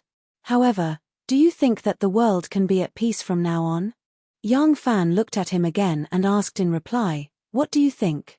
Shen Mu said, "I think that the first year of the divine dragon and the change of the black tortoise are just the beginning." Yang Fan's expression suddenly changed. He might have the Heaven Observation Division, a think tank that was helping him to gather intelligence, analyze the situation, and come up with strategies for him, but he had never underestimated the hidden sect's capabilities. He believed that the hidden sect should have a similar organization. Yang Fan wanted to listen to Shen Mu's opinion and verify if his judgment was correct. Thus, he sat up straight and nodded to Shen Mu seriously, indicating for him to continue. Shen Mu said, "The empress originally planned to pass the throne to the crown prince. However, the sudden emergence of the second Zhong caused everyone to be at a loss. They didn't want to complicate matters, so they decisively used force. Now that the second Zhong has been executed, they have achieved their objective. The abdication of the empress merely brought forward the time of the crown prince's ascension.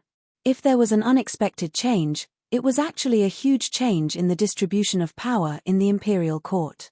After supporting the crown prince to ascend the throne, the meritorious officials suddenly rose up and overtook the previous, becoming the most powerful force in the current imperial court. The experience of going through life and death together had made them stick together, and they could be called the meritorious officials' party. The power of the Li Tang royal family had also increased in this mutiny, but this power was not in the hands of the emperor himself, but in the hands of the Prince of Xiong and Princess Taiping. The Prince of Xiong controlled the South Office, and his power mainly came from force. Of course, there were people in the imperial court who were inclined to him, and they could be called the Prince of Xiong's party. Princess Taiping's power was mainly in the imperial court. This time, her subordinates had occupied many important positions, both in the open and in the dark. It could be expected that she would draw up a list and stuff more subordinates into the imperial court to occupy important positions. Moreover, she was the best person to mediate conflicts between the emperor and the Prince of Xiong, between the emperor and Prince Liang, and between the Prince of Xiong and Prince Liang. She played an important role, and so she could be called the Taiping party. As for the Wu clan, they had not suffered any losses in this mutiny, and moreover, the Wu clan had also contributed greatly in this mutiny. No matter how much the meritorious officials rejected them, they still had to give Wu Sansi an explanation. Thus, it could be expected that the Wu clan's power would also increase, and so it could be called the Prince of Liang's party. Here came the problem. The original situation was that the Wu clan and the Li clan should have controlled the world together, with the Wu clan controlling the army and the Li clan governing the government. The leader of the Wu clan was Wu Sansi, and the leader of the Li clan was the current emperor. Wu Sansi was nearly 70 years old and did not have many years left to live.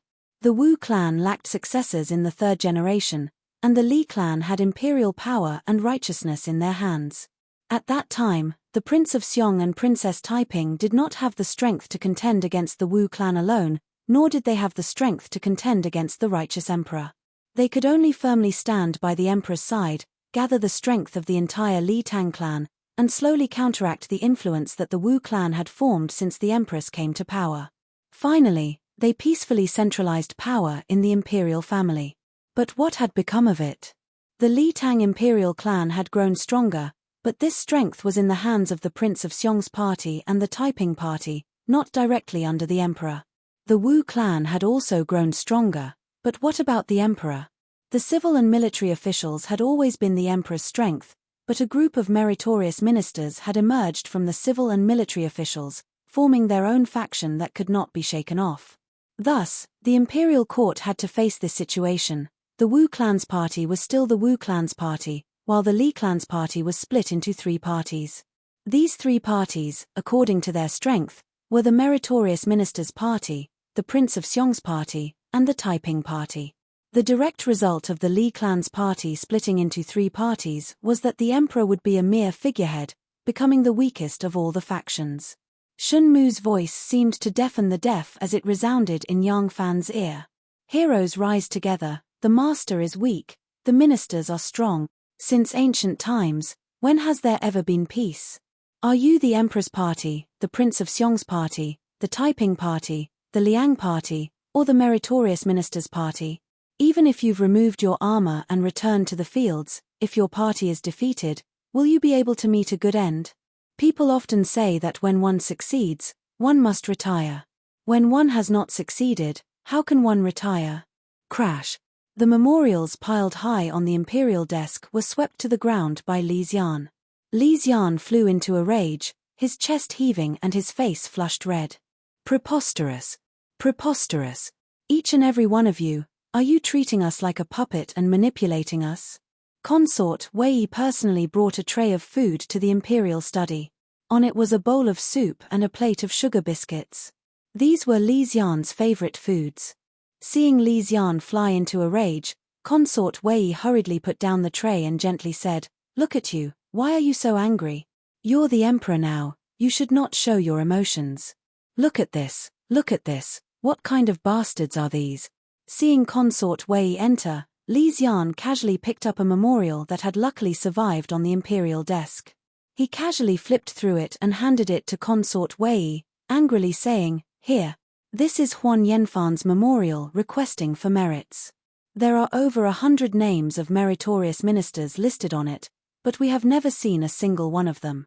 Look at this person. This is Huan Yanfan's brother-in-law, the provincial governor of Izhou, Zhao Elwen.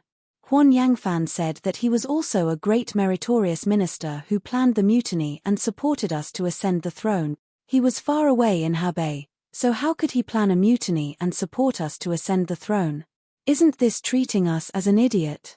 This is blatant deceiving the emperor without the slightest scruple. His intentions should be punished. The honeymoon between ruler and minister was so short, and it was only the first month. Chapter 1104. Li Xian picked up another memorial. This memorial was half hanging by the side of the imperial desk, almost falling to the ground by him. Li Xian casually flipped it open and saw that it was a memorial from the Prince of Xiong, Li Xian. He angrily pointed at the list of meritorious officials and said to Consort Wei, "Wife, look at this one. This is the Prince of Xiong's memorial. His Prince of Xiong's estate's Sima Yuan Shuji. We have already worshipped him as Prime Minister, but he is still not satisfied and wants to bring Dolu Qinwang into the Hall of Government Affairs. Dolu Qinwang is still in his own place. How can he have any merit? Who in the world doesn't know that Dolu Qinwang was once a subordinate official of the Prince of Xiong's estate, and that Dolu Qinwang's niece is his side fei? That's right, Dolu Qinwang's son is engaged to Taiping's eldest daughter. They are forming a clique. Li Xian fiercely threw the memorial to the ground and indignantly said, "All of them want their chickens and dogs to ascend to heaven." Jing Hui even submitted a memorial to his family's teacher to be promoted to an official position. The entire court has become their people, so what use do we have? We originally only had one mother-in-law, but now it's been replaced by a group of mothers-in-law. Everyone is pointing fingers at us, and we can't even refuse. Li Xian was like an angry bull as he circled around the desk. On the second day, Zhong Zhenji told us that we should have the high scholars stop studying their official conduct and start studying Laozi again. We agreed, but said that it would be best to wait a bit. If there was anything else to announce to the world, we would announce it together. That old man was immediately displeased and arrogantly demanded that we immediately issue an edict. He even ruthlessly lectured us, telling us what a ruler should do. Yesterday, they took out a pile of things that needed to be reformed for us to issue an edict. Something like changing the name of the country, ancestral temples, the state, the mausoleum, the 100 officials, flags, uniforms. Shouldn't these be things that we announced to the world when we ascended the throne? In the end, we first became the emperor of the Great Zhou, and then the emperor of the Tang dynasty. On the second day, couldn't we announce the matter of stopping their official conduct together with these things? They didn't allow me to refute them with a word or two, but I issued an edict in all seriousness just to stop learning their official conduct. Only a day later, I issued another edict, and it was related to the reform. What would the people of the world think of me? Could it be that my mind is in a mess and I'm acting on my whims?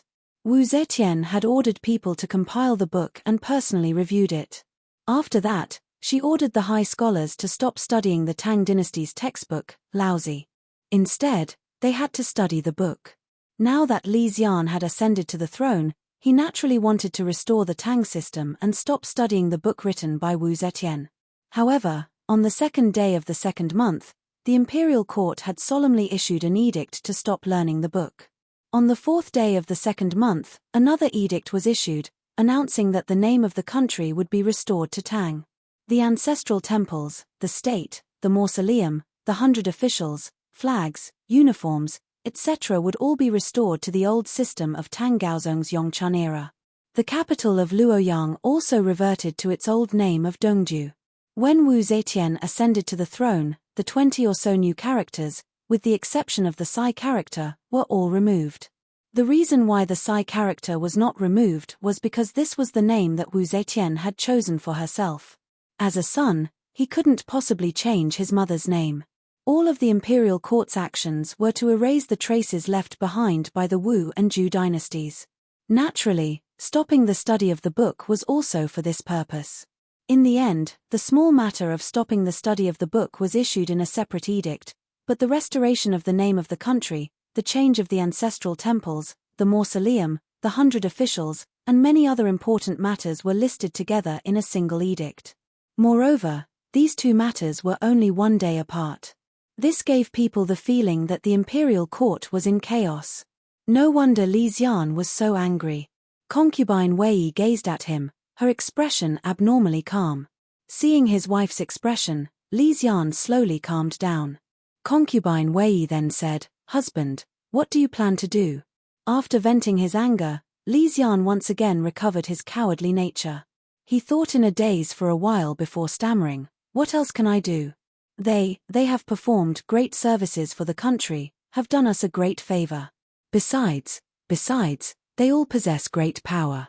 We still need to rely on them, so we can only agree to them." Concubine Wei gently sighed. Hearing this, Li Xian's face once again swelled red. Concubine Wei lightly walked to his side and pulled on his arm. In a soft voice, she said, "Do you now know why I insisted that you allow young Fan to increase the number of cavalry?" Li Xian was astounded. "You mean, what's the use of that? Isn't he still part of the party of meritorious officials?" Wei Fei shook her head and said with slight anger, "You are, if young Fan did not open the Black Tortoise Gate, no matter what scheme they have, it would be impossible for them to succeed. But what position did they place young Fan on the memorial? At the bottom. In addition, they only proposed to give young Fan the title of a county count. As soon as this concubine saw the memorial that Zhong Jianji and the others drafted, I knew that young Fan was definitely not one of their people." Li Xian said, "If young Fan isn't one of their people, he also isn't necessarily one of our people. I heard that he and Taiping." Concubine Wei lightly tapped his forehead and angrily said, "You don't understand the principle of buying a horse's bones with 1,000 gold. Besides, are you planning to start a war with the entire world in one go? There has to be both roping and beating. Compared to those so-called officials who are arrogant because of their achievements, at least your brothers and sisters are reliable. How can you not rope them in? Besides, young Fan saved your life. Now, it seems that his closeness with the Wu clan is actually just a perfunctory method that he used when the Wu clan was powerful. We have misunderstood him. As long as husband shows kindness and tries to rope him in, how can we know that he definitely won't rely on you? You are the emperor, Who doesn't want to hug that thickest and biggest tree?" Li Xian listened and nodded his head repeatedly. Concubine Wei glanced at him again and softly said, "Husband, it's time for you to develop your own power." Concubine Wei pulled Li Xian to sit down on the imperial chair and patiently said, "Husband, ever since you ascended to the throne, although this concubine has been in the inner palace, this concubine has seen everything that you have encountered. This concubine has seriously considered husband's current situation and thought about what to do in order to establish husband's supreme authority. This concubine has a few shallow opinions for husband's consideration. If it is a woman's opinion, I hope husband will not blame me." Li Xian held her hand and said, "Wife, what are you saying? You and I are husband and wife, there is no need to distinguish between us. If you have any ideas, quickly say them to me." Concubine Wei said, "From now on, husband should downplay the coup.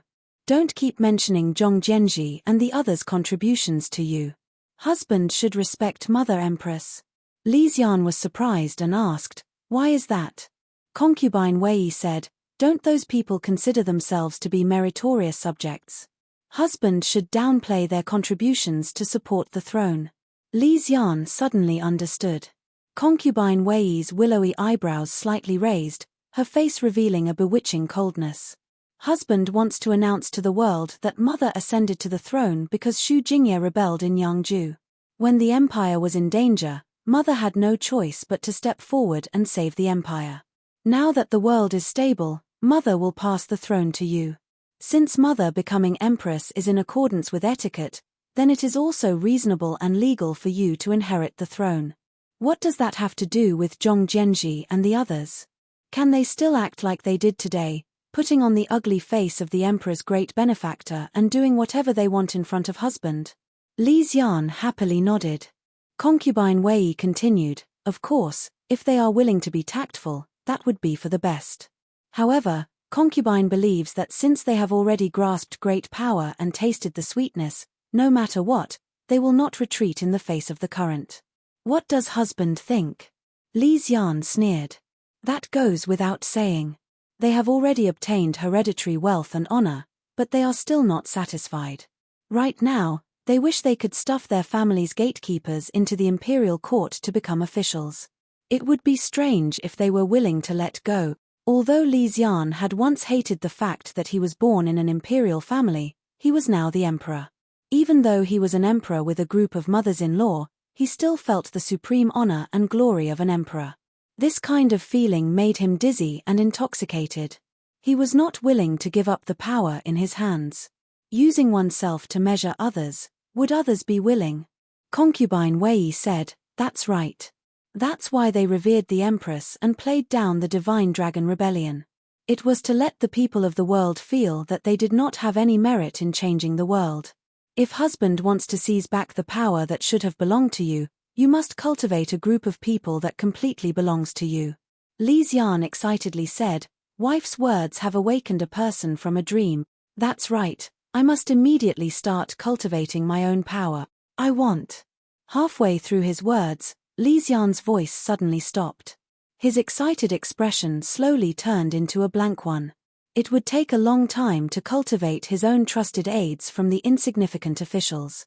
If he wanted to immediately use them and use them immediately, then he could only use his old connections. His old connections were very simple.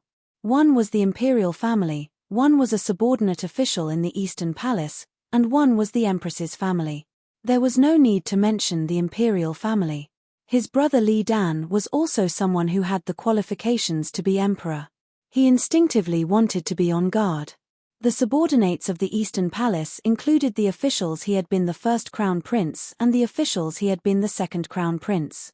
As subordinates of the Eastern Palace, these people included Wei Yuanzhong, who had already been demoted to Lingnan by Wu Zetian. There was also Wei Anshi, Li Huayuan, Tang Xiuzan, Yang Zixi, Zhu Qinming, and others. Originally, Qi Shenhui had also been a subordinate official in the Eastern Palace, but now he clearly belonged to the faction of meritorious officials. Moreover, he had become the backbone of the faction and was no longer reliable. The problem was, could the remaining people be used? Wei Yuanzhong had been demoted because he had resolutely opposed the second Zhong, but Yang Zixi was in the second Zhong's faction and was currently in seclusion. These subordinates of the Eastern Palace had all developed in their official careers over the years. Now, they were divided into many factions. Could they still work together to support him, the emperor?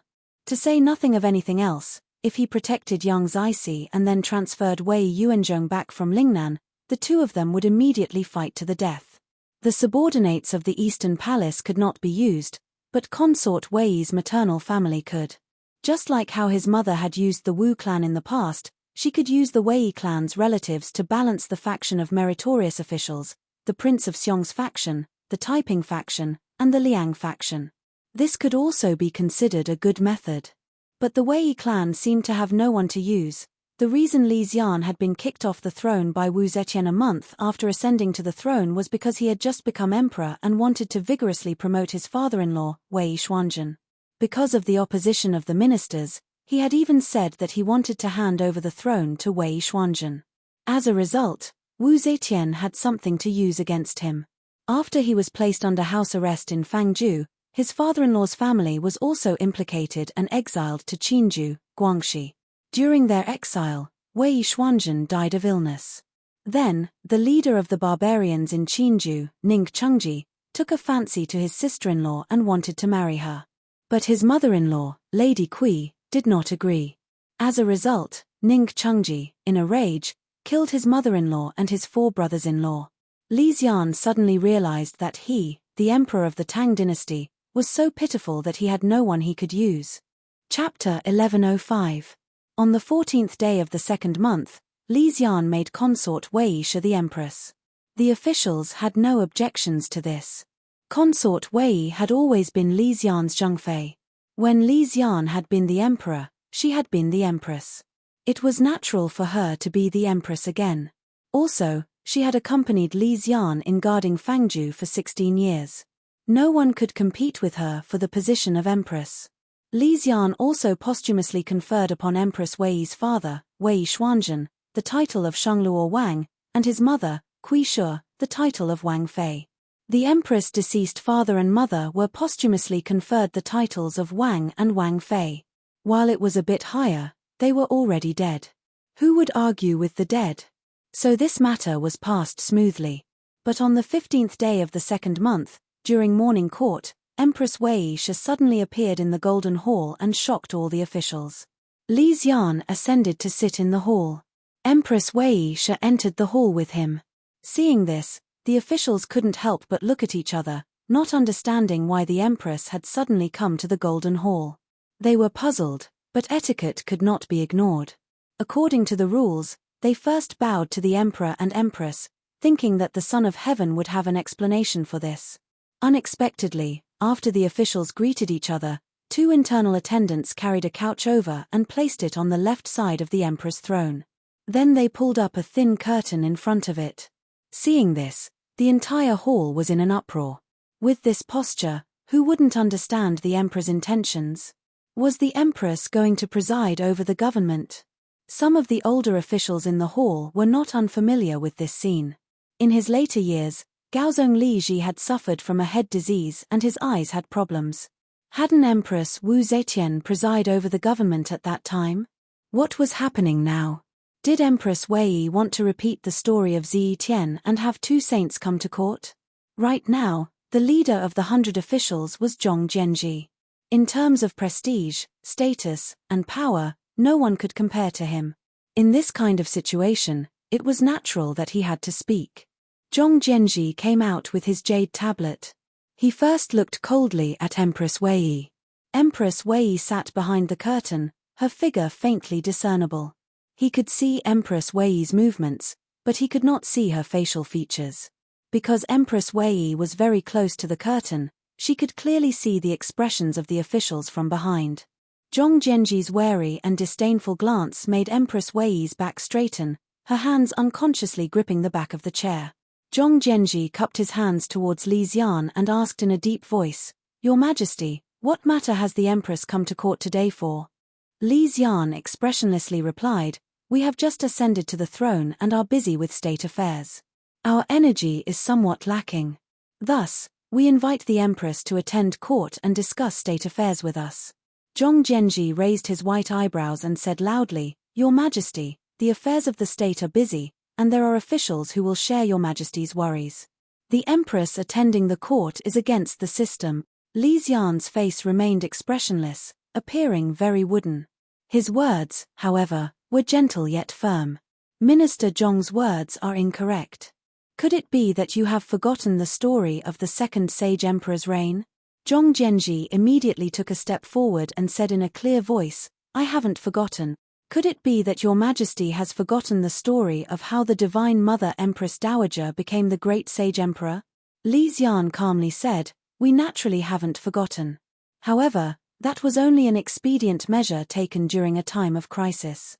Hasn't the great sage Emperor Zetian passed the throne back to us now?" Zhong Jianji was instantly stunned.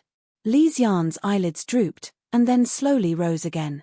He stared coldly at Zhong Jianji and said, "What? Could it be that Minister Zhong disagrees with this?" Zhong Jianji opened his mouth, but was momentarily speechless. Li Xian had a hidden meaning that he didn't say. Even if there hadn't been a coup d'état by the dragon god, Wu Zetian would still have passed the throne to him. This was something that had already been decided. The only difference was that he still had to wait until Wu Zetian died of old age. Moreover, during this process, the second sage emperor wouldn't cause any trouble. Of course, Zhong Jianji could emphasize that Wu Zetian's ascension to the throne was definitely not an expedient measure. It was basically a usurpation of the empire. However, when she grew old, she discovered that she lacked a successor, so she had no choice but to pass the throne to her son.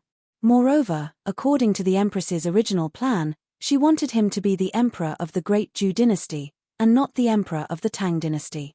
However, he just couldn't say this, because in order to prevent Li Xian from being accused of being unfilial and heartless for forcing his mother to usurp the throne, they announced to the public that Empress Zetian had voluntarily abdicated the throne. Although in reality, she had been forced by military remonstrance, how could these things be brought up in public? Moreover, in order to persuade the Wu clan to participate in the coup, this was also an important condition that they had promised the Wu clan. If they went back on their word now, wouldn't that make the already dissatisfied Wu clan even more furious? The Wu clan still held great power, and it wouldn't be good to rashly provoke them. It wasn't that Li Xian had a well-thought-out plan today, and he sincerely wanted to wrestle with this group of meritorious ministers who wielded power. The reason why he was so calm was completely because after ascending to the throne, he had been criticized and ordered around by these arrogant ministers who relied on their achievements and treated him like a marionette. He was venting his anger, but when he saw that Zhong Zhenji was speechless, he felt great satisfaction in his heart, and his courage grew a bit. He laughed, and his voice rose a bit. Since we ascended to the throne, there have been frequent discussions among the people. There are many different opinions, and the people are uneasy. We intend to announce to the world why Emperor Zetian had painstakingly claimed the throne, as well as how we received the abdication of the abdication kingdom. Today, I will tell everyone to know. In the beginning, Zhong Zhenji had only agreed to announce to the public that the empress had abdicated the throne for the sake of a smooth transition of power. Now, he was trapped in his own trap, and he couldn't refute it. He could only be so angry that his old face turned red. He didn't understand why the emperor was so bold today. Could it be that after being the emperor for a few days, he had found the feeling of supremacy? Zhong Zhenji wanted to oppose him, but he also had misgivings. It was one thing to directly admonish the emperor in private, but now, under the eyes of the public, if he was disrespectful to the emperor, how would the bystanders view him? Right now, he was the most meritorious minister of the present court, and also the most loyal minister of the present court. Some people were already comparing him to the Duke of Zhu. How could his clean reputation be affected by this? Seeing Zhong Zhenji hesitate, Huan Yangfan immediately stepped out of the crowd and said harshly, "Your Majesty, a woman usurping power is harmful and not beneficial. This subject requests that the Empress stay in the Middle Palace and not interfere with outside matters." Even though it was common to describe women wielding power as a woman usurping power since ancient times, Empress Wei herself was present in the hall. Huan Yanfan's words were a bit too rude. However, Huan Yangfan himself did not feel that there was anything wrong. He had personally seen Li Xian's cowardice and incompetence.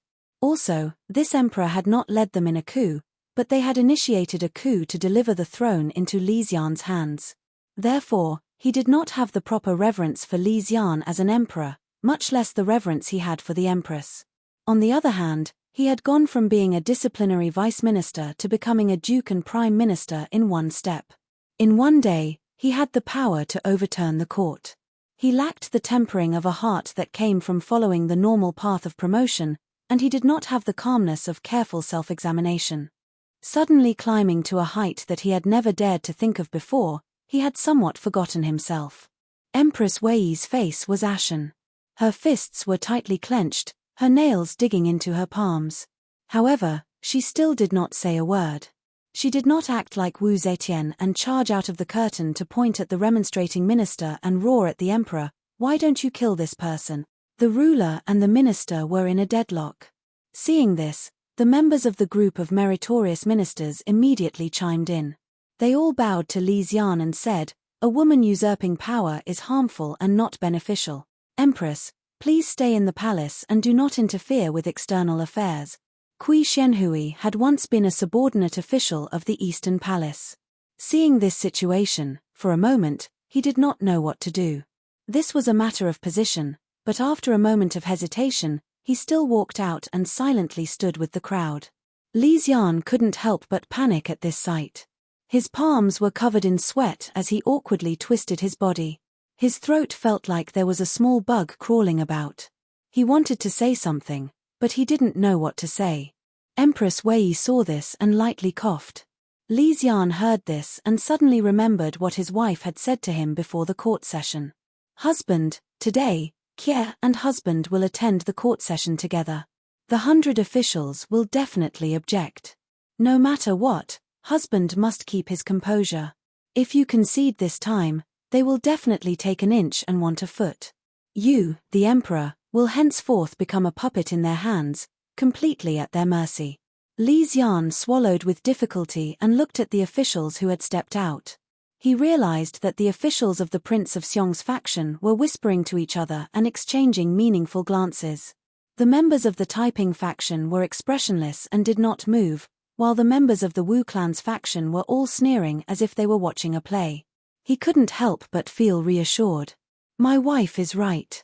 Zhong Jianji and the others are trying to seize credit and power, their arrogance stinking. Right now, it is not just me, the emperor, who is dissatisfied with them. He turned to look at Yang Fan, who for the moment, he could not determine which faction he belonged to. He saw him standing in the middle of the formation, his hand holding a ceremonial tablet, thoughtfully looking at those ministers who were trying to force the emperor to abdicate. Li Xian felt even more relieved. We ordered him to increase the number of cavalry to 10,000. This favor of winning him over has been effective. Li Xian's courage grew. He suddenly slapped the imperial table and stood up. He sternly shouted, "What, are you trying to force the emperor to abdicate?" Zhong Jianji, Huan Yangfan, and the others hurriedly bowed their heads and said, "Your subjects do not dare." Li Xian loudly said, "When we were trapped in Fangzhou, only the empress shared weal and woe with us. If not for the empress's support, we might not have been able to live until today. Back then, we swore to the heavens that once we saw the light of day, we would not be in conflict with the empress. Do you want us to go back on our word?" The emperor had already spoken to this extent, and the officials of the other factions were all calmly sitting on the fishing platform. Kui Shenhui felt that it was unwise to make things too awkward with the emperor, so he stepped forward to smooth things over. Zhong Jianji saw that Empress Wei had been sitting silently behind the curtain the entire time and felt that she might not be as tyrannical as the Empress of Zetian, so he took a step back and finally resolved the conflict. After the court was dismissed, because Yang Fan was a general of the Imperial Guards in the palace, he did not need to leave the palace with them. So Yang Fan only took a detour. Once he crossed the Golden Water Bridge, he turned left and went from the walls of the palace to the rear garden of the palace. Very quickly, he arrived at the palace where Shanghai Wan worked. Yang Fan looked around. Seeing that no one was paying attention, he was about to flash toward Wan's residence when he suddenly saw a person come out of a nearby palace room. Behind him was a servant who carried a chest in his arms. When Yang Fan saw this person, he immediately stopped, a surprised expression on his face. He had not thought that he would meet this person again in the palace. Chapter 1106. Yang Fan recognized this person. He was the palace supervisor, Tian Guidao. During the mutiny at the Black Tortoise Gate, Tian Guidao did not know what was good for him and blocked Zhong Jianji's path. If it were not for Yang Fan's timely appearance and diverting 1,000 cavalry soldiers away, leaving Tian Guidao with no soldiers to use, it was hard to say what he would have done. Moreover, this person had once attached himself to Second Zhong, so after the coup d'état was successful, he was immediately removed from office by Zhong Jianji and the others. More than a month had passed. Logically speaking, this person should have already packed up and returned home. Why would he still appear here? Yang Fan's heart was filled with bewilderment as he walked towards him. Tian Guidao was about to leave, but when he saw Yang Fan, he quickly stopped and cupped his fists. Great General. In the past, Yang Fan was only a general. Calling him Great General was a compliment. But now, he was a well-deserved Great General, the champion Great General. Yang Fan returned the greeting and said, "Brother Tian, I heard you have returned to your hometown. I didn't expect to see you here." Tian Guidao smiled bitterly and said, "It's not good to leave in the first month. This lowly official was planning to leave at the start of spring. I am indebted to His Majesty's grace for pardoning this lowly official's crimes and allowing this lowly official to atone for his crimes with meritorious services." "Oh." Somewhat surprised, Yang Fan asked, "Then is Brother Tian still the palace eunuch and the right Jinwu general?" Tian Guidao shook his head and said, "This lowly official has been appointed as an imperial servant by His Majesty. When I was working in the palace, I left some of my personal belongings here. Today, I specially asked His Majesty to enter the palace to retrieve them. This lowly official has to report to the imperial servant temple. Great General, this lowly official has to take his leave. Young Fan nodded. Suddenly, he thought of something and said, "Oh, I received the imperial edict to expand the cavalry by 1,000, and I still need to replenish a large number of war horses. In the future, I will have to deal with Tian Shaoqing. On another day, I will invite Tian Shaoqing to a drink, and the two of us will get to know each other better." Tian Guidao hastily said, "Lowly official is willing to serve Great General, but I do not dare to trouble Great General to invite me. This lowly official is already overwhelmed by Grand General's courtesy. If Grand General doesn't mind, this lowly official will hold a banquet in my residence another day to invite Grand General." Yang Fan replied with a smile. Tian Guidao cupped his fists to him and left with the servant. Yang Fan looked at his back and frowned in thought for a while. Then he walked toward Wan Er's residence. Langjun. As soon as Wanna saw Yang Fan, she hastily placed her brush on the Jinwen flower stone and leaped into his arms. Wanna was now living outside the palace. She was on duty in the palace for one night every 5 days, the same as the prime ministers. This also proved that she was still the Minister of Internal Affairs. Zhong Jianji and the others, as prime ministers, were third-ranked officials. They had other titles of nobility, conferred the title of founding duke. From this point of view, they were second-ranked officials. Wanna was also a second-ranked official, the same as them. Compared to Yang Fan, who was a third-ranked general, she was one rank higher. Even though Yang Fan was a founding marquis and had 1,000 households, he was still a third-ranked marquis. No matter how you looked at it, he was still inferior to Wanna.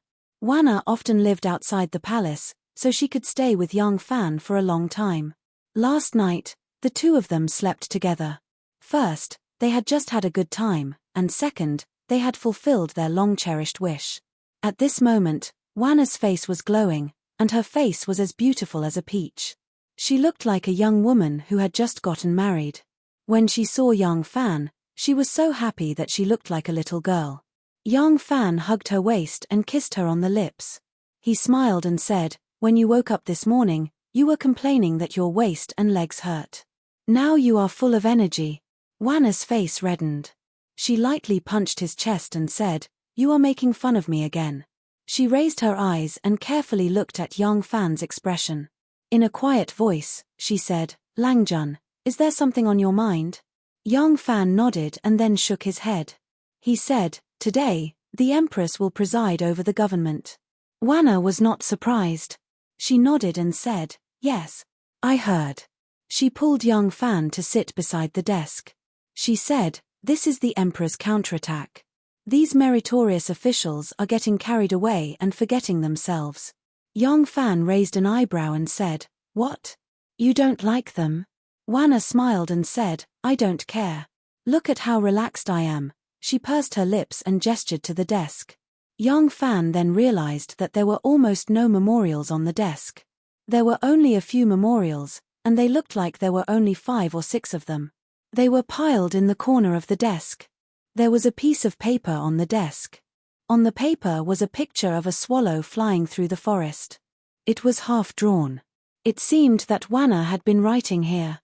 Wanna said, "In their eyes, an emperor who governs by hanging his head and doing nothing is a wise ruler. They want the emperor to sit high up and be responsible for all the affairs of the world. They want to share the emperor's burden and hunt for the heavens. They want to be a famous official who will go down in history."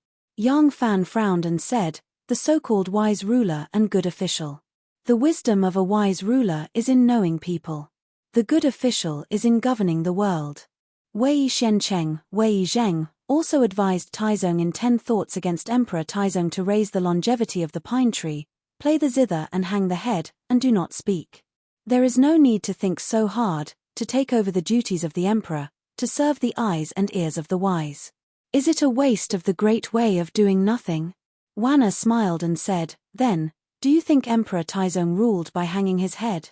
Yang Fan shook his head and said, "In the eyes of the emperor, the wise ruler has great achievements.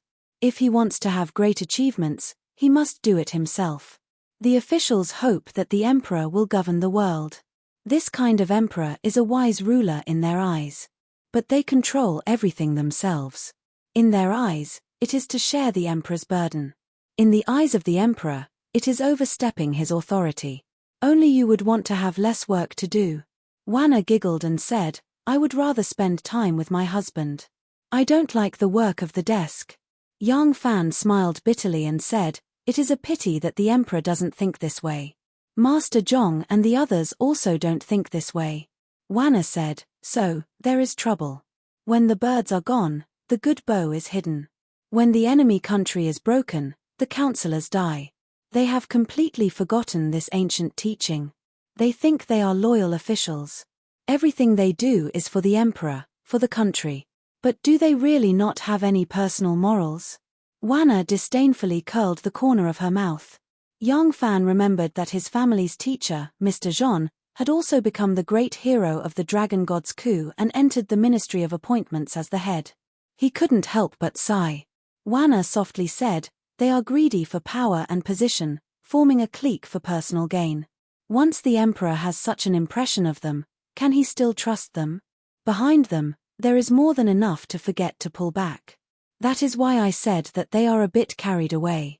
Yang Fan was silent for a moment and said, the emperor is indeed a bit dissatisfied with their taking over everything. Just now, I saw Tian Guidao on the road. Tian Guidao has been pardoned by the emperor and has been promoted to imperial servant Shaoqing. The imperial servant temple is in charge of the horse affairs of the country and has a high position. The emperor is basically singing a different tune from Master Zhong and the others. Wanna said, I know about this. I was the one who wrote the imperial edict. Tian Guidao is a mochi oblique official. Hearing this, Yang Fan was startled again. The so-called mochi oblique official was an official appointed directly by the emperor without going through the inspection of the Hall of Governmental Affairs and the Menxia province and without going through the proper procedures. When Wu Zetian was young, she had searched the world and appointed a large number of officials without going through any tests. These officials were all oblique officials. The dismissal of Tian Guidao was decided by Zhong Jianji and the others and went through the proper procedures. Now, the emperor had pardoned him and transferred him to the imperial servant temple. It was very likely that Zhong Jianji and the others had not discussed this beforehand. Thinking about the empress' death today, Yang Fan found that the situation in the court had become more and more serious. Wanna's eyes turned and she said, that's right. At the end of last month, Master Huan said that Li Tang had recovered and should build a Zhongxing temple in each province. So, the court ordered to choose a temple in each province and change its name to Zhongxing. But yesterday, Right Buke, Zhong Jingyuan, wrote a memorial saying that only a revival with a break in the middle can be called Zhongxing. His Majesty has taken over Wuzhou, Ju, and Tang. There is no such thing as Zhongxing. It should be changed to Longxing. Yang Fan asked, what did the emperor say? Wanna had a good memory and a good memory. She immediately replied, the emperor has spoken. Zhong Buke's words are reasonable. From now on, the name of Zhongxing is not to be used. The Zhongxing temples will be changed to Longxing temples. I have just drafted an edict and am going to issue it. Yang Fan said, is Zhong Jingyuan an old official of the Eastern Palace? Yes. Yang Fan said slowly, Xiong Zhuang's sword dance is for Duke Pei. Wanna said, what is Lang Juan's plan? Yang Fan said, today, the Empress came to court. Prime Minister Zhong, Prime Minister Huan, and Prime Minister Jing all came out to stop her. But Prince Xiong, Prince Taiping, and Prince Liang's parties did not move. I watched coldly from the sidelines and felt that all sides were harboring their own schemes. The alliance that was put together to kill the two Zhongs is probably going to fall apart.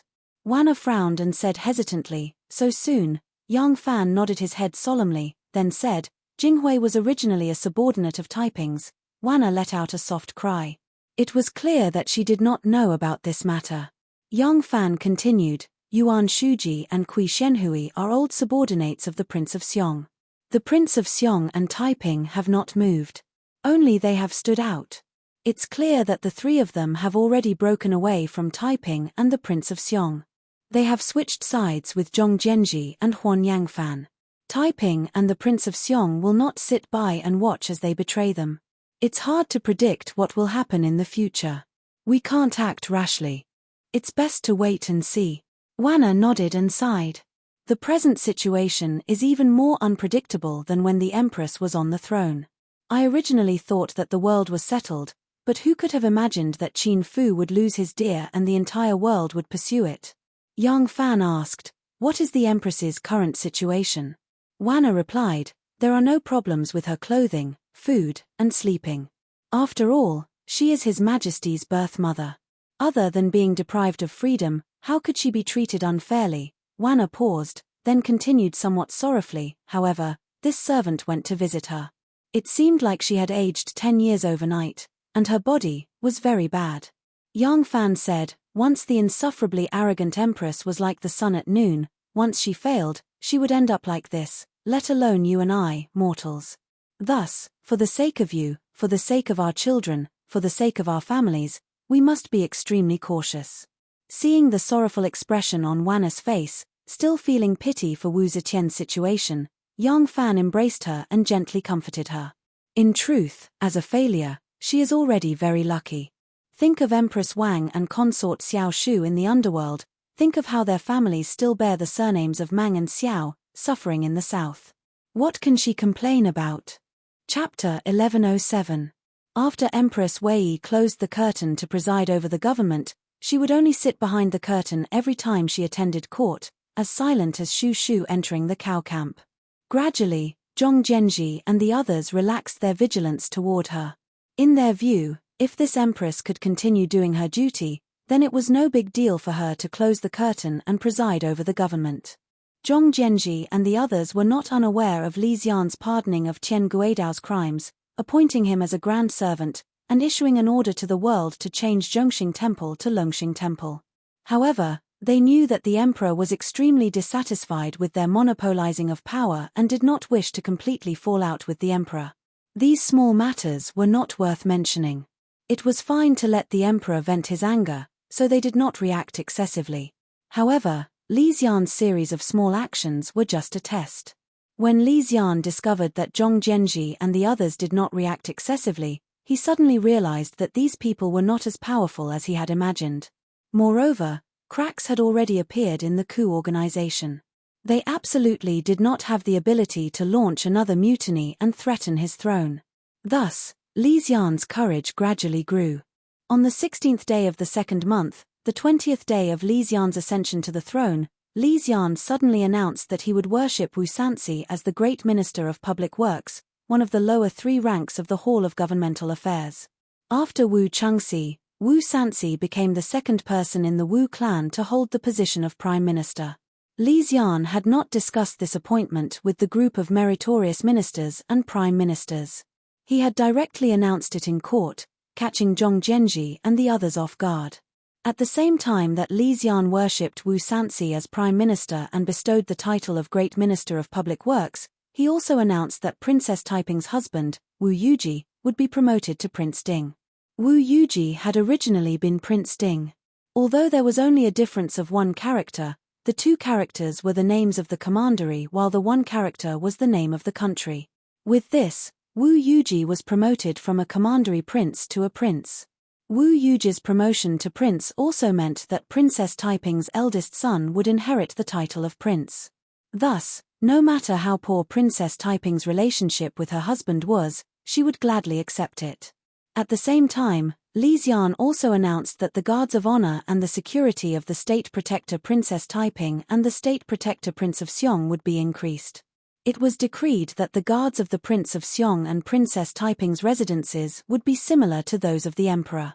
They would be accompanied by guards day and night, and there would be a sentry every 10 steps in the residences. Li Xian followed the method that Empress Wei had taught him and used the method of dividing and attacking. As expected, this method was effective. The Prince of Xiong and Princess Taiping were both major contributors to the Divine Dragon coup. Comparatively speaking, Zhong Zhenji and the others had only taken the lead, putting some effort into planning and strategizing. In the end, they had monopolized power and excluded dissidents, causing the Prince of Xiong and Princess Taiping to be greatly dissatisfied. Now, with the emperor's grand reception, they naturally chose to support the emperor. Once the emperor hardened his heart and insisted on his own ideas, Zhongzhenji and the others would not dare to easily resist. After all, the foundation of their power was loyalty to the emperor. Moreover, although they were in the limelight for the time being, in terms of political resources, they could not compare to the Wu clan, the Prince of Xiong, or Princess Taiping. Now that the emperor insisted on his own view and the Xiong Wang faction, Taiping faction, and Liang Wang faction fully supported him, Zhongzhenji and the others were powerless to reverse the situation.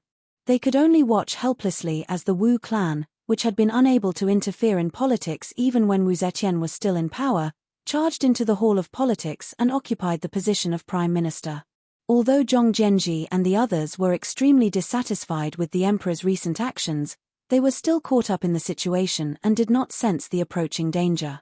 They still held great power, the emperor still accepted most of their requests, and they still had so many people at their side who flattered and curried favor with them. All of this had numbed their senses.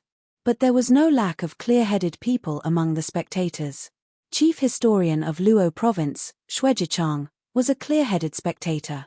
Xue Zhichang felt deeply uneasy about the emperor's actions. When he was drinking with his good friend, the commandant of the imperial court, Liu Youqiu, he had mentioned his worries. To his surprise, Liu Youqiu had the same opinion. The two of them hit it off and decided to take advantage of their drunkenness to request an audience with Zhongzhenji. Zhongzhenji, Huan Yangfan, and the other four prime ministers could be said to be the most united and harmonious group of prime ministers in the history of the Tang dynasty. Usually, they would gather together to discuss world affairs and discuss policies and government decrees. They would not adhere to the custom of the king does not see the king in the officialdom. When Xue Zhichang and Liu Youqiu arrived at the political affairs hall, Huan Yangfan, Jing Hui, and the other two were gathered at Zhongzhenji's place, talking loudly. Xue Zhichang and Liu Youqiu were also friends of Zhongzhenji and the others. When they heard that they were requesting an audience, they immediately sent someone to invite them in. After the greetings, Zhongzhenji invited the two to take a seat. When he asked for the purpose of their visit, Xue Zhichang said bluntly, "Master Zhong, the Wu family has a strong military force. Now that they are in power, there will be no end of trouble. I have come today to advise you to come up with a countermeasure as soon as possible." When Zhongzhenji heard that it was for this matter, he was very disapproving. He said proudly, "Among the prime ministers, Wu Sansi only has a place. When Master Wei returns to the court, our power will be even stronger. The general situation has been set. Wu Sansi is a piece of meat on the chopping board. If we want to get rid of him, it will be as easy as snapping our fingers. What is there to guard against? We have just come into power, it is not suitable for us to increase the number of killings." Liu Youqiu advised, "Dear masters, we must nip the problem in the bud. In the past, when Cao Mengde appointed Cao Pai as the crown prince, he immediately and decisively suppressed Cao Ji's power. He killed Yang Xiu and the others, clipping Cao Ji's wings and ensuring the smooth succession of power. However, after the Heavenly Emperor appointed the present emperor as the crown prince, he allowed the Wu family and the two Zhongs to form alliances and expand their power. If it were not for all of you, the ancestral temple of the Tang dynasty would have been difficult to protect. Now that the two Zhongs have been eliminated, Wu Sansi is still here. Dear masters, you must act quickly to ensure your safety." Jing Hui was moved by what he heard and nodded his head while stroking his beard. He was just about to say something in agreement and persuade Zhongzhenji when Huan Yangfan burst into laughter and waved his hand, saying, "You two don't need to be alarmist. Times are different from the past. The court is in the hands of us loyal officials, and the emperor was personally elected by us loyal officials. How can Wu Sansi touch us? In terms of military power, the Prince of Xiong has already taken control of the southern office, which is enough to keep the northern office in check. What's more, there are loyal generals like Li Duozhua in the northern office to control the key points, and there are countless other generals who come to join us. Under such circumstances, if the Wu family makes any moves, we can destroy them effortlessly. Why do we have to kill them without teaching them and be blamed by others?" These two were already the heads of the 5 prime ministers. Seeing that they were of the same opinion, Jing Hui found it difficult to speak.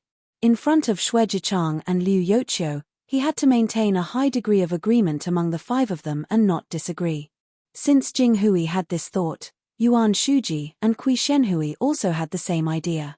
Although Xue Jichang and Liu Youqiu bitterly complained and tried to persuade the five prime ministers over and over again, the five prime ministers did not take it seriously. The two of them were greatly disappointed and had no choice but to take their leave unhappily. As the two walked out of the political affairs hall, Liu Youqiu dejectedly said to Xue Jichang, "The five masters are simply ignoring our warnings. What should we do?"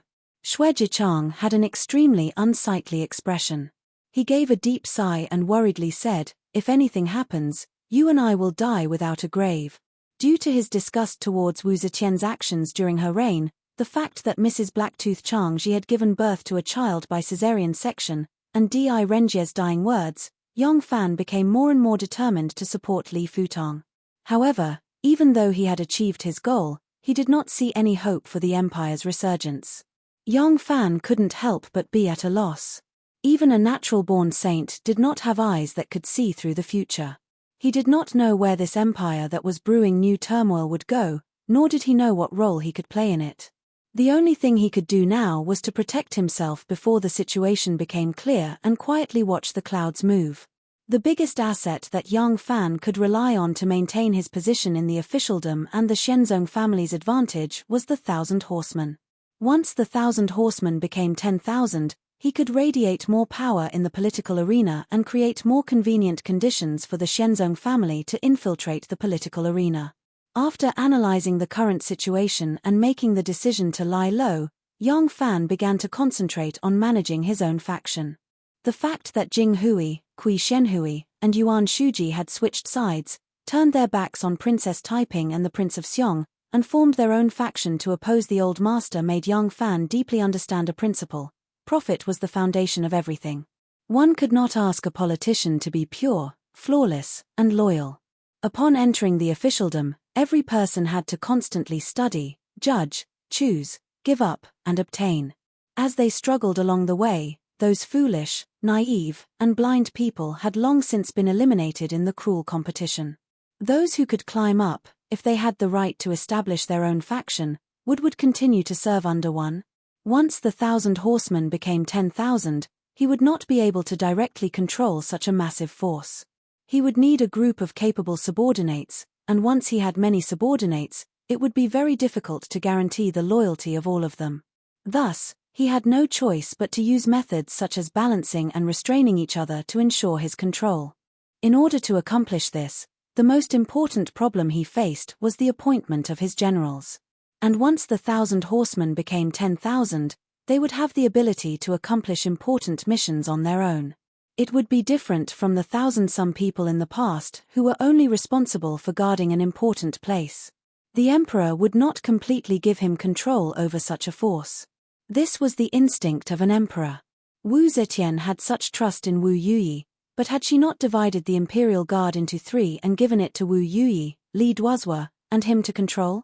Now that the 1,000 horsemen had become 10,000, the emperor would assuredly try to wedge a nail in.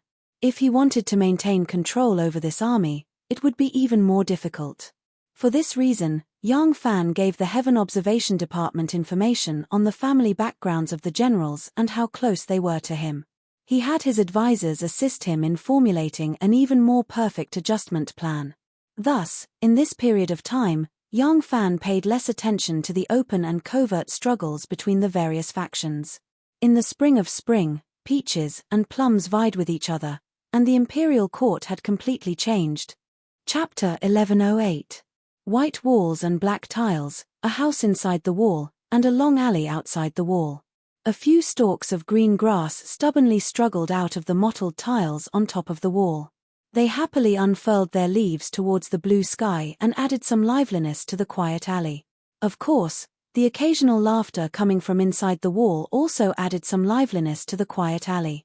In the alley outside the wall, Yang Fan wore a Confucian scribe's robe that hid his strong and sturdy body. He looked somewhat like a refined scholar. Beside him, there were 5 or 6 people dressed in casual clothes. Ma Qiao, Chu Kuanga, Ren Wei, and the others were among them. Yang Fan held his hands behind his back and carefully examined the situation around him. From time to time, he would give a few orders. Ma Qiao, Chu Kuanga, and the others listened attentively. When they left, they quickly gathered a group of people to their side and spread out according to their orders. They seemed to be setting up guards around the manor next to them.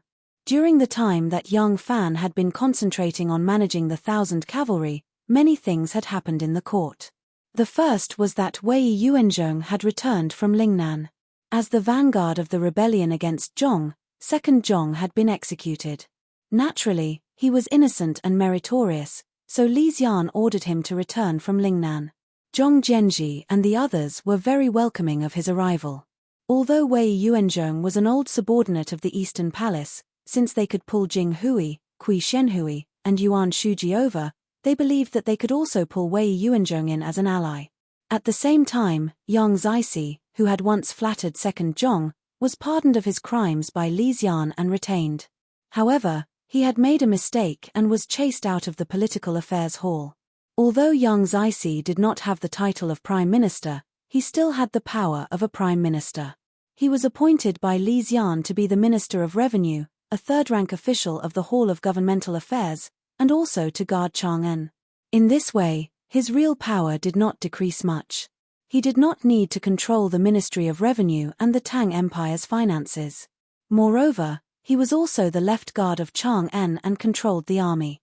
Moreover, he was also a lower third-rank member of the Hall of Governmental Affairs and had the right to discuss politics with the prime ministers. Zhong Zhenji and the others were firmly opposed to the idea of keeping a lowly person like Yang Zixi. However, they had recently made too many concessions, and Li Xian's momentum was growing stronger and stronger.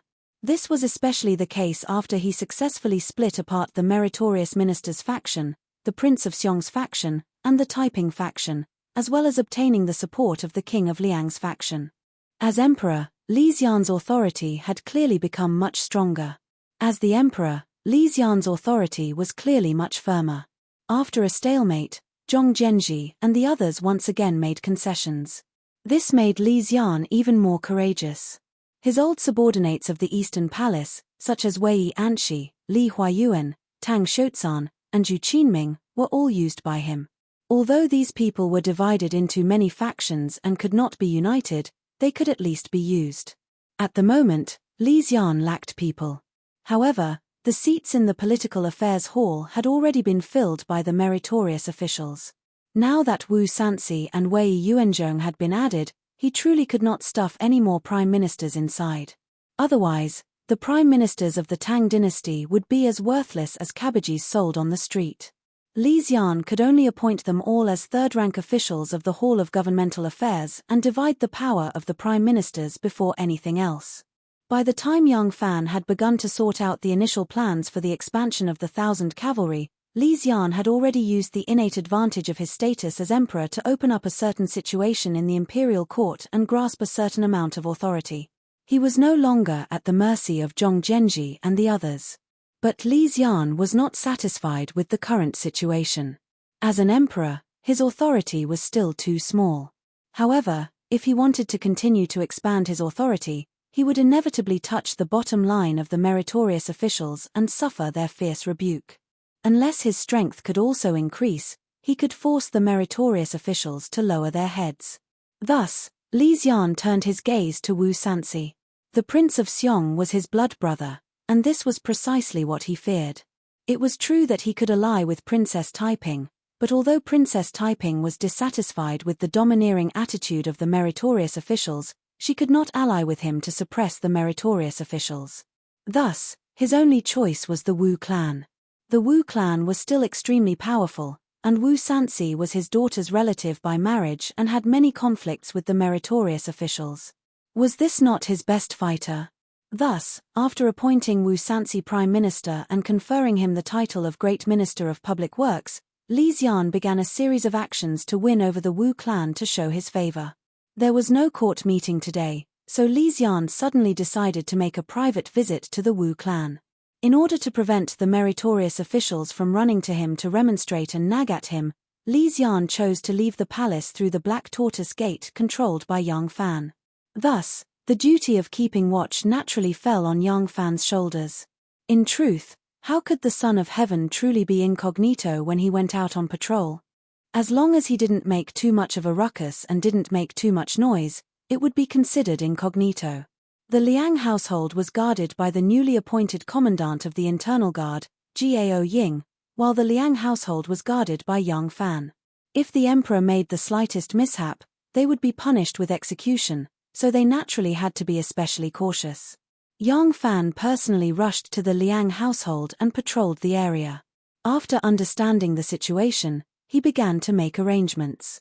From the Liang household to the bright country square where the Liang household was located, all the way to Vermilion Bird Avenue, he arranged for 1,000 plainclothed cavalry to patrol and guard every vital point. Hey! This is Aunt 11, push a little higher, a little higher. There was a swing in the wall. As the swing swung higher and higher, a girl in a red dress sat on it. As the swing swung over the wall, she suddenly realized that there was a person standing in the alley outside the wall.